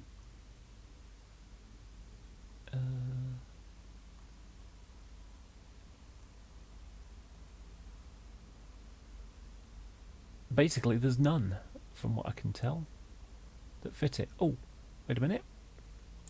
Okay, this one is the nearest one, but it's got what's this on both ends, so that's no good.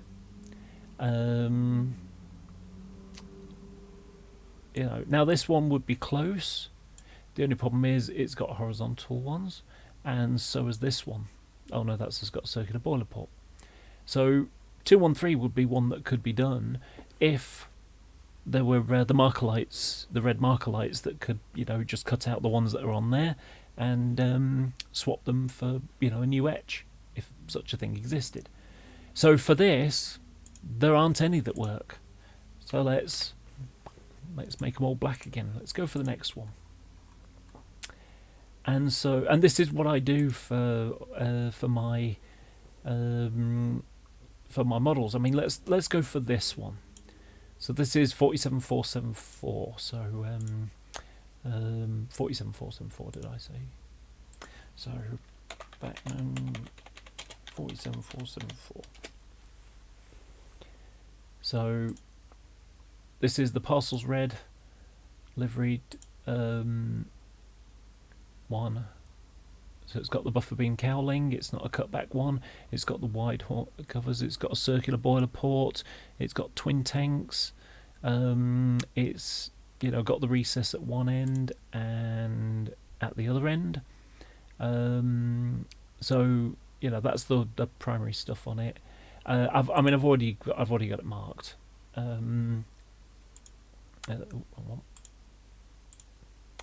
So let's go for this one. So I'm going to change that to blue just so we can keep it easy to see. Okay. So oh, sorry, I haven't got it marked. Let's have a look at the real thing. It'd be easier.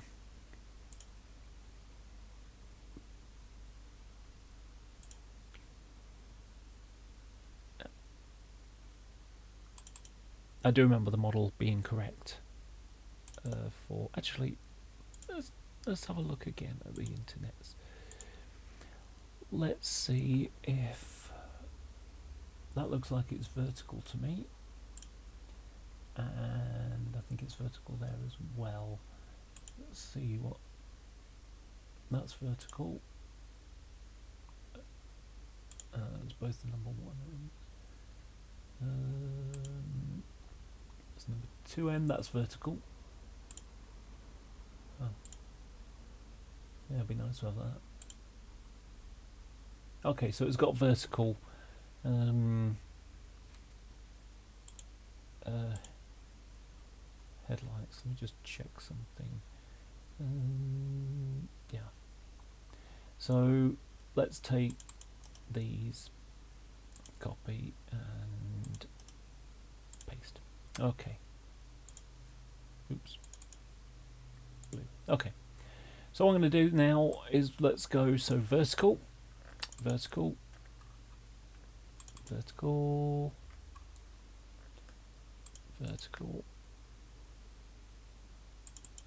vertical, 3 there, and vertical.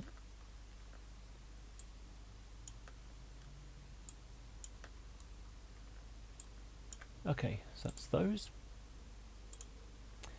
And then it's got twin tank.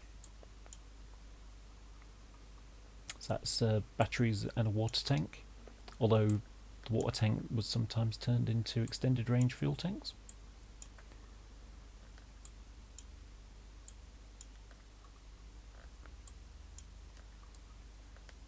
So twin tanks. And of course, something else worth thinking, if you end up buying two, you know, you sort of look and you say, oh, well, two fit that. All I have to do is swap this, you know, single tank one with the twin tank one and the twin tank one with the single one, and I can get two locos that fit my profile. So it's sometimes worth considering that. So we've got a circular boiler port. So circular.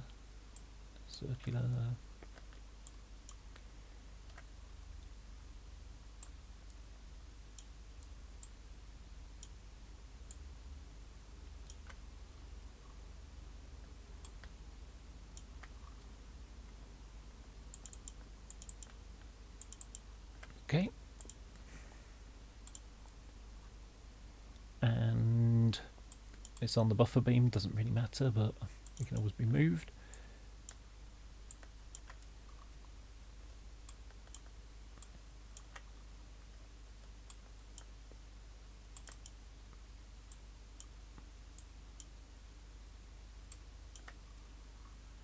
Right, okay.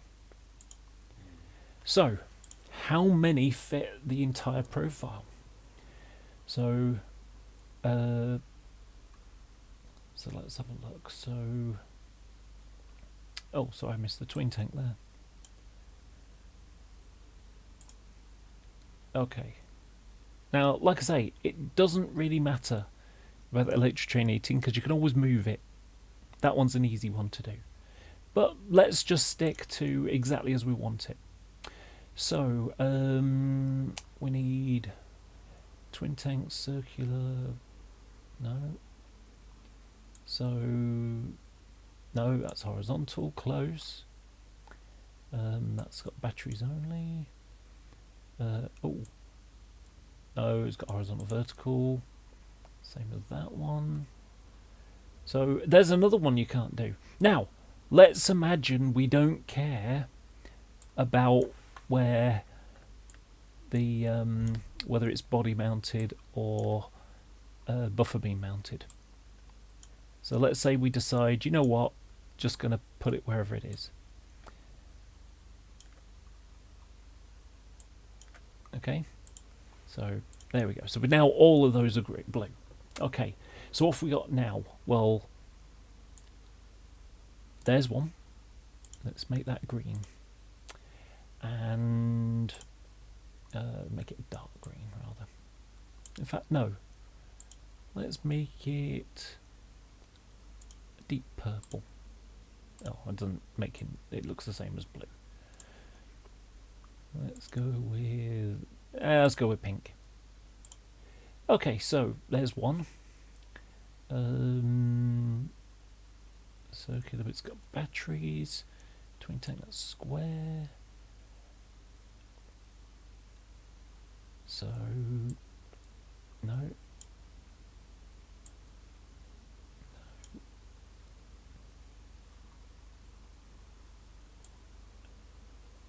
No. There's one. Ah, except for number 2 end is flush. Yeah, see the batteries, that could be changed, but that doesn't fit. So it looks like the only one we can do with that is this one at the bottom. Now, what we could do if we really wanted to be adventurous is the circular boiler port could be sanded down and then get the shore plan etch and put the square plated one on. So, you know, like I say, all these little things, you can then say, okay, well, if we don't really mind about the square one, so now we've got, oops, no, that's not the right one. So we can do that one now, if we decide we're going to do a little bit more modelling than needed. So we can do, no, not that one.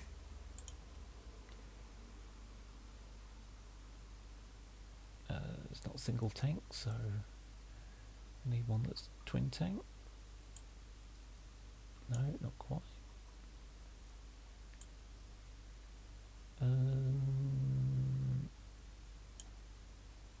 No.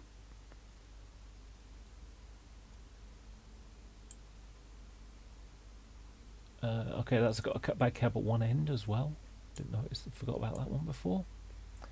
Let's split. So we can now do 2 out of it, and on and on. Like I say, you could just look at different things. I mean, a perfect example of one where I bought 2 was 4753 from 535 enlarged logo. 535 enlarged logo has got a flush end at both ends. It's got batteries only. It's got a square boiler port, as does this one. So these 2 share the same body. The only difference is whether what's it is. But like I say, whenever they got flush ends, they always ended up with vertical marker lights. Now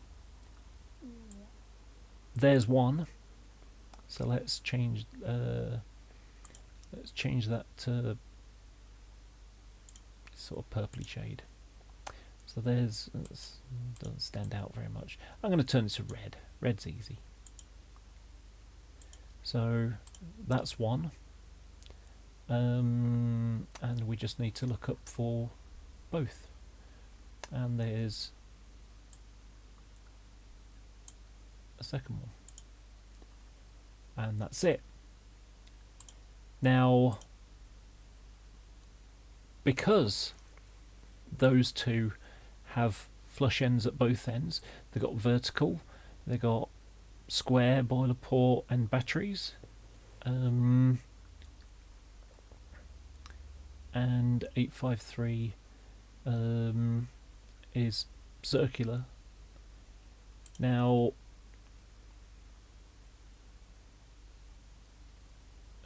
when I got give me a sec.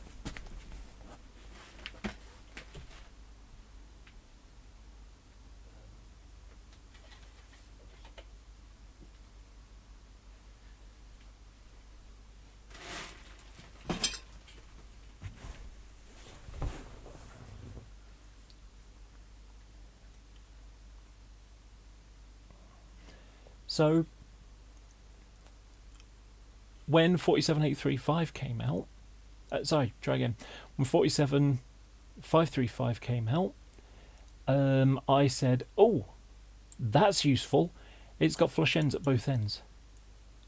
So I'm just going to do some modifications to it, and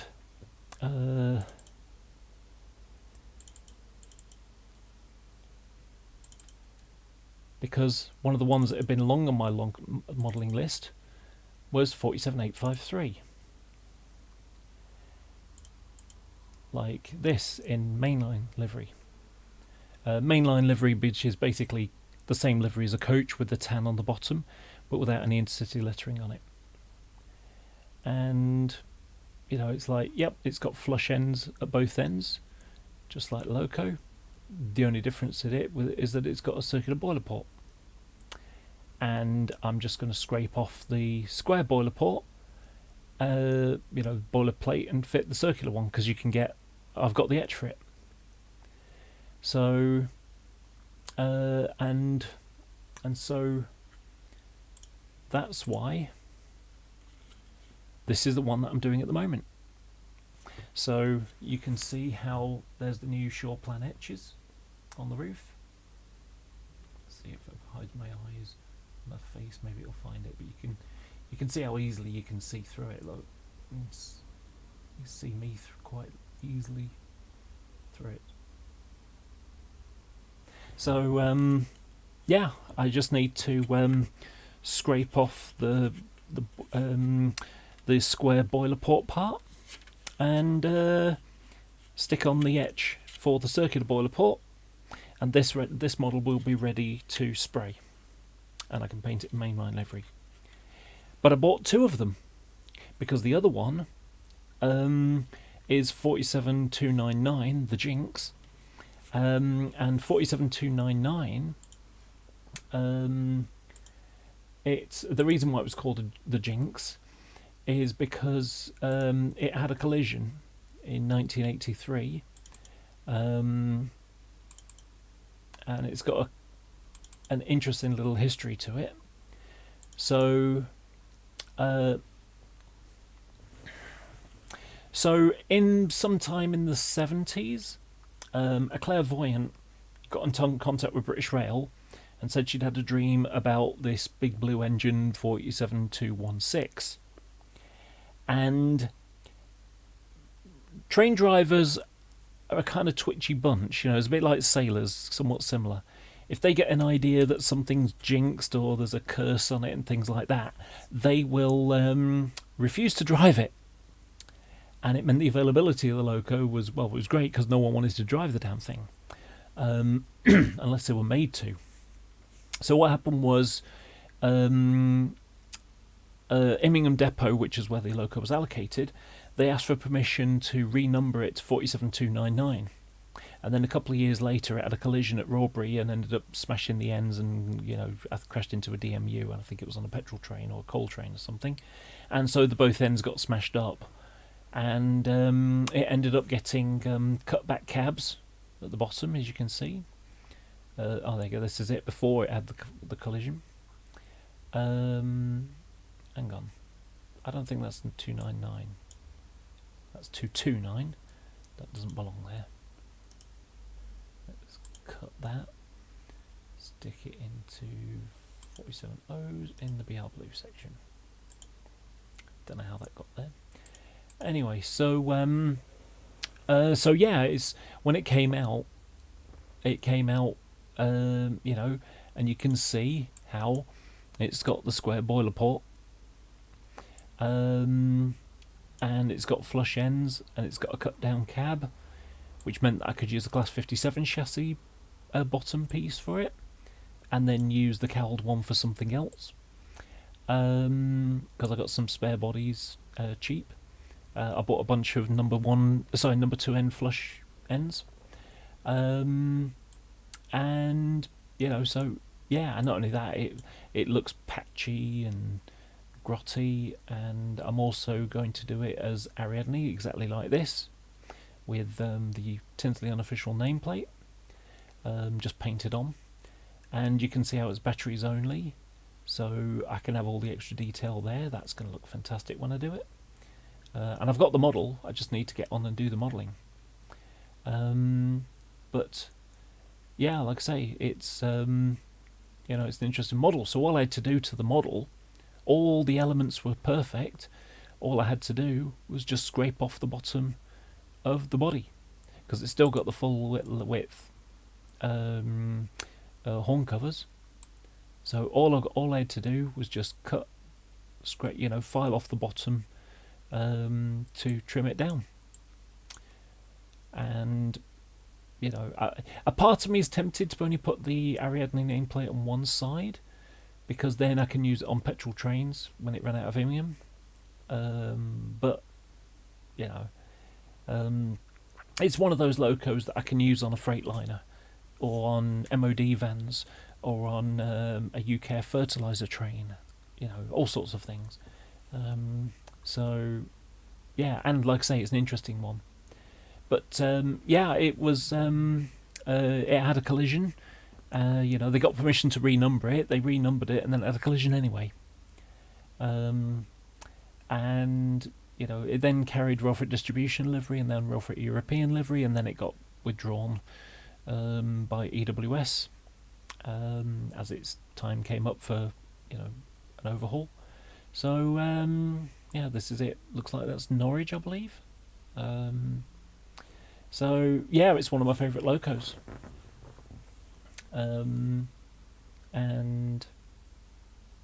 I think it's a great looking. Like I say, it's going to be an interesting weathering option to do. So yeah, the other favourite of mine is 47053, which is unusual because normally when a loco has a collision they put lift-up lenses, but for this one, for some strange reason, they put the rubber grommet ones on. So they plated the end up and they kept with the rubber grommet with a bit of frosted glazing in. So it's one of only 3 that had it. 210 was the other, and I can't remember the name of the other one. It was drawn, about the time I got into modelling, train spotting stuff. But yeah, and you can see how flush number 1 end. It's got twin tanks. It's got a plated boiler port. I can't remember what version it is. It's a square version. You can see there. Oh, I thought that was going to get bigger. This is it before it got an overhaul.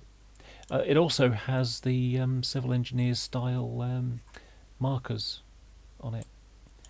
So when they had blue and old rail freight and rail freight red soul bar, they would put these little flashes to say this is London Midland Region Civil Engineers loco. And I've got a set of those. You can get them from Railtech. So eventually I'm going to do this. The only problem is that I'm waiting for a number 1 flush end to do, but at the same time I'm thinking I might just do it anyway. I could take one of the ones which have had the number 2 end flush end and then chop it out and splice this one in. I could do that, but like I say, it's it did all sorts of things. Like I say, a freight line to train through. Is that Hereford there? I think that's Hereford.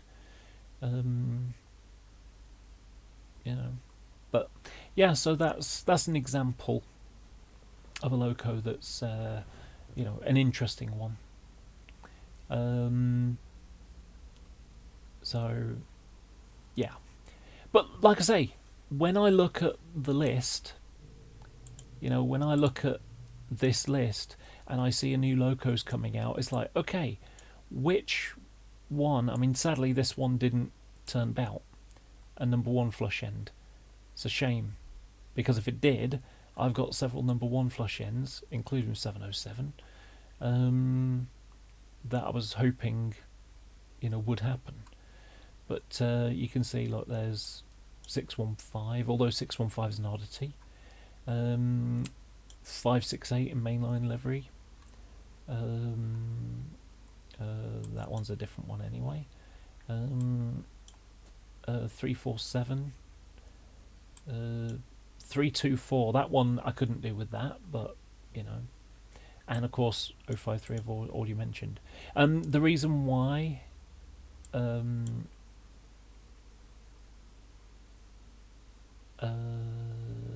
no, actually I think I can with that. I can't remember. I know it's got cut down cabs.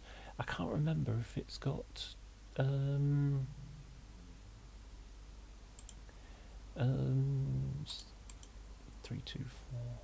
I can't remember if the horn covers have been clipped. I don't think so. Seem to remember not.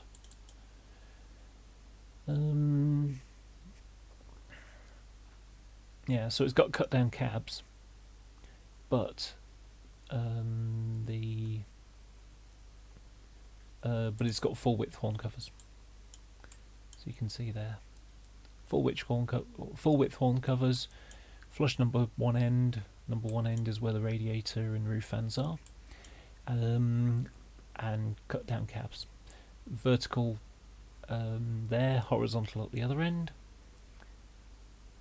So yeah, that's another one on my list of ones I want to do. Now I'm going to turn this off and I'm not going to save it because I don't want to lose the things that I've already got. But on the list of 47s I've got at the moment, I showed earlier that that I've got that I'm doing a pair of 47s up with the roof fan and grill sets and everything, and the new circuitry for it. One of them be 853 and the other one is going to be 331, which is an old rail freight liveried one, and it's a DCEA, which is an Immingham departmental loco. So the kind of thing you would have seen at Doncaster, Barnetby. You'd see it probably all the way down to as far as Peterborough and up to Darlington, across to Healy Mills.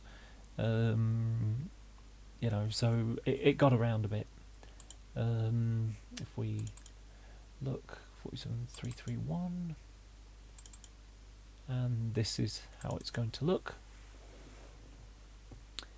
And it just so happened I bought a whole bunch of Invicta Railways 47s, 47 bodies. So when Bachmann did a version of 47835 Windsor Castle, but they kind of stuffed up slightly on the livery, and hi Casrael, and they went and put tan on the bottom instead of white. So they recalled the bodies, they got a new batch of bodies done, stuck the new bodies on the new model, and sold the bodies to Invicta, who then put them on eBay, and they were like £12 each. So I bought, I think it was 6 of them I ended up with. So, yeah. But, like I say, this is how I'm going to do it. Looking a bit sort of, a bit patchy and, looking a bit rough. The paint, the yellow is a little bit faded in places, especially on the corners. The grey's a little bit lighter than normal. You can see it compared to the Wagon, which is the same colour. But it's got the square boiler port, it's got the flush end, it's got the full width marker lights, it's got vertical and vertical, vertical horizontal grills, which fits the profile, and it's it's a good all-round loco. So I can use it on, Intercity, standing in for something else. I can use it. This is a construction train out of Leeds. Standing in there, obviously on a Thunderbird duty. That's all the way in Edinburgh. So I think that looks like Bristol, Birmingham, Burton-on-Trent. And there's a little modelling thing for you. Low bridge, dirty marks up it. Why? Diesel smoke. So, like I say, it's a good all round, and of course this is the kind of work that I would do it on. Not that I'm doing any mermaid, but you go the sand train down towards King's Lynn direction. But that's the kind of work that I would have it doing most of the time. And I've got one more sea cow stroke sea line that I need to get, and once I've got that, I've got a full train, which is 20, like this. So, yep, that's one. And I'm going to show you one more. That's quite a train, isn't it? I'm going to show you one more loco that, little detail thing that you might not know about. So, and that's 47, the first 47-4s, the generators. So, the first 20 class 47s had generators instead of alternators, and they also had something different on them, and that is that you can see it here. Normally on a 47 they'll have 5 slats basically between them, but the first few didn't. They only had 1 slat in the middle. So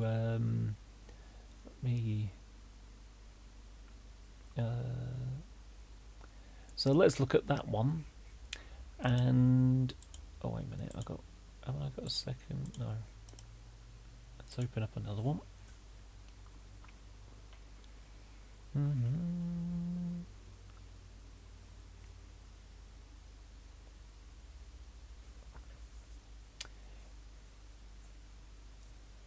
Now, I believe both Bachmann and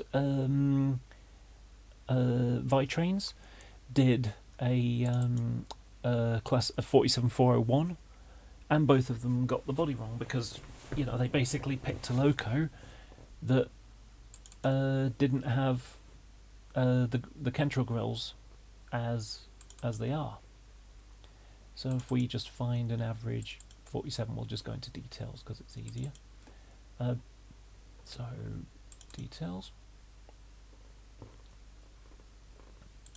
Let's just use that one because they're nice broadsides.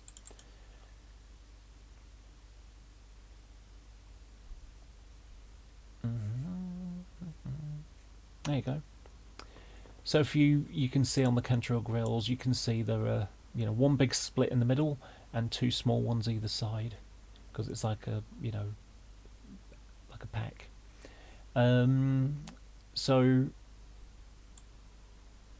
you can see the difference here, that this has got the single slat and it hasn't got the other two in there. Now for me, when I do 47401, I'm going to model it exactly like that. What I'm going to do is I'm going to get my model scalpel, I'm going to stick it under here, and I'm going to cut these down, and then I'm going to get some sandpaper and just slide backwards and forwards to file it down until you can't see it anymore. That's the intention behind it. I mean, I could be really cunning and just chop out the entire section and make a 3D print that you can just insert inside. I don't think I need to do that. But yeah, I'll be doing it in original green like this. This is preserved, but there you go, like that. Star of the East, and it was done by Immingham Depot. They painted it to sort of in its original livery, just to the last, probably I think it was the last 8 months, a year, something like that, before it was withdrawn. And it's like, I like the idea. In my modelling list, I'm doing several locos that are specials in their original liveries. So if we look at the list, I might end up. I'm starting to blank things out because I don't really need them, but I was going to do that one in green. So I'm doing 30 and 64 in green, although they're not going to look nice and shiny as they did their 3 to the C rail tour, because they did rail tour with 118, which ironically I'm also modelling, but 1364.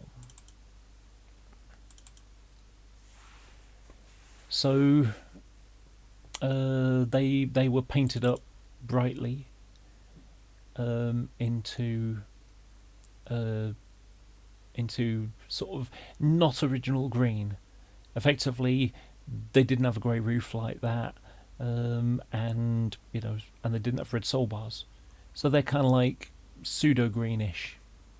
It's more like rail freight livery really, but so yeah, they did that 3 to the C tour, and like this, look nice and smart.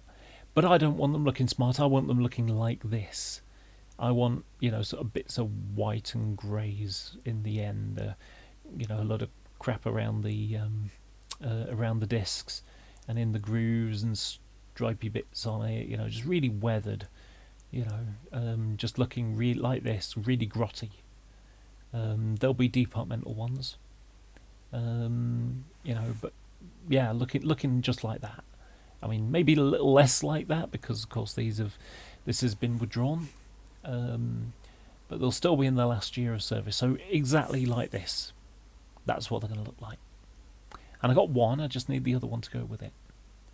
So yeah, and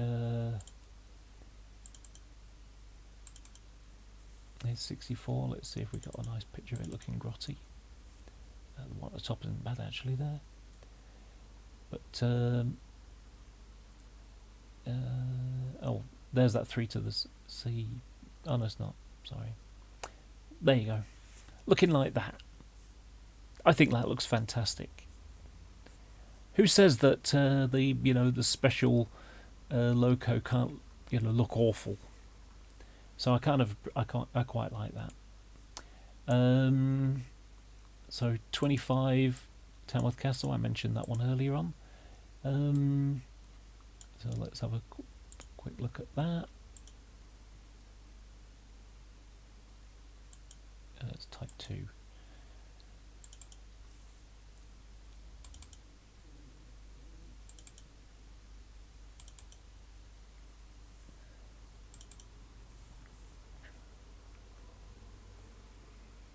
So, yeah, here on a rail tour, and every single time the guys ran it on a rail tour, they do something to it. They change a little detail.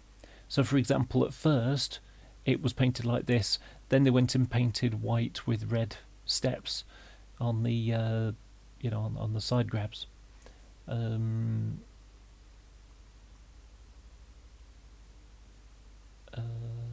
That's after it was preserved. But then the last time they ran it, they stuck a bit of white around the edge of the snow plows. So like I say, they just did a little thing every single time. I'm trying to see if I've got a picture of it without the that's how I'm modelling it, exactly like that, with the white bits around the edge.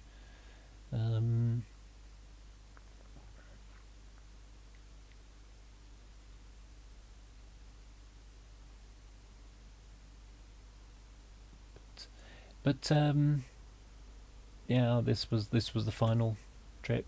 The Requiem, which went from Leeds to Blackpool, I think it was, via Manchester. It was Holyhead, sorry, it was Holyhead. That was it. Yeah. And I seem to remember seeing something saying it gave a spirited performance. But this was the last time it ever ran a train in service. It was. It's a kind of a bit of a joke, really, because D7672 was built in, I think it was 1966, by which time BR Blue was the standard, so it never carried BR, two-tone green, or any green, until it was, retro painted, but it was pseudo retro painted because it never carried that livery. Only ever carried BR Blue, effectively. Not quite true, because it was BR Blue with yellow cabs, which was nicknamed the ice cream van. But yeah, it was amusing little thing. Sadly, I never got to see it until it went to a rail tour. So I'm also going to do 26007 in BR green. So in fact, exactly like this, because this is how I saw it. So it's got high intensity headlight on a big massive box that's stuck right out with the discs fitted, and it's got a Eastfield Depot plaque in blue, Scottish blue, high up on the body. It's got on the roof, it's got the radio roof pod, and it's got oval buffers as well, which some of the early ones carried. But this is a photo I took at Thornaby Open Day in, where you can see 20 September 1992. And I've actually seen it twice. I saw it once in civil engineers livery as well. But actually it's carried quite a lot of liveries. It's carried, started off in green, then went to BR blue. I wonder if I've got a picture of it in blue. Yeah, there we go. So then went to BR Blue, and you can see it's got oleo buffers here instead of oval ones that it carried later on. Then it went into coal livery.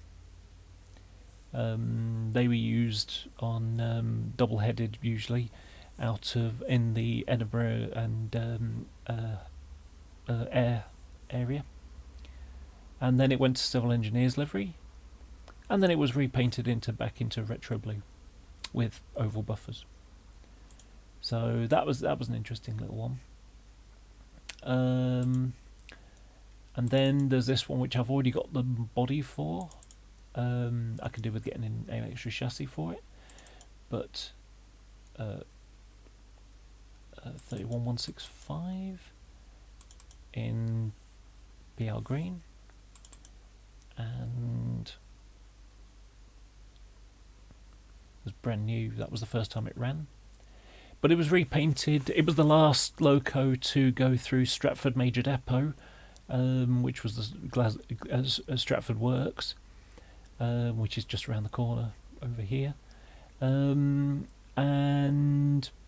so it was named Stratford Major Depot as a celebration of the work the depot did over the years, and so I'm going to do that.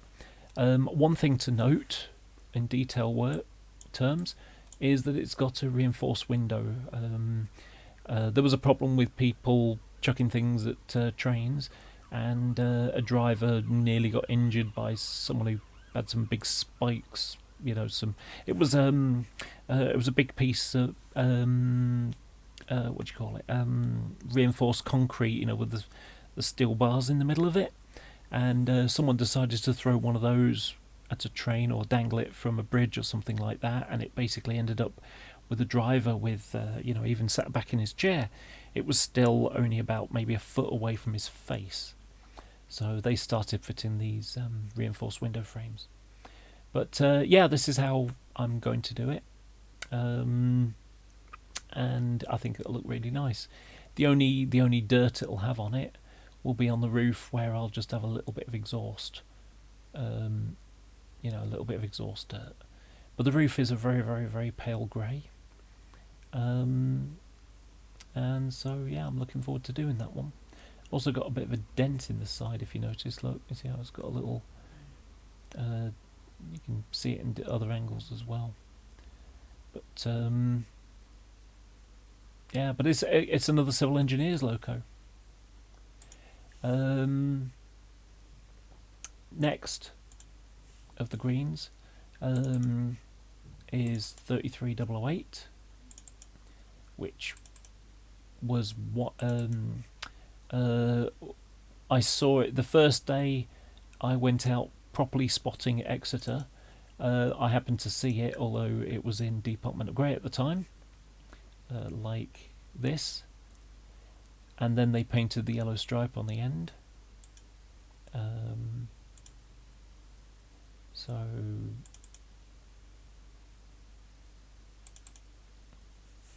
it ended up with the yellow stripe on the top. And not only that, it had sort of managed to carry all sorts of liveries. Oh, that was it, early on. And then, they just sort of put a grey roof on it, and then,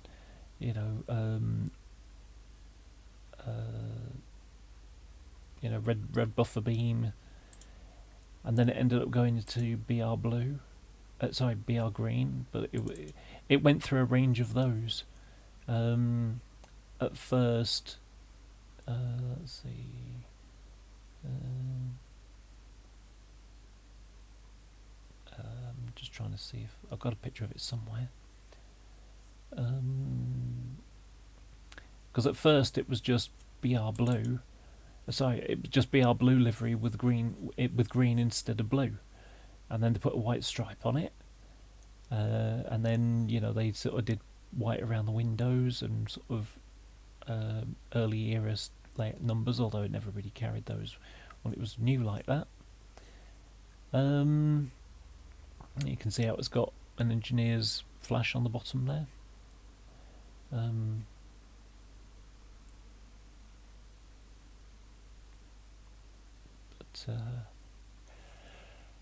Excuse me. I'm going to stop in a minute. Yeah, like I say, it just sort of ended up like that. But then in it went from departmental to civil engineers, and then ended up in I think it was April '92. I think it was.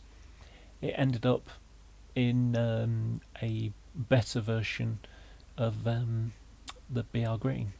Had a little tiny red stripe at the bottom as well. But I'm modelling it exactly like this. One of those 33s that I'm going to be updating. It will be one of these. This will be one of it. One of the ones that I'll be doing out of it. This is a picture from sort of up from Eastleigh somewhere, because those barrier vehicles, which ended up in that's an A and a C, Mark II A and C BFK, or is it BSK? I don't remember. Anyway, they were based at. Excuse me again.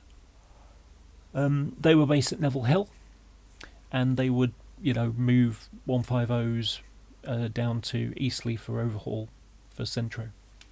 And I'm going to be doing those two coaches, because why not? But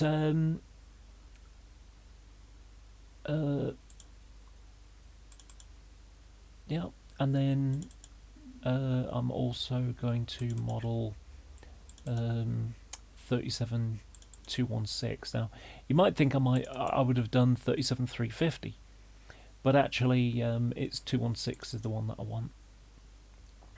That came out in 1992, repainted by Stratford Depot, and it was it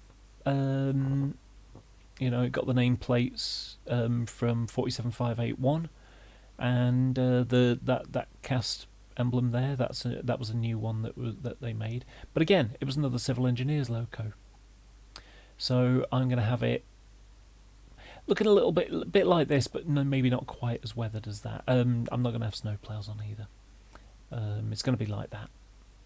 And 37414, out of its way. Certainly wouldn't normally be there.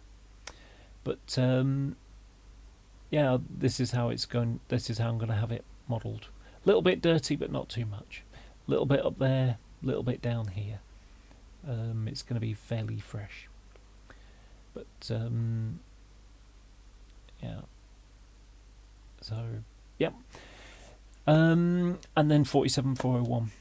And then the next one after that would be D400 in original BR blue. So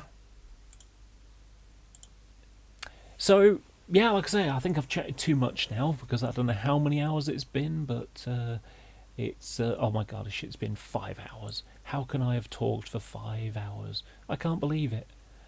Well, if you like it, like it. If you don't.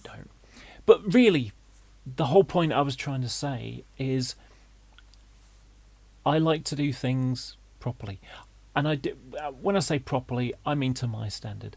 I don't mean you should do it. I like to inspire, not tell you how you should do it. If you watched a video where I explain how to do something, I will I do sort of say, do this, now we need to do this, and now we need to do this, or whatever. And that's just a method of saying, in order to achieve what I have done here, this is how you would do it. If you a simple example, my 47 video with in Res livery, Real Express Systems livery, with by removing the number. Now, when I when I remove the number and name, I use isopropanol alcohol. Other people use teacup. I don't have a problem with people using teacup. I've not used it myself, so I can't really say. I've used IPA because I had IPA for stripping models down anyway, and if it'll strip models down, then it should do the same thing for removing numbers. You just have to be, rub it on and be careful and don't go too far. And it's worked for me, so I've just kept doing it. And I've got a method of doing it. So when I describe how I'm doing it, I may say, do this, now we do this, now we do that, kind of thing. Because I imagine the viewer, watching the video, pausing it, doing the thing, then starting it up again. Right, now I need to do this. Okay, so then you do that, and they can follow it through. Whichever form that they use to remove the numbers is perfectly fine, but the principle is what I'm trying to explain. Again, I'm not dictating how you must do it. I'm only describing how I do it. I only describe what things that I want to do, and if people want to follow me, if people want to follow the way that I do it, then great. If they don't want to do it that way, then fine it also. I'm only here to explain how I operate. So this rivet counting thing, where it's like, oh, it's your fault that I'm not prepared to do those extra things. It's not my fault. It's not my fault. I mean, if you don't want to do it, don't do it. But don't try making it out as if I've done something wrong by suggesting, hey, maybe you can up your game. Think about it. Let me put it another way. Let's just use a footballer. Let's say David Beckham, okay? Do you think David Beckham became one of the best players in the country and the world, maybe even, by just saying, oh, well, I don't really need some extra training because I'm already good at it? In order to get better at something, you do more training, you do more trying, you do more effort, and the rewards of it are, wow, that looks really good, I'm quite impressed with that. Or I could flick the ball, or I could bend it, bend the ball like Beckham, or whatever it is. He, in order to be able to bend it like Beckham, he kicked that ball 1,000 times or 20,000 times in order to be able to, when he does it, he can do it every time. And, that's the same mentality here for me. It's not I don't expect everybody else to do what I do. I only do what I do because, that's where I want to take my modelling. And so, yeah, thanks, Neil. Very interesting, Laura. Good to see the thought process behind your modelling. That's kind of what I've been describing. How am I getting from, something that comes out of a box, and then having it to something that, is, somewhat better. That I'm able to produce something. How many times? I'll give you an example of the kind of thing that I want to inspire. How many times in January, February, that kind of time, when, let's say Hornby, let's go with Hornby. Hornby announces they're going to do another 153. Oh, why aren't they doing it in the livery that I want it to be? Oh, I wish they were doing it in this livery. I wish they were doing it in that livery. And you got like 5-6 different people going, oh, if only they'd have done it in the livery I wanted it to be in. Someone joins the hobby now. Oh, if only they do it in Regional Railways livery. I can't afford to pay X amount of pounds. That's when you learn to paint. If you want one in that livery and you don't want to wait for it, you just get what you're given. That's basically the way the model railway system works. Unless you're going to be, unless you're going to be Kerno or Rails of Sheffield or whichever companies, and say, okay, Hornby, I want you to do this loco in this livery. Yes, sir, that will be, £15,000, please. And you fork over the money, and then, 6 months later a container arrives and you've got your model, which you can then sell as your limited editions. Hopefully you've made some of your money already because people have advanced ordered. But, that is a perfect example of, what I mean. I showed you a short while ago 31165 in BR Green. I had one of those about 4 months after it came out, because I got some paint and some masking tape and I painted it myself.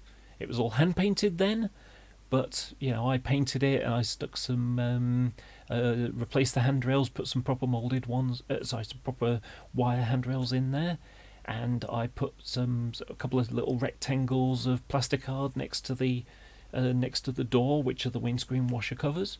I did that. I didn't put a roof fan and grill set on them, but at that point, because that wasn't a layer, I hadn't graduated to that kind of level at that time. But if I was going to do it again, then I would have done. Or if I had it then, I would have modified it. So it's like, if you really, really want it, you can either pay someone like me to paint it for you, or you can do it yourself. And the great thing about doing it yourself, you might be able to find a really good deal on a model and then say, okay, I'm going to go and do that work. That's an easy, that's a way that you can produce things that you want. And for me, when Bachmann or Hornby or whoever, when they bring out a new model, I look at the details and I say, okay, can that be used as a canvas for something I really want? For example, I really could do with a pair of res liveried 47s, but unrefurbished ones. Sorry, still got the buffer beam cowling, still have got the wide grills in horn cover grills, things like that, a circular boiler port. Those are things that I need at the moment. I really could do with a pair of those. That would sort out all my res 47s, in fact. Now, do I sit around moaning that they're not doing it? Or it's like, oh, they haven't brought one out again. So far, the only res 47 we've had is that Royal Society for the Blind one, which I renumbered mine. I really could do with with a cowled version, but a 47.4 version, not a 47.7 version, effectively. I could do with a pair of those. If Bachmann have only announced their spring ones so far, maybe in the summer or something like that, the autumn, maybe they'll announce that they're going to be doing ones, and I will rub my hands with glee and say, okay, it's going to cost me 180 quid, but I really, really do want to, and I'll save up and I'll buy them. That's a tough livery to do. But if they don't do it, I might, and they, they end up producing some models that do have that on, then I could find myself saying, okay, it's got the right body shell, I'm going to do the work and I'm going to do the painting. The only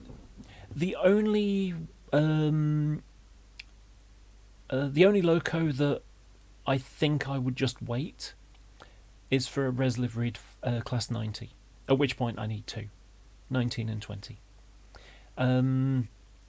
Now, the reason for that is because the livery goes across the grills, the body side grills, and that's going to be a real pain to get a nice clean paint job on. So it's like, yeah, I think I'll wait until one comes out for that. But I've got plenty of other things to get done before then. So, right now, as I mentioned earlier, I could do with 5 class 90s. 3 in Rough distribution, another 2 in Intercity. That will give me the minimum, the right amount I need. Sorry, so I'd be able to have 2 freight ones and one that I can use on class 91 Mark 4. On Mark 4 sets. And for Intercity, it'd be 2 for Intercity, trains with like rakes of Mark 3s or Mark 2s with DVTs, and the one that I've already got, which is for East Coast Main Line stroke freight stuff. So that can do Mark 4 trains, or I can use it on a freight liner or something similar. So, that's where I'm going with things, So it really comes down to, it really comes down to you do you. You know, you can complain that things aren't in the colours that you want, and or you can repaint them. You can, you can go to a shop and buy something and then call people names because they're going beyond your ability, or maybe not ability, laziness, which I just think is a bad mindset to have. When, as I said earlier, if I get someone who does a better job than I've done, do I go, oh, you've gone too far? No, I don't do that. I don't do that. I say, wow, that's brilliant. I actually had one of these a few weeks ago, maybe even a week ago. In fact, it was about a week ago. It was on one of the Model Railway Facebook groups, and I showed some pictures of this pair of 47s that I'm doing up, and with the roof fan stuff, and someone shared a 47 that they'd done. In fact, I'm pretty sure I found it on RM Web, a few years ago, and I said I remember that because it was in Rail Express magazine, and I was impressed. I think I saved the pictures because I was impressed.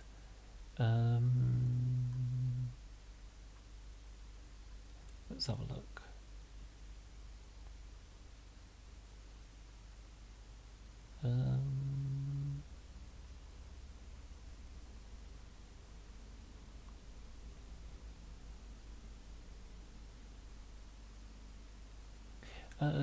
No, but I have saved them recently, so they might.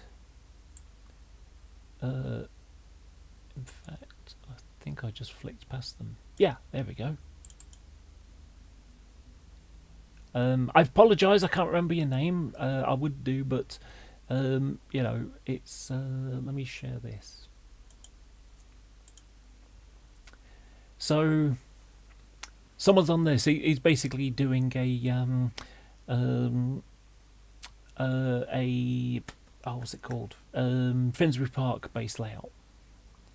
And he's gone and done all this extra effort. He's gone and built all the stuff around, the fuel tank and water tank. He's gone and done extra work on the windscreen surrounds. He's gone and literally wound pieces of wire around a piece of tube in order to create better looking springs. And he's gone and put all this extra wire on and things like that. This is fantastic work. I admire that kind of detail, and it inspires me to push myself. So, it makes sense to look at that and be inspired. Now, I did a job before he did. My red liveried one, I did extra work before he did, but he's done much better than me. He's taken it an extra stage further, and like I say, I admire that. I don't go, oh, you've gone and done too much. No, it's not my attitude. Look at that. Look at that work. That's phenomenal. He's done all this extra stuff here. You can see this, and I think that as well. That's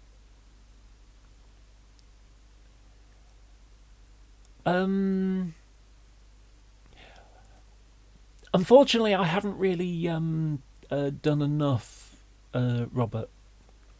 Like I say, look at that work. That's fantastic. Look at that roof. That's really fine detail. So that's the kind of stuff I admire. But yeah, I mean, like I say, I really haven't taken enough photos of stuff that I've done. But here's a few bits. So models, my models. So I've got stuff that I've done here and taken photographs. I've also got commissions. So I've written for Rail Express a couple of times, 4 times in total. And you know, I blanked out the name because that's my old name. But you know, it's you know, it was just great to, you know, it's like, yeah, I've done that. Hey, would you like to stick that in the magazine? It's like, yeah. You know, so you know, this one, I showed this earlier and I explained how I kind of, you know, stuffed it up a little bit. I learned from a mistake I made, and that was that I super glued the Code 100 rails to the actual stanchion blocks. And then later on, after taking it to shows and moving it around and things, I ended up, you know, the glue snapped because it's kind of brittle super glue. And so it's like, okay, this is rattling around, moving around and getting scratched and things like that.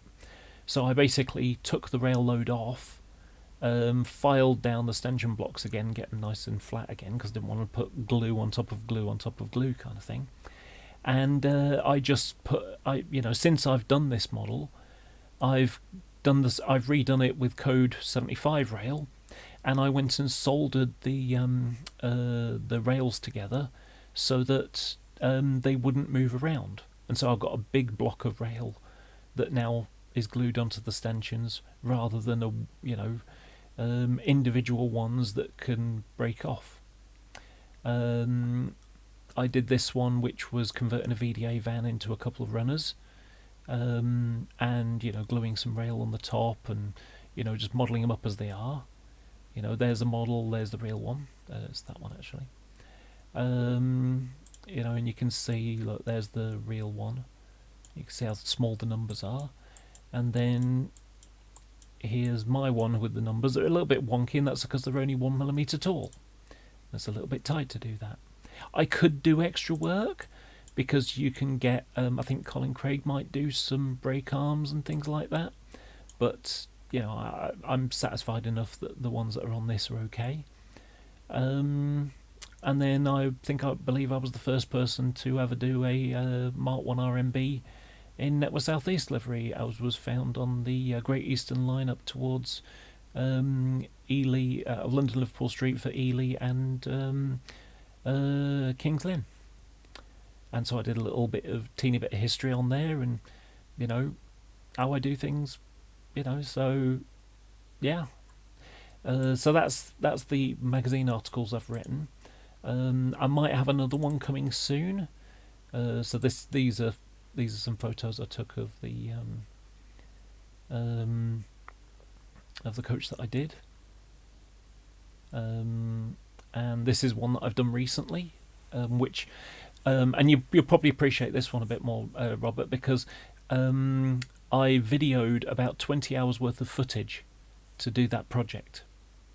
So this is a newspaper van, and instead of being just a normal BG, as this started off as, they normally have 4 sets of doors. There's another set of doors there.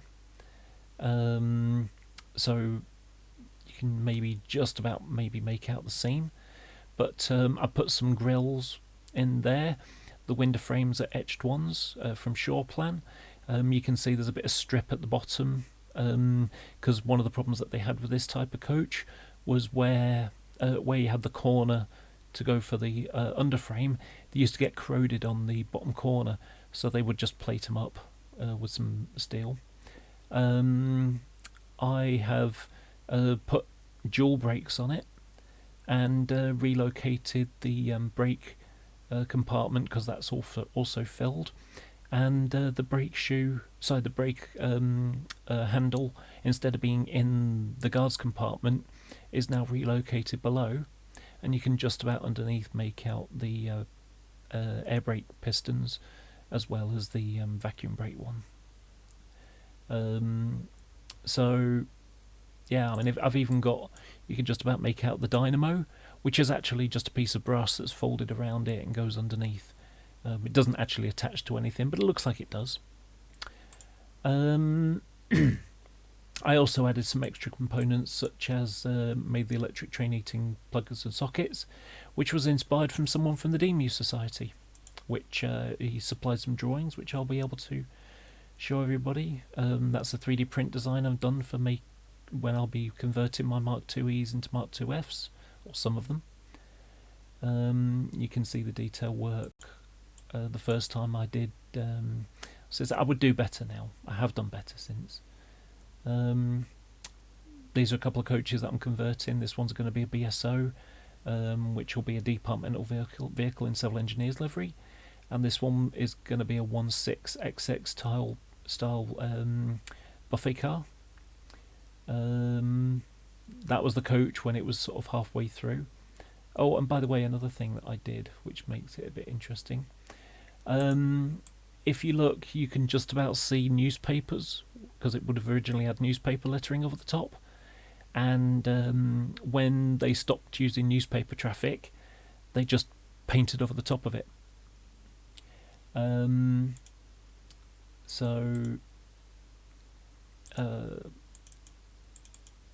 Here's some locos that I've done. Some of these I used as the introduction for my channel, just to sort of show some of the stuff that I do.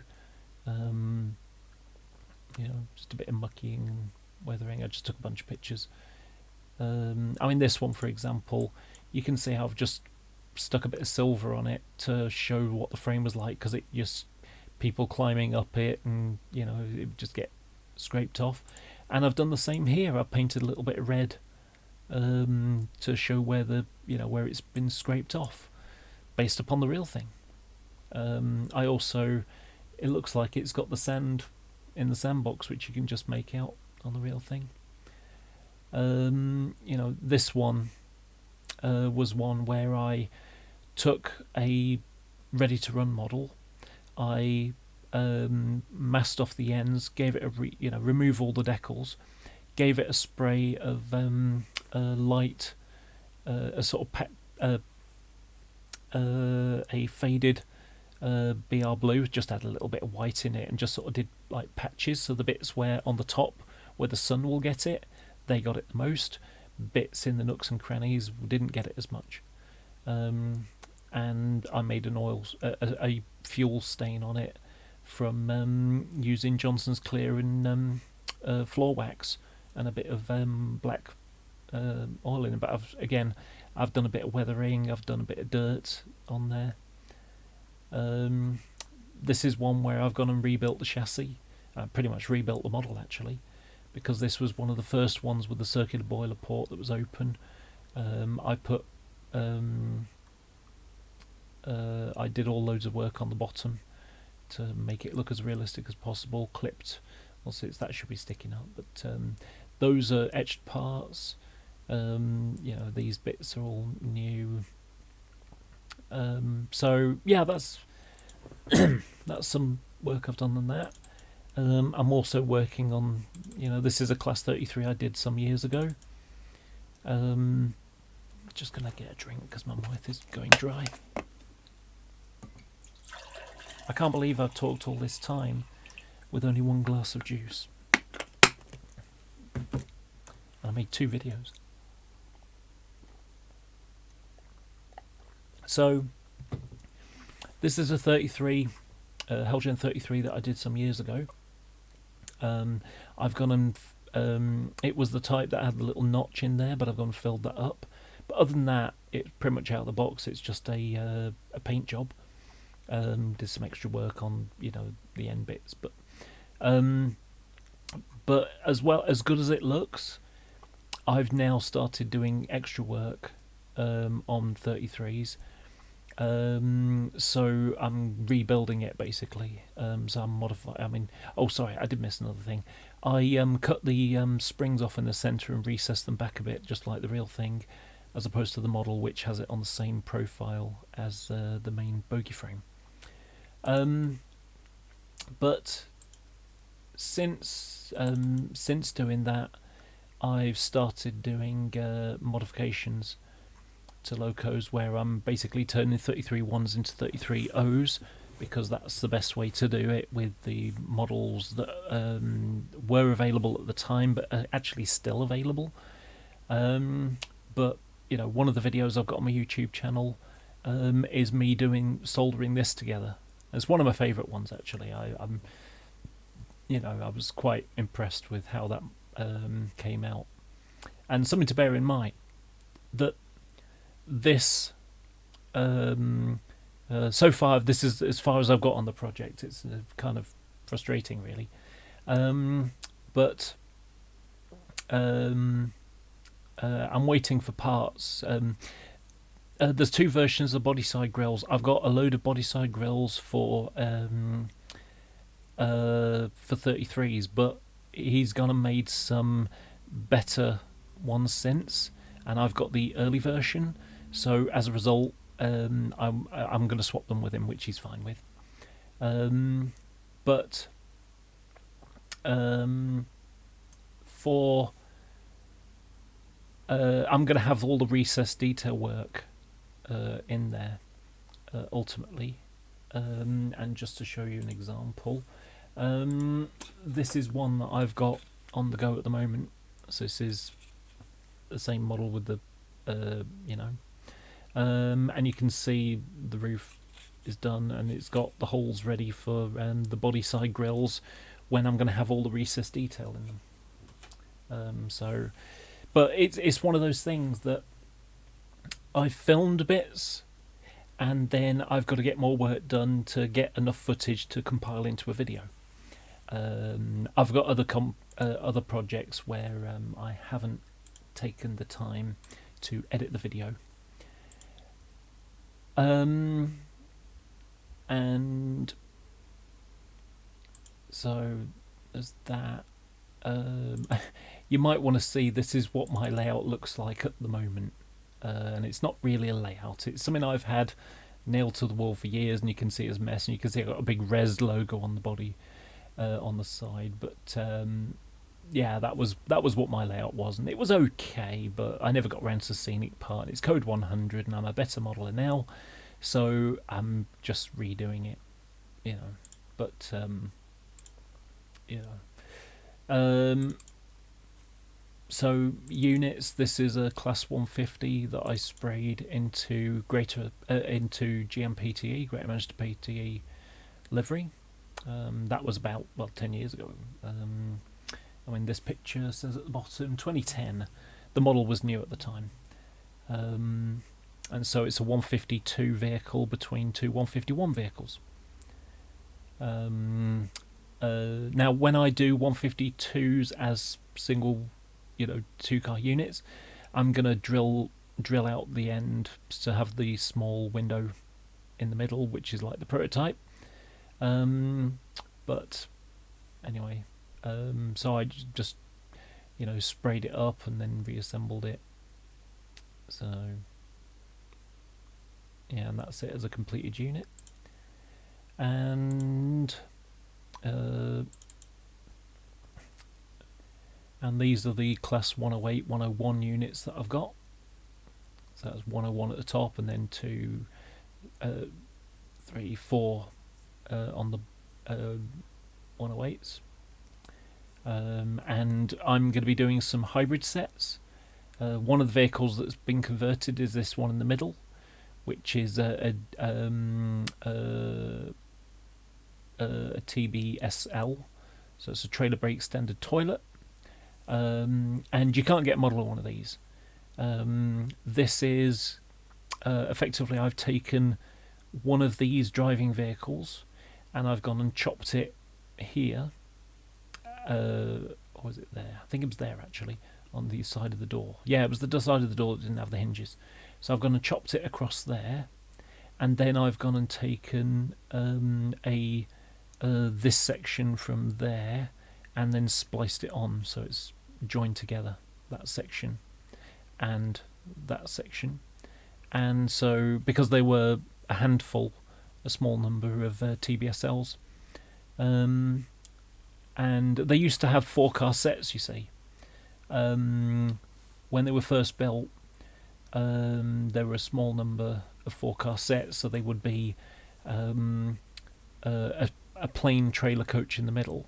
So you would have a power, like one of these, a driving trailer. So that would be there. You would have this, you'd have a standard trailer, and then you'd have another one of those on the other end. So the buffet car was in the middle. This is a project that I started years ago and I still haven't got around to doing. And this is a class 307, which will be in Greater Manchester. It'll be in West Yorkshire PTE livery eventually. I'll just open a new window so you can see what I mean. But it'll take a moment for it to wake up. And this is a DC Kits 302 with some modifications. You know, I've just used the parts in different ways. Just waiting for the... Come on, wake up.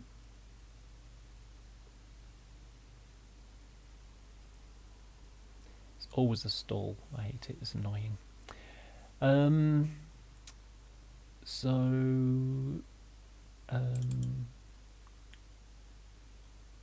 EMU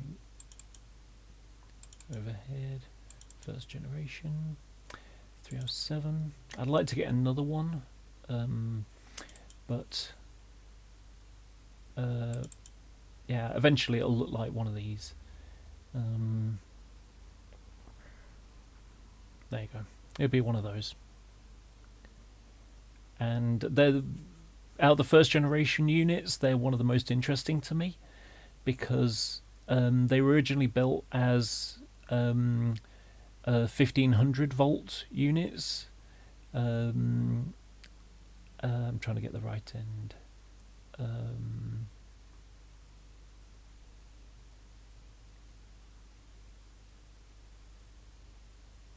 That'll do.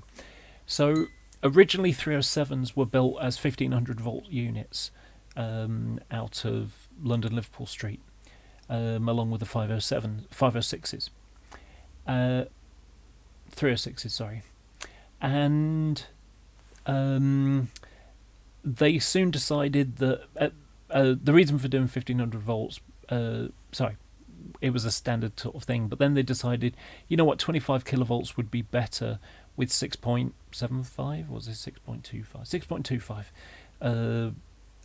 kilovolts in the inner parts of London, because they were worried about arcing from the overhead wires to things like girder bridges above.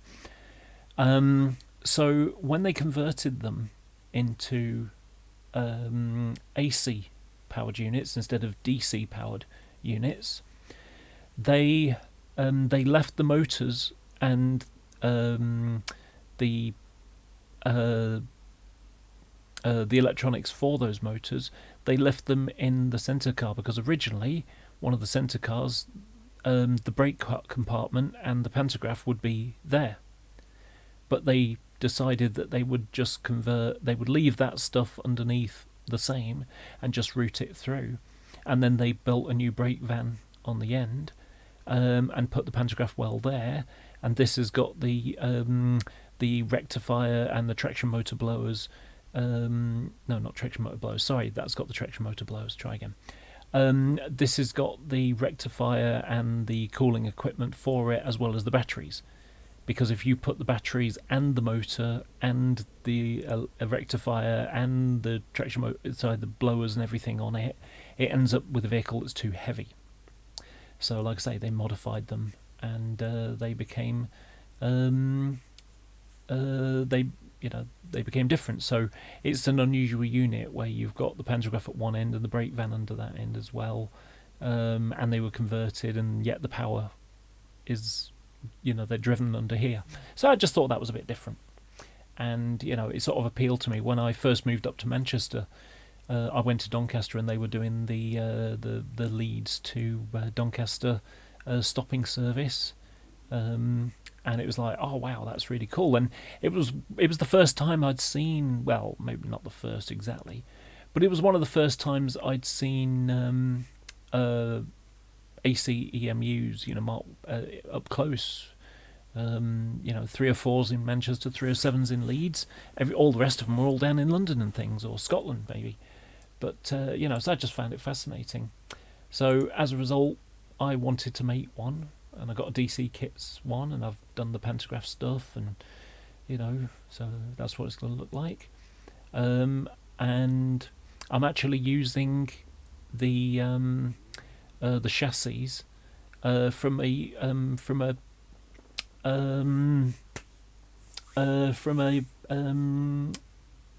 forcep unit, and I've got 2 units. I just need a set of bodies to go around them. And you can see how I'm modifying the bogies. Eventually these will have the bars underneath with the big bar going across, so they're going to be B5 bogies. But just sort of working a way to go around it. So yeah, eventually it'll be good when it's done, but I haven't touched it for ages.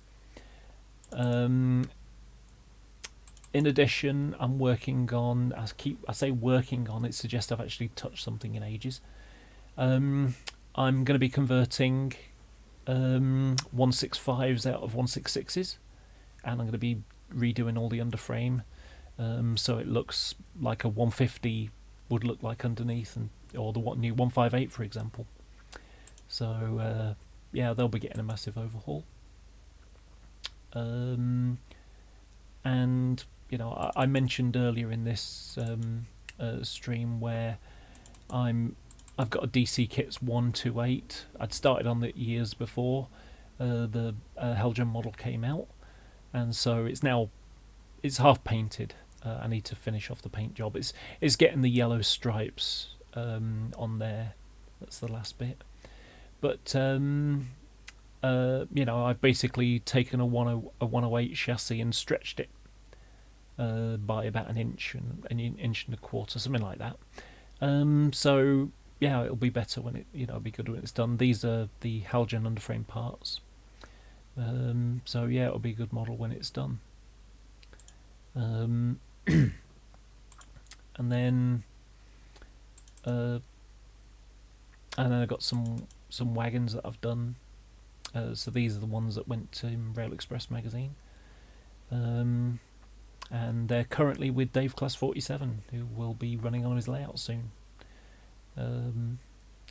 But yeah, I just wanted something a little bit, I was the first person to modify them. They got the new Fat 13 suspension system, which Parkside came out, because these are just Parkside kits that I've modified. And when they brought out this kit, the VEA, it has the same suspension system, so it's like, excellent. So before this model was actually released, I had a copy of I had some of the underframe mouldings, and I converted these into ODAs before the VEA was out. And one thing I love about this one is the patchwork of the paint job, and this is using a saltwater technique that I got off Aircraft Modelers, where you've got the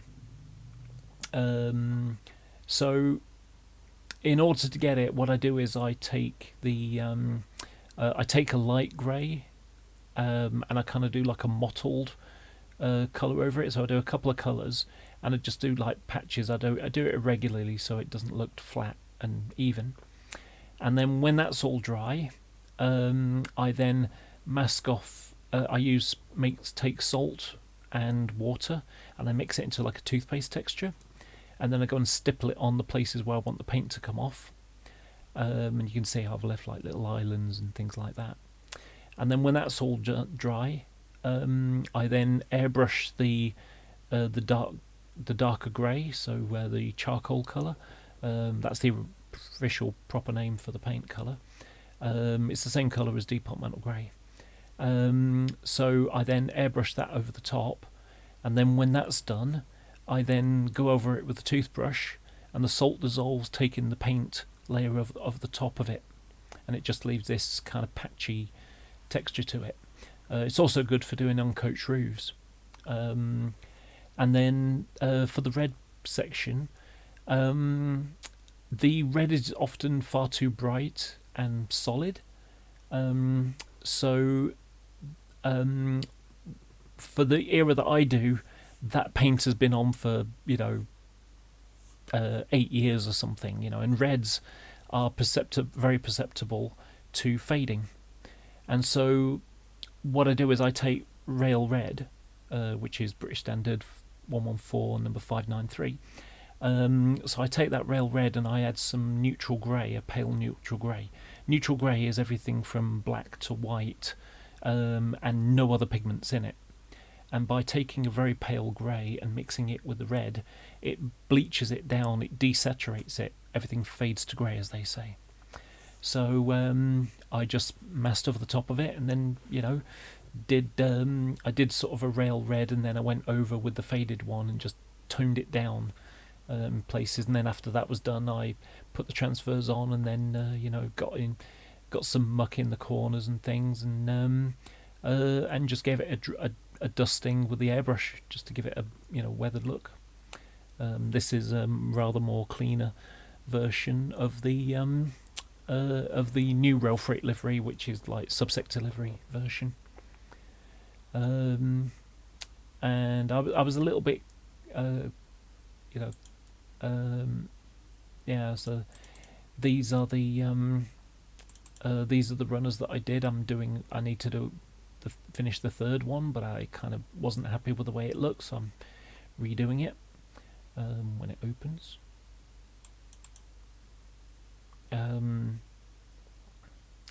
Just waiting for it to finish. Come on, there we go. So this is going to be the ones with the stanchions, the lift up stanchions, one of the 400 series ones. But this is too thick. It needs to be about a third of the height of that. So I'm not very happy. It's too much air beneath this. So I'm just going to modify it. But these are the ones that I,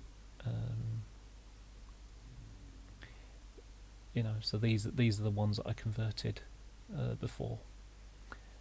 And I'm examining the idea of an etch for the 110 series ones.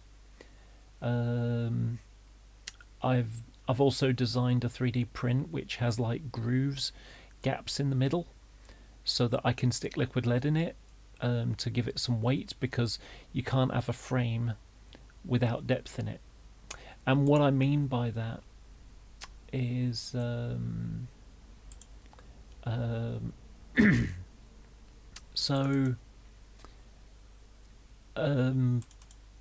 for metals trains that are over length,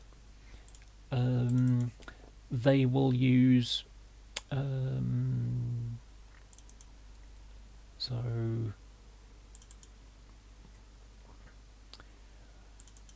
when you've got a train like this, where the load is too big, you'll have these runner wagons between.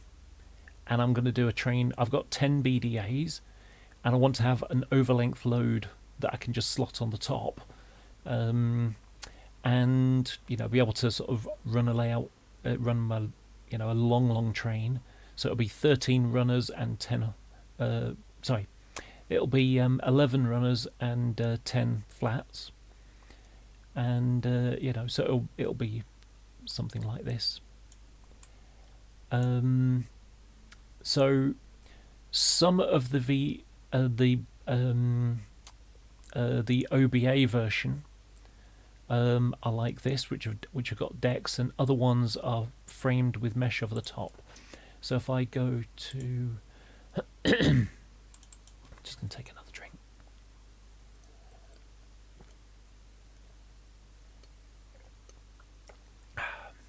That's nice. So some of the runners, the OBA version, have a see-through frame in them. Now I still haven't decided yet whether to go for a 3D printed one with an etched side and have a see-through frame and then have a mesh over the top, or I am considering a better way, because if I do that, I've got to do all the underframe parts, and I can't just like use the Bachmann one, the swinging kind of ones. No, they're going to have to be all proper white, WYNs and the springs over the top and all the extra work. It's gonna be. I mean, it'd be a fantastic modelling project, but I'm not sure it's completely necessary, because most people, you wouldn't be able to see through it anyway, and even here, you can barely see through it anyway. I mean, there is another picture around here somewhere. There you go. So this isn't a civil engineer's load where they've removed some points, but you can see right the way through. But even then, you can't really see through very well. So what I'm thinking is, instead of being actual mesh that you can see through, like you can see from this angle. From most angles, you can see there's a frame underneath, but you can't see all the way through. So I'm thinking sleight of eye.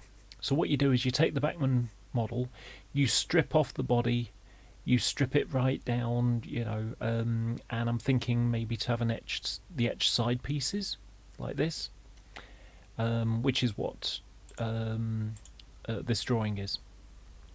So, to have the side panels, but this will just be the Bachmann chassis underneath, and it's an okay looking model, from here down. I could just keep the side pieces and then just stick this sort of piece there, just have it a fold point. But rather than having a frame, because if you have a frame like this, it's not going to be heavy enough. It goes over the points, it derails, because it's just not going to have any weight. So I could remove all the inner pieces and use white metal or maybe even steel, brass, and solder it all together. That I could do. But then, again, it still may not have enough weight. I need it to be weighty enough to be able to do it. So what I'm thinking is that I can have the Bachmann one, going to file it down so that it's pretty much flat on the bottom, and then I'll make an etch, and the etch will be where's that? So the etch, I meant to go bigger than that.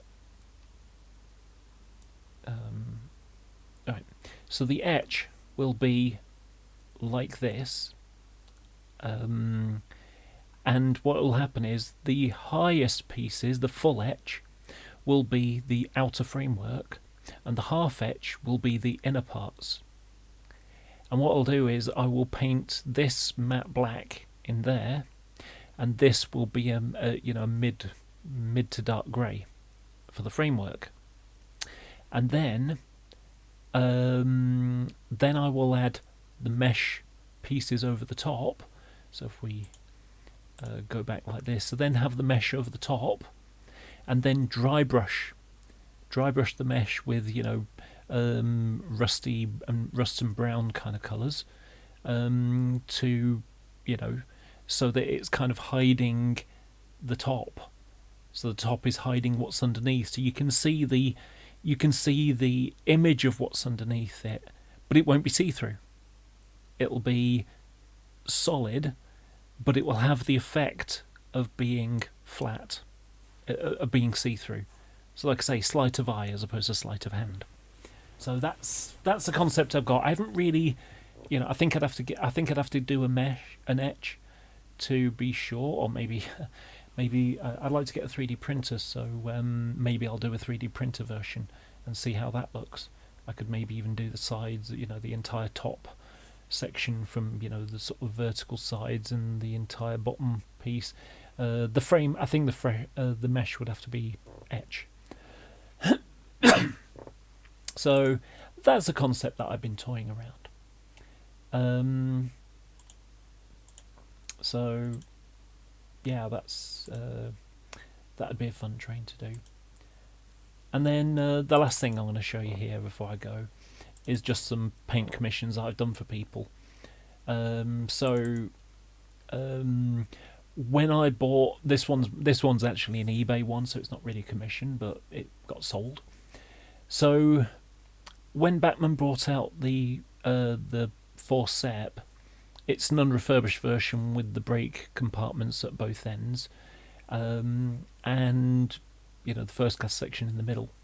Well, when I got the model, because it was like £100 and I only wanted it for the chassis, I thought, right, what I'll do is I'll stick the bodies on eBay for 50 quid or whatever it was, I can't even remember now, and both sets sold. So what my plan is now, so forget that, I don't know why I said that. So it's like, okay, well, I'm going to get more money for the body shells if I respray them in a livery that's never been done before. So that's exactly what I did.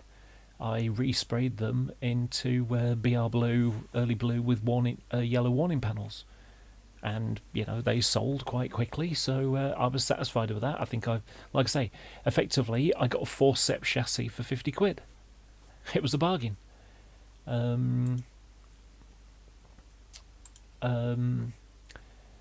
So this was a class 40 that I painted for a friend. He had a green one with a name on it. I can't remember which one it was now. And he said, could you redo it as 47-200 as it was in the 80s, up to 1988. It ran like this.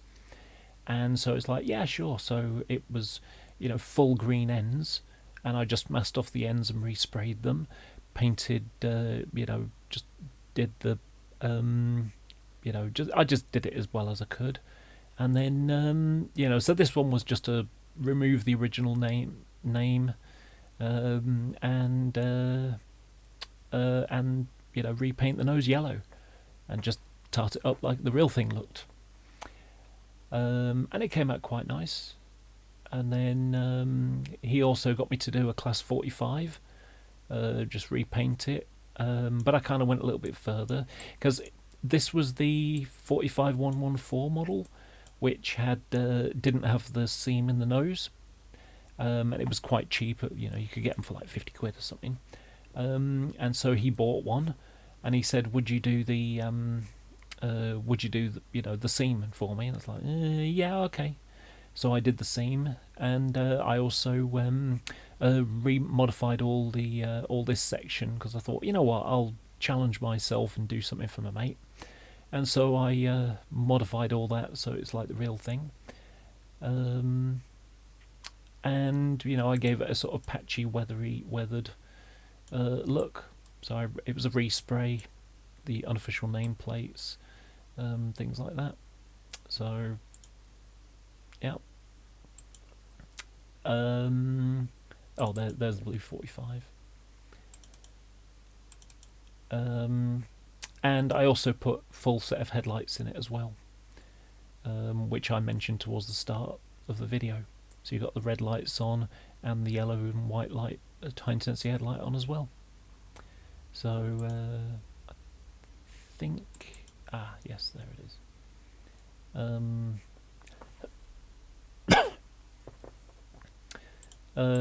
Yeah, there's the extra work that I did here. So all this stuff here in the middle is all new stuff. I just gave it a bit of a weathering, nothing too serious, but my friend's happy with it. The only thing that I got wrong is that I must have wired things up backwards, so the headlights went on the wrong end that they should have done. The same friend, he bought a 158 in ScotRail livery, the swoosh livery, and he got the transfers. So this is what it started out like, and then I went and resprayed it, and put all the decals on. So yeah, it was quite a challenge. I also put a piece of very thin plasticard, a clear plasticard, and paint it, made the little door in the middle. So yeah, that came out quite well. This was something I did for another friend on DMU. I made converted a pair of 47s for him. So these are the same Invicta body shells I was talking about earlier, where they got a flush end on the number 2 end, and I painted 334 for him, a couple of years before, and the Diamond Jubilee European 47 was going cheap for like 60 quid, I think, 65 quid, I think it was. And so I said, right, get yourself one of those and one of the Invicta bodies. And what I'll do is I'll cut the chassis in half. And so that's exactly what I did. I chopped the chassis in half, and then basically spliced them together. You don't have to do any extra work, because they've got 2 clips on each side which clip onto the cast chassis, so you literally just saw it in half and don't worry about it.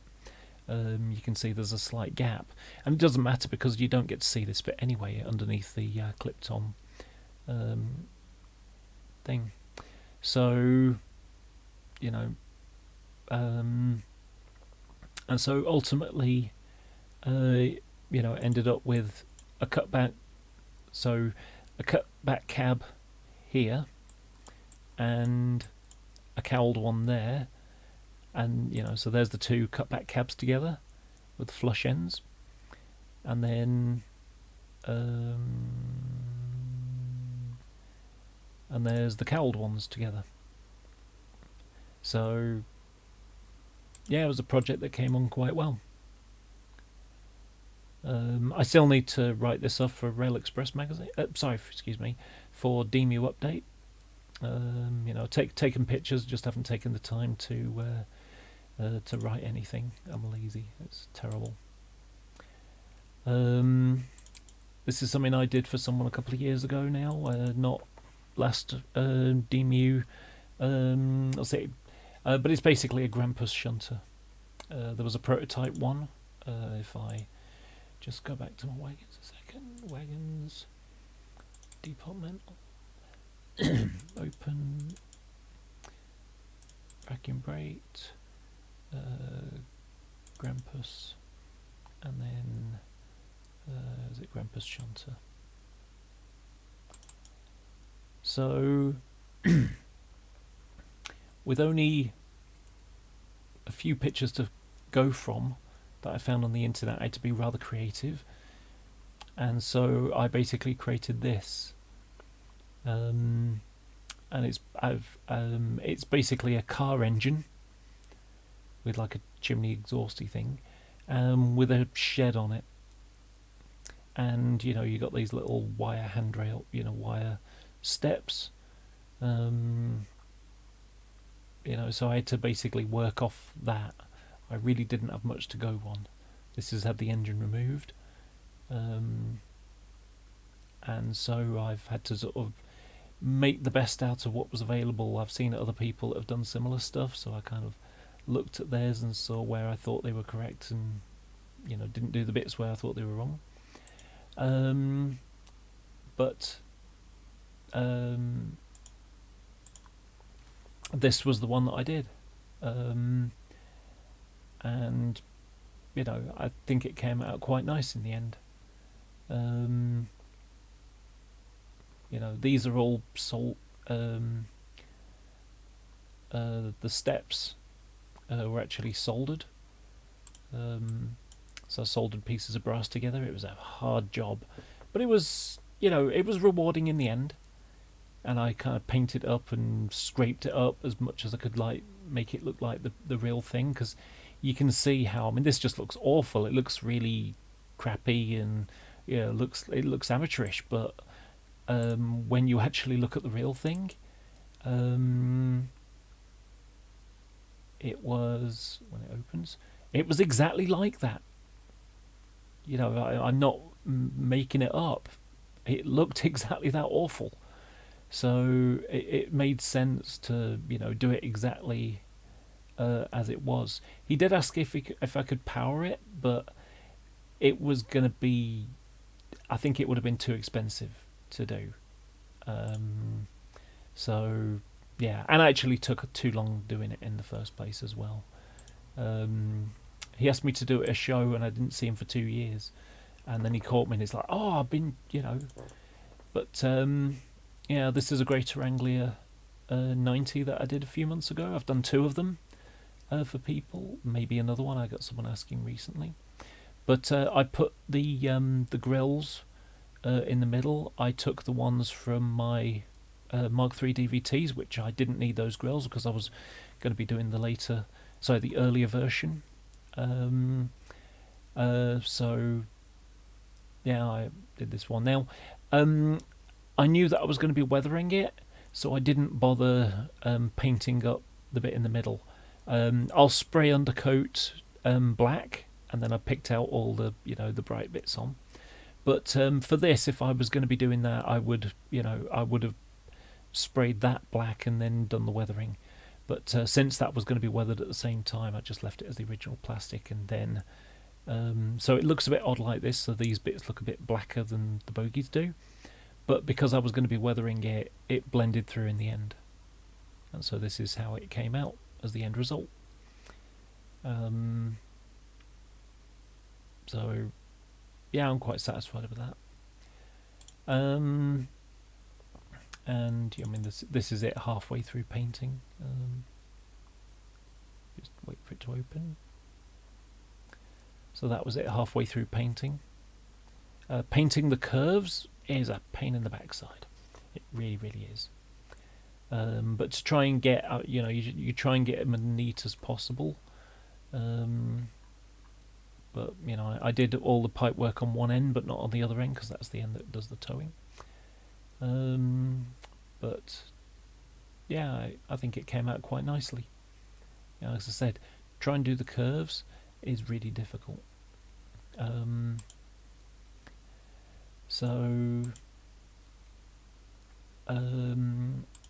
just do these last 2. So this was an O gauge class 47 I did for someone, and effectively someone had the European rail freight distribution style with Northamptonshire nameplates, which was just weird because it never carried that. And so it's like, could you repaint that? And I said, yes, no problem at all. Because I just mentioned that's a weird one to have a livery. So, it's like, it didn't carry that livery. That's interesting. And he said, someone wanted it done like that, but they've decided they don't want it anymore, and I've got to sell it. And and I said, well, look, the real thing carried Intercity livery with small numbers as 47676. So the 476s, they were reduced to 75 miles an hour, and they were sleeper trains in Scotland. Or sorry, not well. They did some sleeper trains in Scotland, but mainly they did intercity services within Scotland. So they were part of the intercity sector, and so they'd run with like rakes and Mark IIs and things like that. Somewhere like Inverness to or Aberdeen. They go to Dundee and Aberdeen and Inverness and things like that on intercity routes. Entirely within Scotland. So it'd be like Edinburgh to Dundee, or Edinburgh to Inverness or something. So so it's like, what? I think if I did it as 676, that'd be perfect, because as 676 you can have it behind intercity stock, you can have it behind departmental stock and freight stock, because it's done all of them. When it was 676, because eventually when they stopped doing the intercity stuff in Scotland, they limited it to HSTs basically. They moved. They ended up being transferred down to Immingham, and they did departmental stuff. So it just made sense to paint an Intercity livery with Northamptonshire exactly as it was in about 1992-ish. So yeah, I was quite pleased with how that came out. I did a little bit modification on it because I think if I remember correctly, it had an open boiler port, so I did some plasticard work. And also the ends, those were shore plan parts that I stuck on. Oh, and I made a high intensity headlight as well. So yeah, that was it. After, prepared, and you can. Oh yeah, I also did these as well because there weren't etches at the time. And so there it is in white, and then with the yellow on, and then I went on with the white on the bottom again. Oh no, sorry, it's masked off there. That's what it is. Yeah, I've kept the white, but everything above there. Then I sprayed the dark grey on. This is after it was painted because the handrails are back in. But yeah, and then I just took a bunch of photos. And like I say, the paint finish is really nice. So yeah, I can't remember if I put the pipes in there or not, or were they already on it? I think they might have already been on it. But yeah, I was quite pleased with that job. I've only ever done 2 O-gauge jobs. I'd like to do more. And then the last one was I had a customer who asked if I could paint. He'd seen my stuff that I'd done on a show, and he said, "Can you paint for in all the Railfreight liveries?" And I said, "Sure." And I think I burned him a bit because I charged. I mean, this is several years ago now. I think I charged him about 50 quid each. However, it cost him about £100 in parts to do stuff because by the time you chuck in BR arrows and some nameplates, and it just adds up to the cost. So and again, I like to make sure that the things I do are accurate. So I actually spent more time doing them than I got paid for. So, and these were the skirted versions.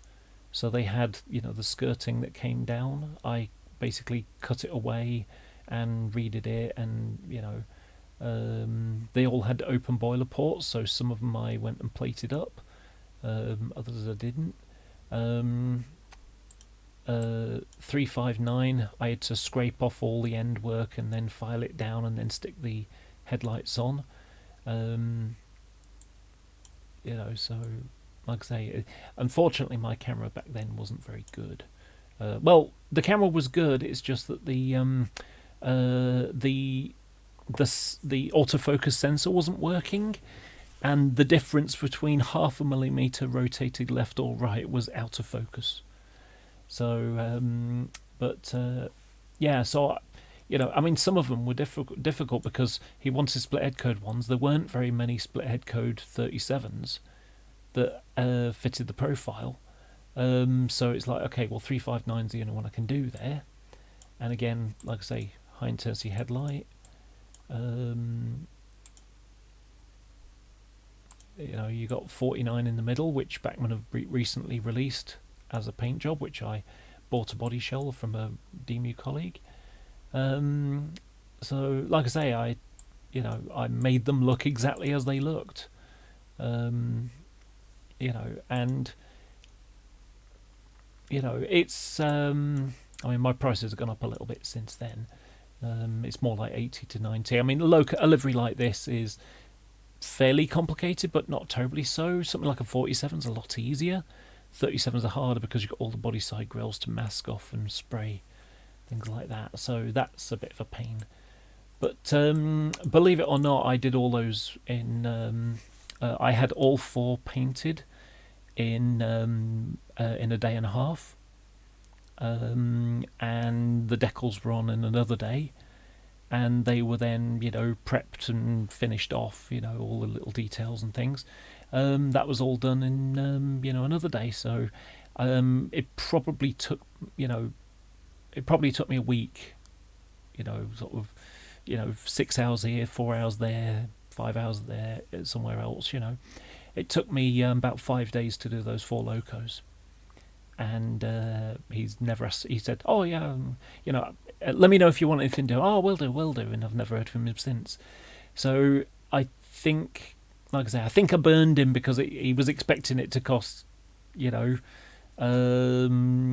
expecting it to cost £200, and it cost him £300 because of all the extra bits that went on it. But like I say, I like to do it properly, and do justice. Now hopefully he's running around his layout somewhere, and he's happy. Happy about it. So, like I say, but one day I'll do a video on how I do airbrushing.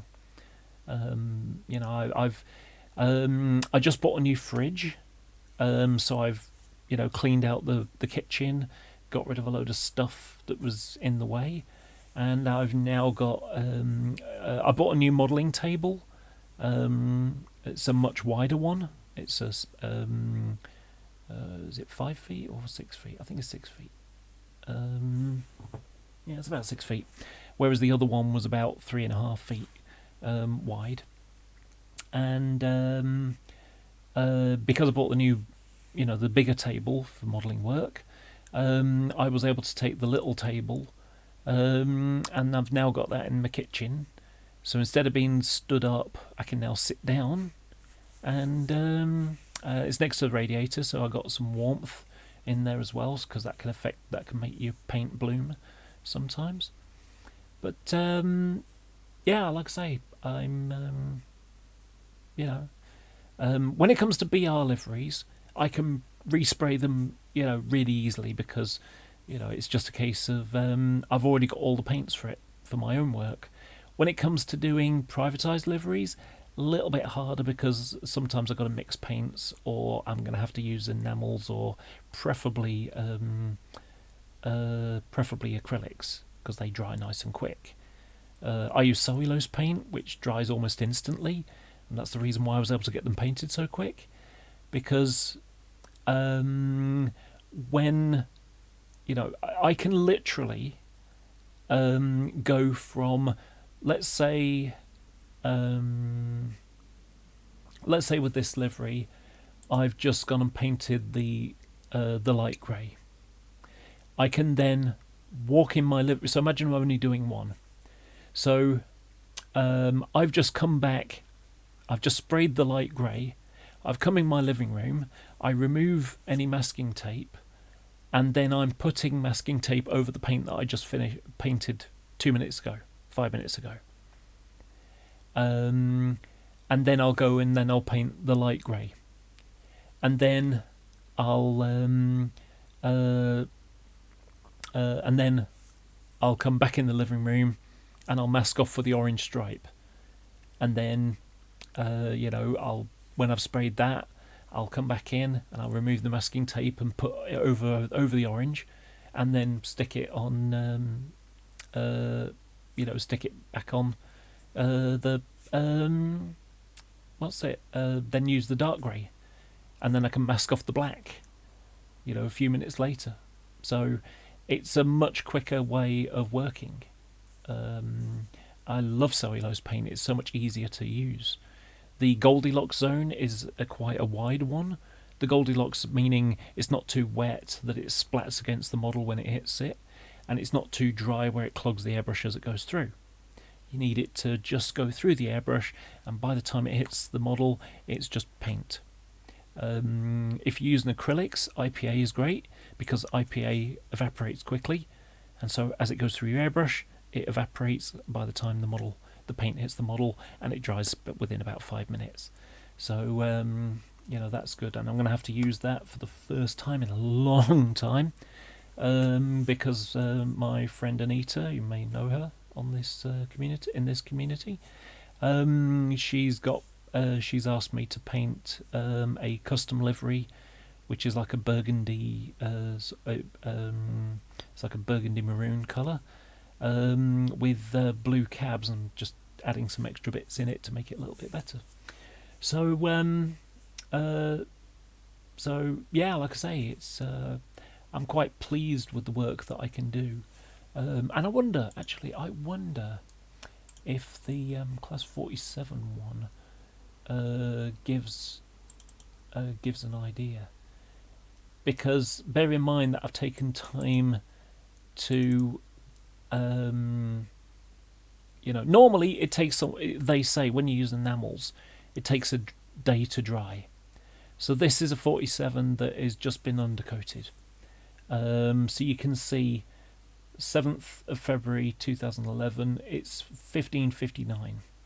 So I've just taken some photos. Okay, so this is where I've painted the yellow. So it's 16:56. So between taking a bunch of photos and masking off and doing the airbrushing, and that'll take a couple of coats of yellow, I've already got that done, and the side is masked ready. So this is 1845. So I took my time, but and then it was finished pretty quickly, including the orange stripe, and that was the same day. And then I just hand painted a bit of red on the end, and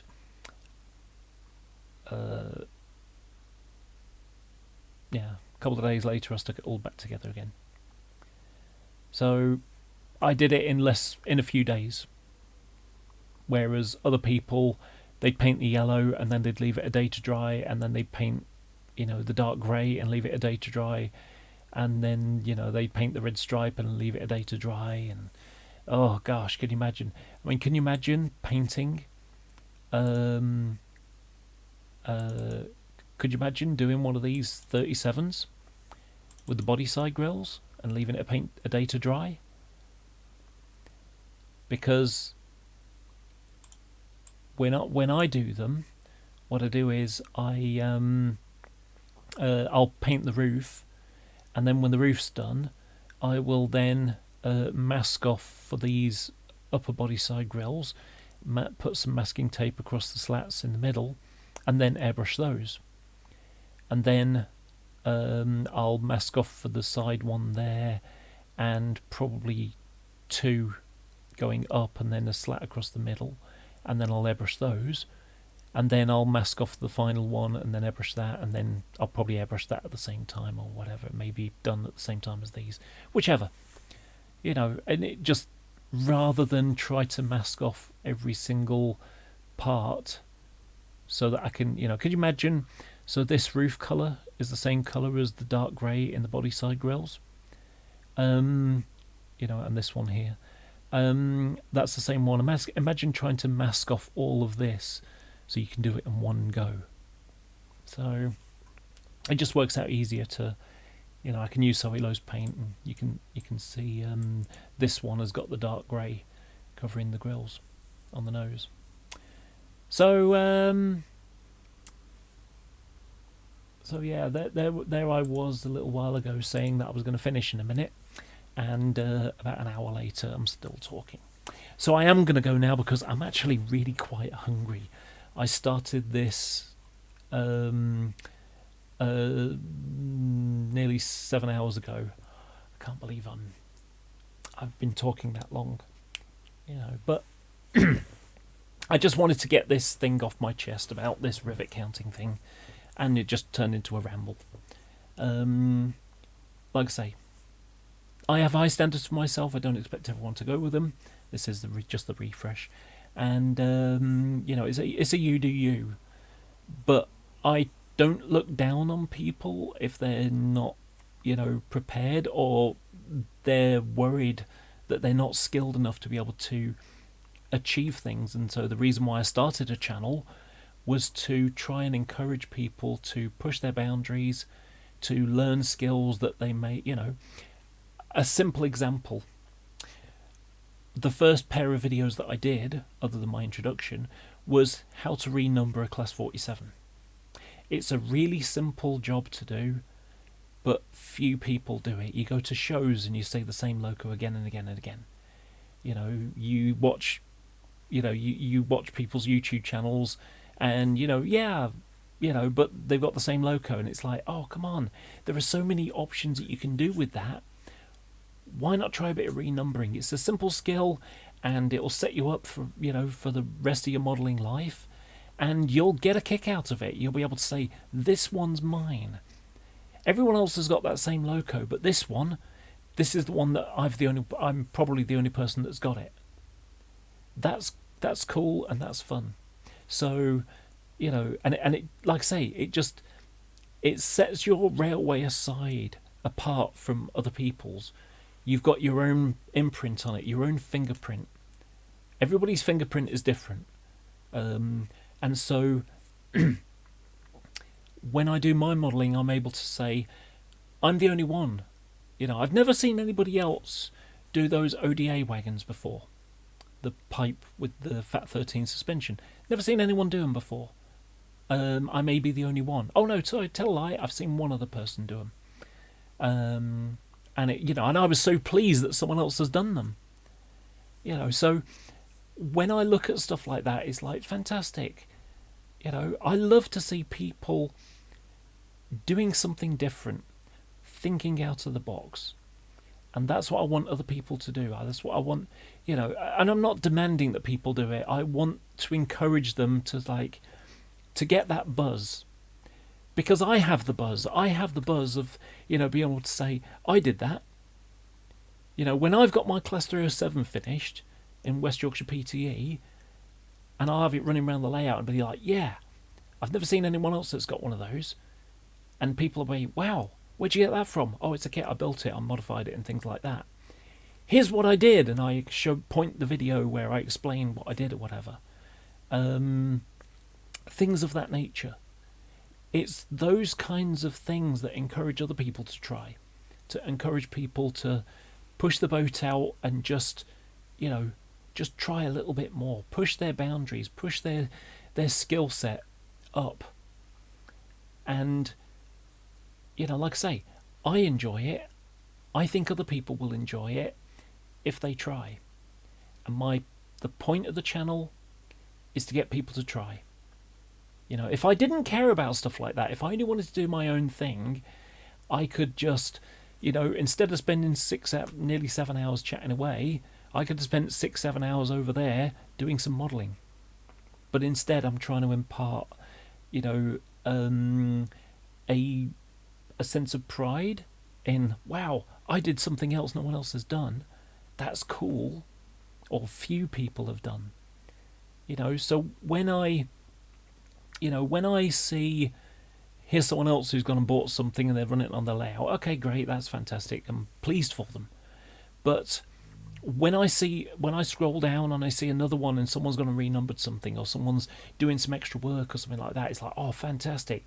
And my instinct, my finger goes for that thumbs up, it goes for that thumbs up sign every time. Someone does some scratch building of a building or something. They're building a station. They're putting together a cardboard kit. My finger wants to hit that plus up button for you, because I want to. I want someone to get up. Someone has spent an afternoon doing modelling. They've gone and taken some photos. They've gone and put it on Facebook. And the next morning they get up and they see that there's 45 people that have thumbed it up because they've got because they've been pleased, impressed with what they've done. That's cool. I want to give them that pleasure of seeing those people say, wow, you've done a really good job there. That's really cool. You've done something different. You didn't just go down to a shop and buy something. And I want people to sort of look around at the real railway and sort of observe what it's like. that what you don't get is an LMS signal box, and on the other end of the layout, a southern region one. You know, having someone do something different and unusual, and something that's like, oh, that's cool, that's different. Never seen anyone do one of those anymore before. You know, a simple example: Bachmann's Forcep. Is it DJH? I think it is. They do etched side frames. They do a kit basically. Before that model came out, they had a kit to do the Jaffa Cake Network Southeast and onwards era. Now, if I was a Southern Region modeler, I would see the Bachmann one, and rather than sit and wait and wait and wait, hoping and hoping and hoping that one day they'll retool the bodies to do the refurbished version, you know, the post-overhaul version where they put the brake van in the centre and, you know, they've got compartments on the ends or whatever, you know, and like hopper windows. I would love to see Bachmann do that model. It would be wonderful to see people doing modern image Southern Region layouts, but most people don't. They end up doing sort of BR green, BR blue era because, or you know, the pre, you know, sort of like early 80s, maybe even 70s, late 70s, you know, doing that era because that's what's available on the market. Whereas if it was me, I would be thinking, you know what, that SEP's that's a really nice model. It's got a nice chassis. You know what, I'm going to go and buy a couple of sets of the DJH side frames, and I'm going to take that model and I'm going to scrape the sides, sand it all down, stick on those etched side, you know, pieces, put all the handrails on, you know, redo the glazing where it's necessary, and, you know, be able to have something that other people haven't got. That's cool. That's what railway modelling's about, in my opinion. That's how I feel about it. I mean, obviously, I try to do things as realistically as possible. Other people don't care. I mean, if someone wants to run a 350 and an Intercity 125 in blue and grey, fine. You know, if they want to run a 350 along with Great Western stuff, fine. Equally so. You know, if that works for them, fantastic. I'm not the one to say, oh, those two don't work together, you shouldn't be doing that. Now, for me, I have different standards than that when I do things. So, for example, I'm modelling 86401 in Network Southeast colours, and I'm also modelling 86426 in Rail Express Systems livery. Now, the first 86 to be painted in Rail Express Systems livery was 86401. So if I've got 86401 on the layout, I'm not going to have 86426 on the layout because those two would never have met in those liveries. I'll just like, okay, today it's going to be, you know, 1992, and so 86401 doesn't go on the layout that day. And the following day I'm going to go, it's 1989. On goes 86401, off comes 86426. Because I want things to work in the way they work.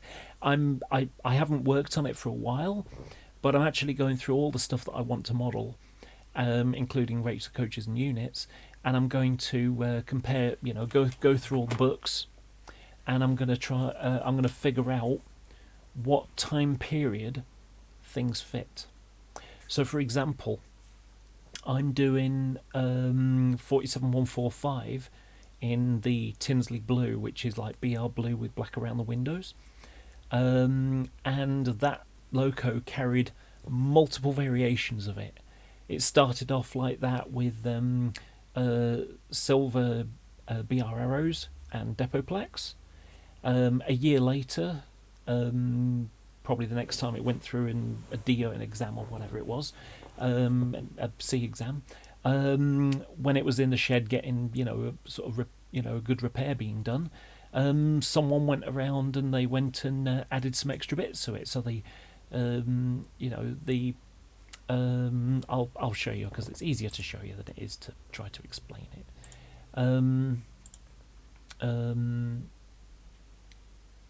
Trains.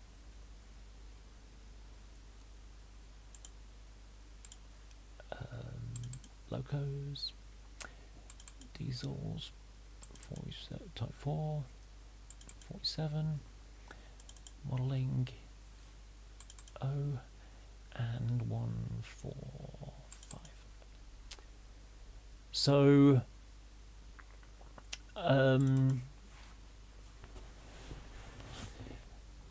so here it is as it was originally when it came out in tins of blue. In fact, the picture above might be one, but so it was, you know, shiny and new, clean. It's got white around the buffer beam cowling and around the buffers and around the windscreen and side cab windows and the body side windows too. It's got a orange stripe. It's got white around. Was it white or were they? Yeah, I think it's white. And it's got, you know, the badge above the top and the sticker underneath.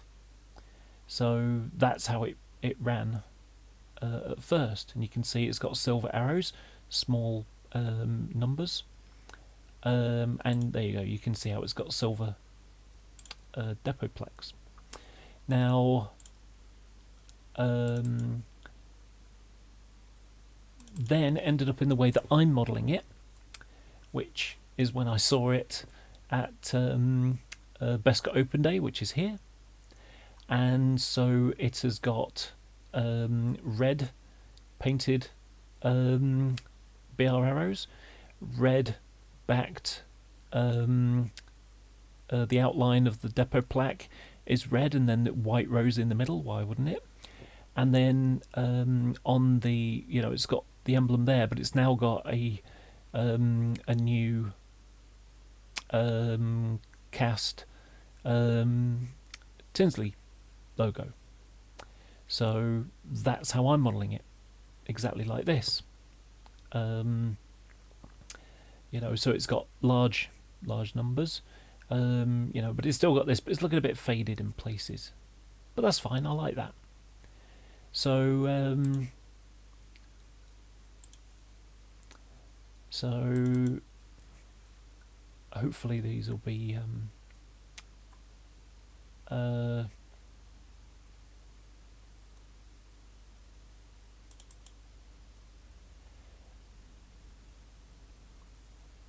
so next it carried the same livery. I'm just trying to find one. Okay, there we go. So exactly the same as I'm modelling it, except for it's got the rough distribution flashes on the door there, so you can see how they're like the half triangles, like the diamond logo. So it's got that added. Then it was modified further, and it ended up with rough general stickers on the side. So that's the early one. So there you go. So rough general stickers, and it's got the bars instead for the stickers. So, you know, still got the open boiler port notice. So that's the next layer, and then it ended up being repainted. That's the Fragrance set version. Where is it?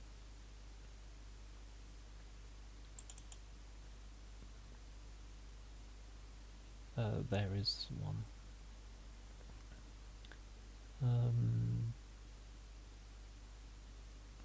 There you go. So then it ended up, this was when the new Royal European livery came out. So it's now got full yellow ends, but it's still BR blue on the side. Sorry, and now it's got the Oxford blue, which is the roof of Royal European. So you've now got that layer, and it's now got blue and white, and it's got little green bits on the edges, the leaves, and then it's white back there. There's no BR emblem anymore, and it's now got the cut down cab on it as well. So there's another one, and then Fragonset got a hold of it, and I mean, it used to be the juster knot. But then, oh, there we go. This is a photo I took of it at the Newport Open Day. It was like Newport Rail Day, and you can also see how it's got the multiple working cable.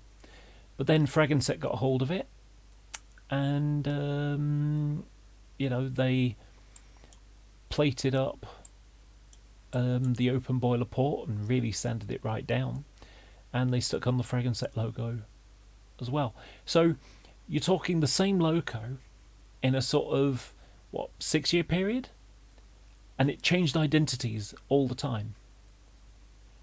You can see here it's got a single fuel tank instead of having a water tank as well. So that's the Fragonset era. So this has still got the twin tanks. See, that's the fuel, that's the water tank. I seem to remember it is. And where was it? That's Fragonset again. It was towards the bottom.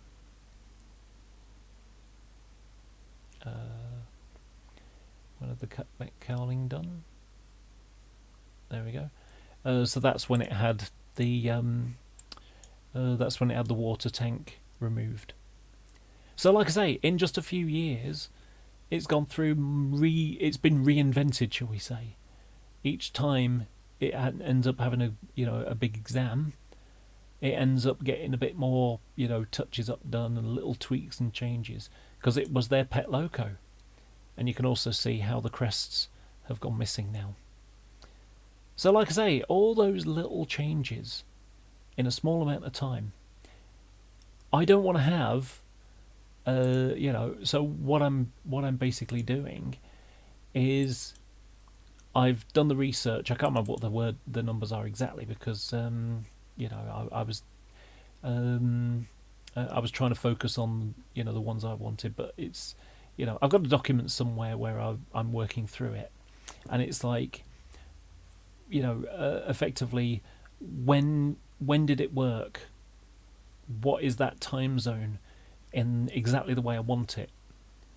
So I couldn't use it with a European rougher distribution liveried anything else like that, because it was in general by then. So like I say, all those little changes. So that loco is going to have a fairly narrow, about a year. So it's going to be now 91, 92 kind of period, maybe touching into 93. That's going to be its little window of time that it can exist, and other things that worked with it at that time, they can be there. So, for example, 47226, just a normal rougher distribution with the cutback cabs. That one can operate just fine with that loco, because it stayed like that for years and years and years. But it couldn't work with the European one. So I just want to run it that way, just because I want it to look as realistic as possible. I don't expect other people to do that. You run what you want. I don't know. I think a part of me is just I'm being fastidious. I have a bit of a joke, although it's a bit of an exaggeration. I kind of describe myself as a circumcision standard modeler. You go all the way, or you just don't bother. And so it's as I've got older and started to notice things more, it's just made me think, what? Maybe I should just, maybe I should concentrate on trying to do it as best as possible. Stay at a high standard and just stay there, rather than, sort of, like you go up and then you come down a bit, because, and then you go up and you come down a bit, and it's like, no, I'm gonna try and keep it at a high standard, operationally, modelling standard, things of that nature. So anyway, so that's it. I've talked, for far too long. I've gone over 7 hours now. Can't believe I've talked at people for 7 hours. That's just crazy. Just shows how much I love this hobby. So yeah, like I say, what turned into what I expected to be like a maybe 20-minute, half an hour sort of little rant about, is it bad to strive for as best as you want to do? I don't think so. I really don't think so. I think I got the bug. I pushed my levels up, and it's like, yeah, I enjoy doing that. I enjoy, a little bit of it ego, a little bit of it is, I produce someone and people go, wow, that's brilliant, and it's almost like, I don't do it as much anymore, but I do wargaming.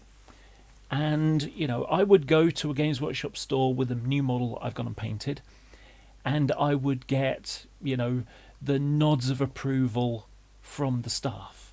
They see people that do fantastic painting, and they go, yeah, and they, I like the way you've done that, or whatever, and they might add some other bits. Have you thought about doing this with, so-and-so? Oh, right, yeah, I never thought about that. Okay. And so you apply that into your modelling. And then you get the really cool thing where, a less experienced modeler just goes, wow! I painted a model, tell you what, I'll show you, because what the hell.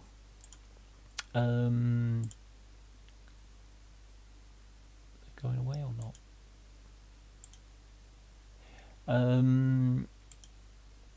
So where is it? War games. Cool Mini or not?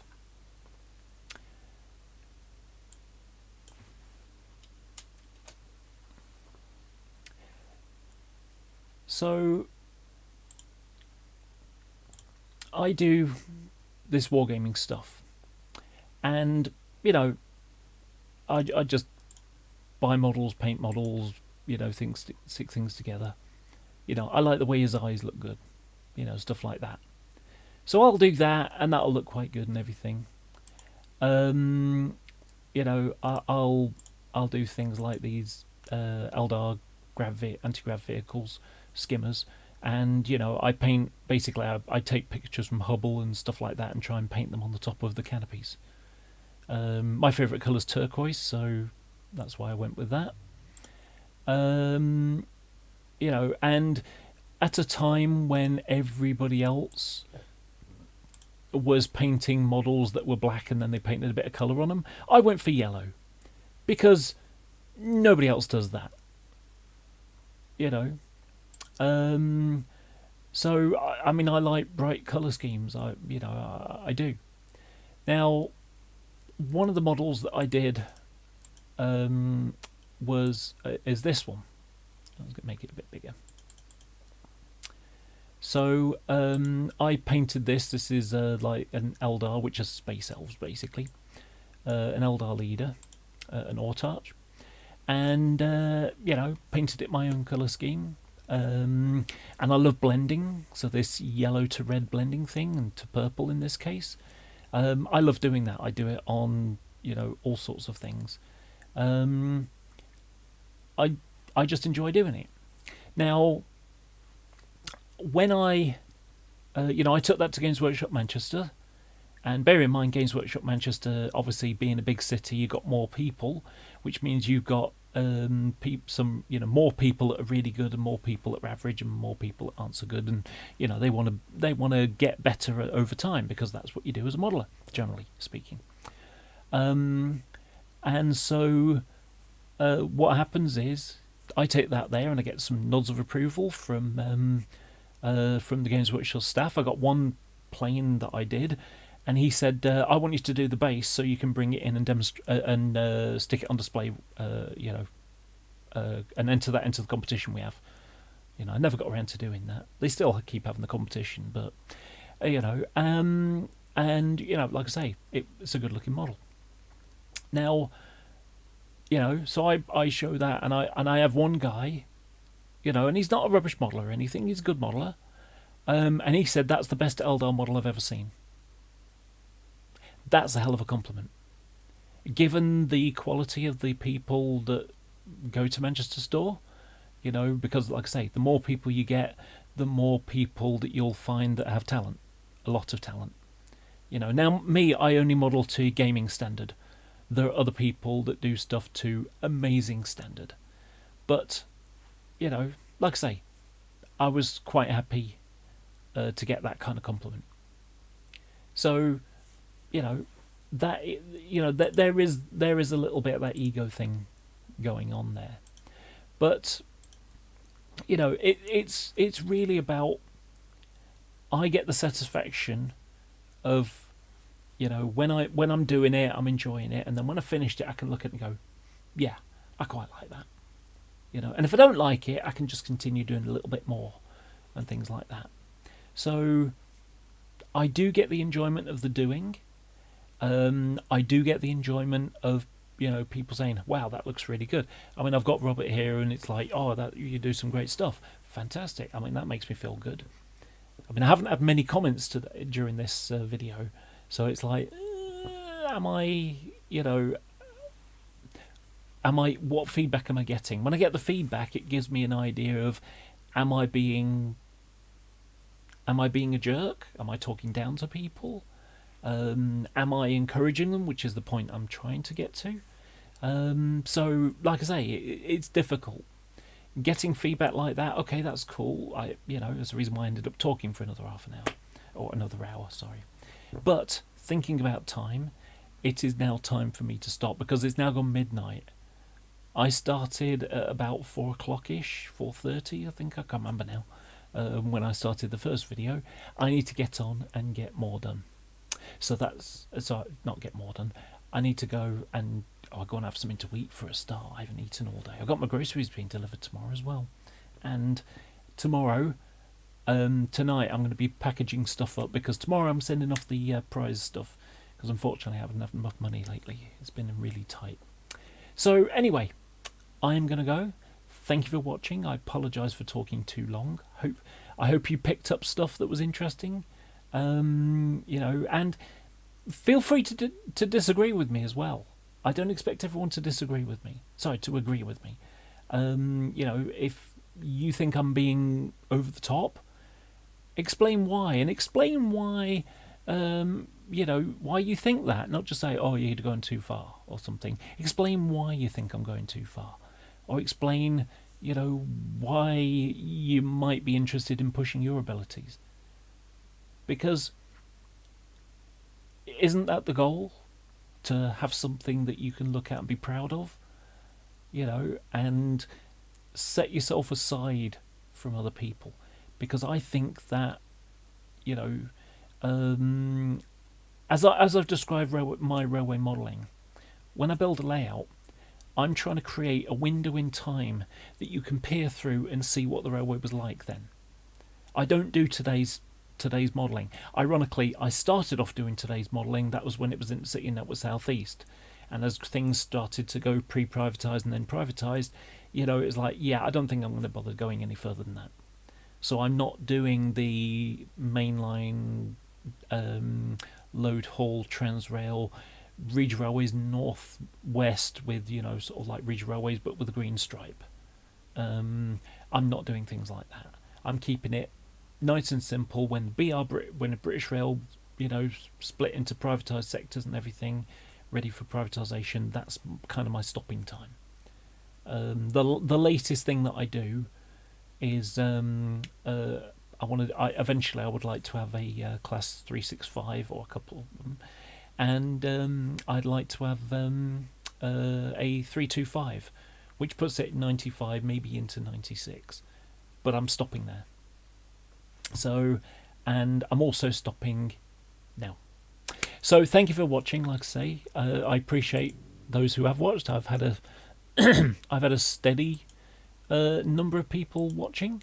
So it's been it's been nice to have that. I got 2 likes already. Says 7 concurrent visitors. I don't even know what that means. Does that mean I've always had 7 people watching or sitting around us? I don't even know. But like I say, I enjoy doing modelling. I enjoy talking about modelling. I enjoy trying to pass on information to people so that they can, it might be useful for them. How to do rakes of coaches, how to do rakes of wagons, how to how to do various different types of modelling and the kind of things that I do. Or rather, sorry, not people do the kind of things I do. I mean that I explain how I do the things that I do and see if someone else wants to follow. That's up to them. But anyway, so have a good evening, everybody. I mean, if you haven't already, and I will speak to you soon. Thank you again. Bye bye.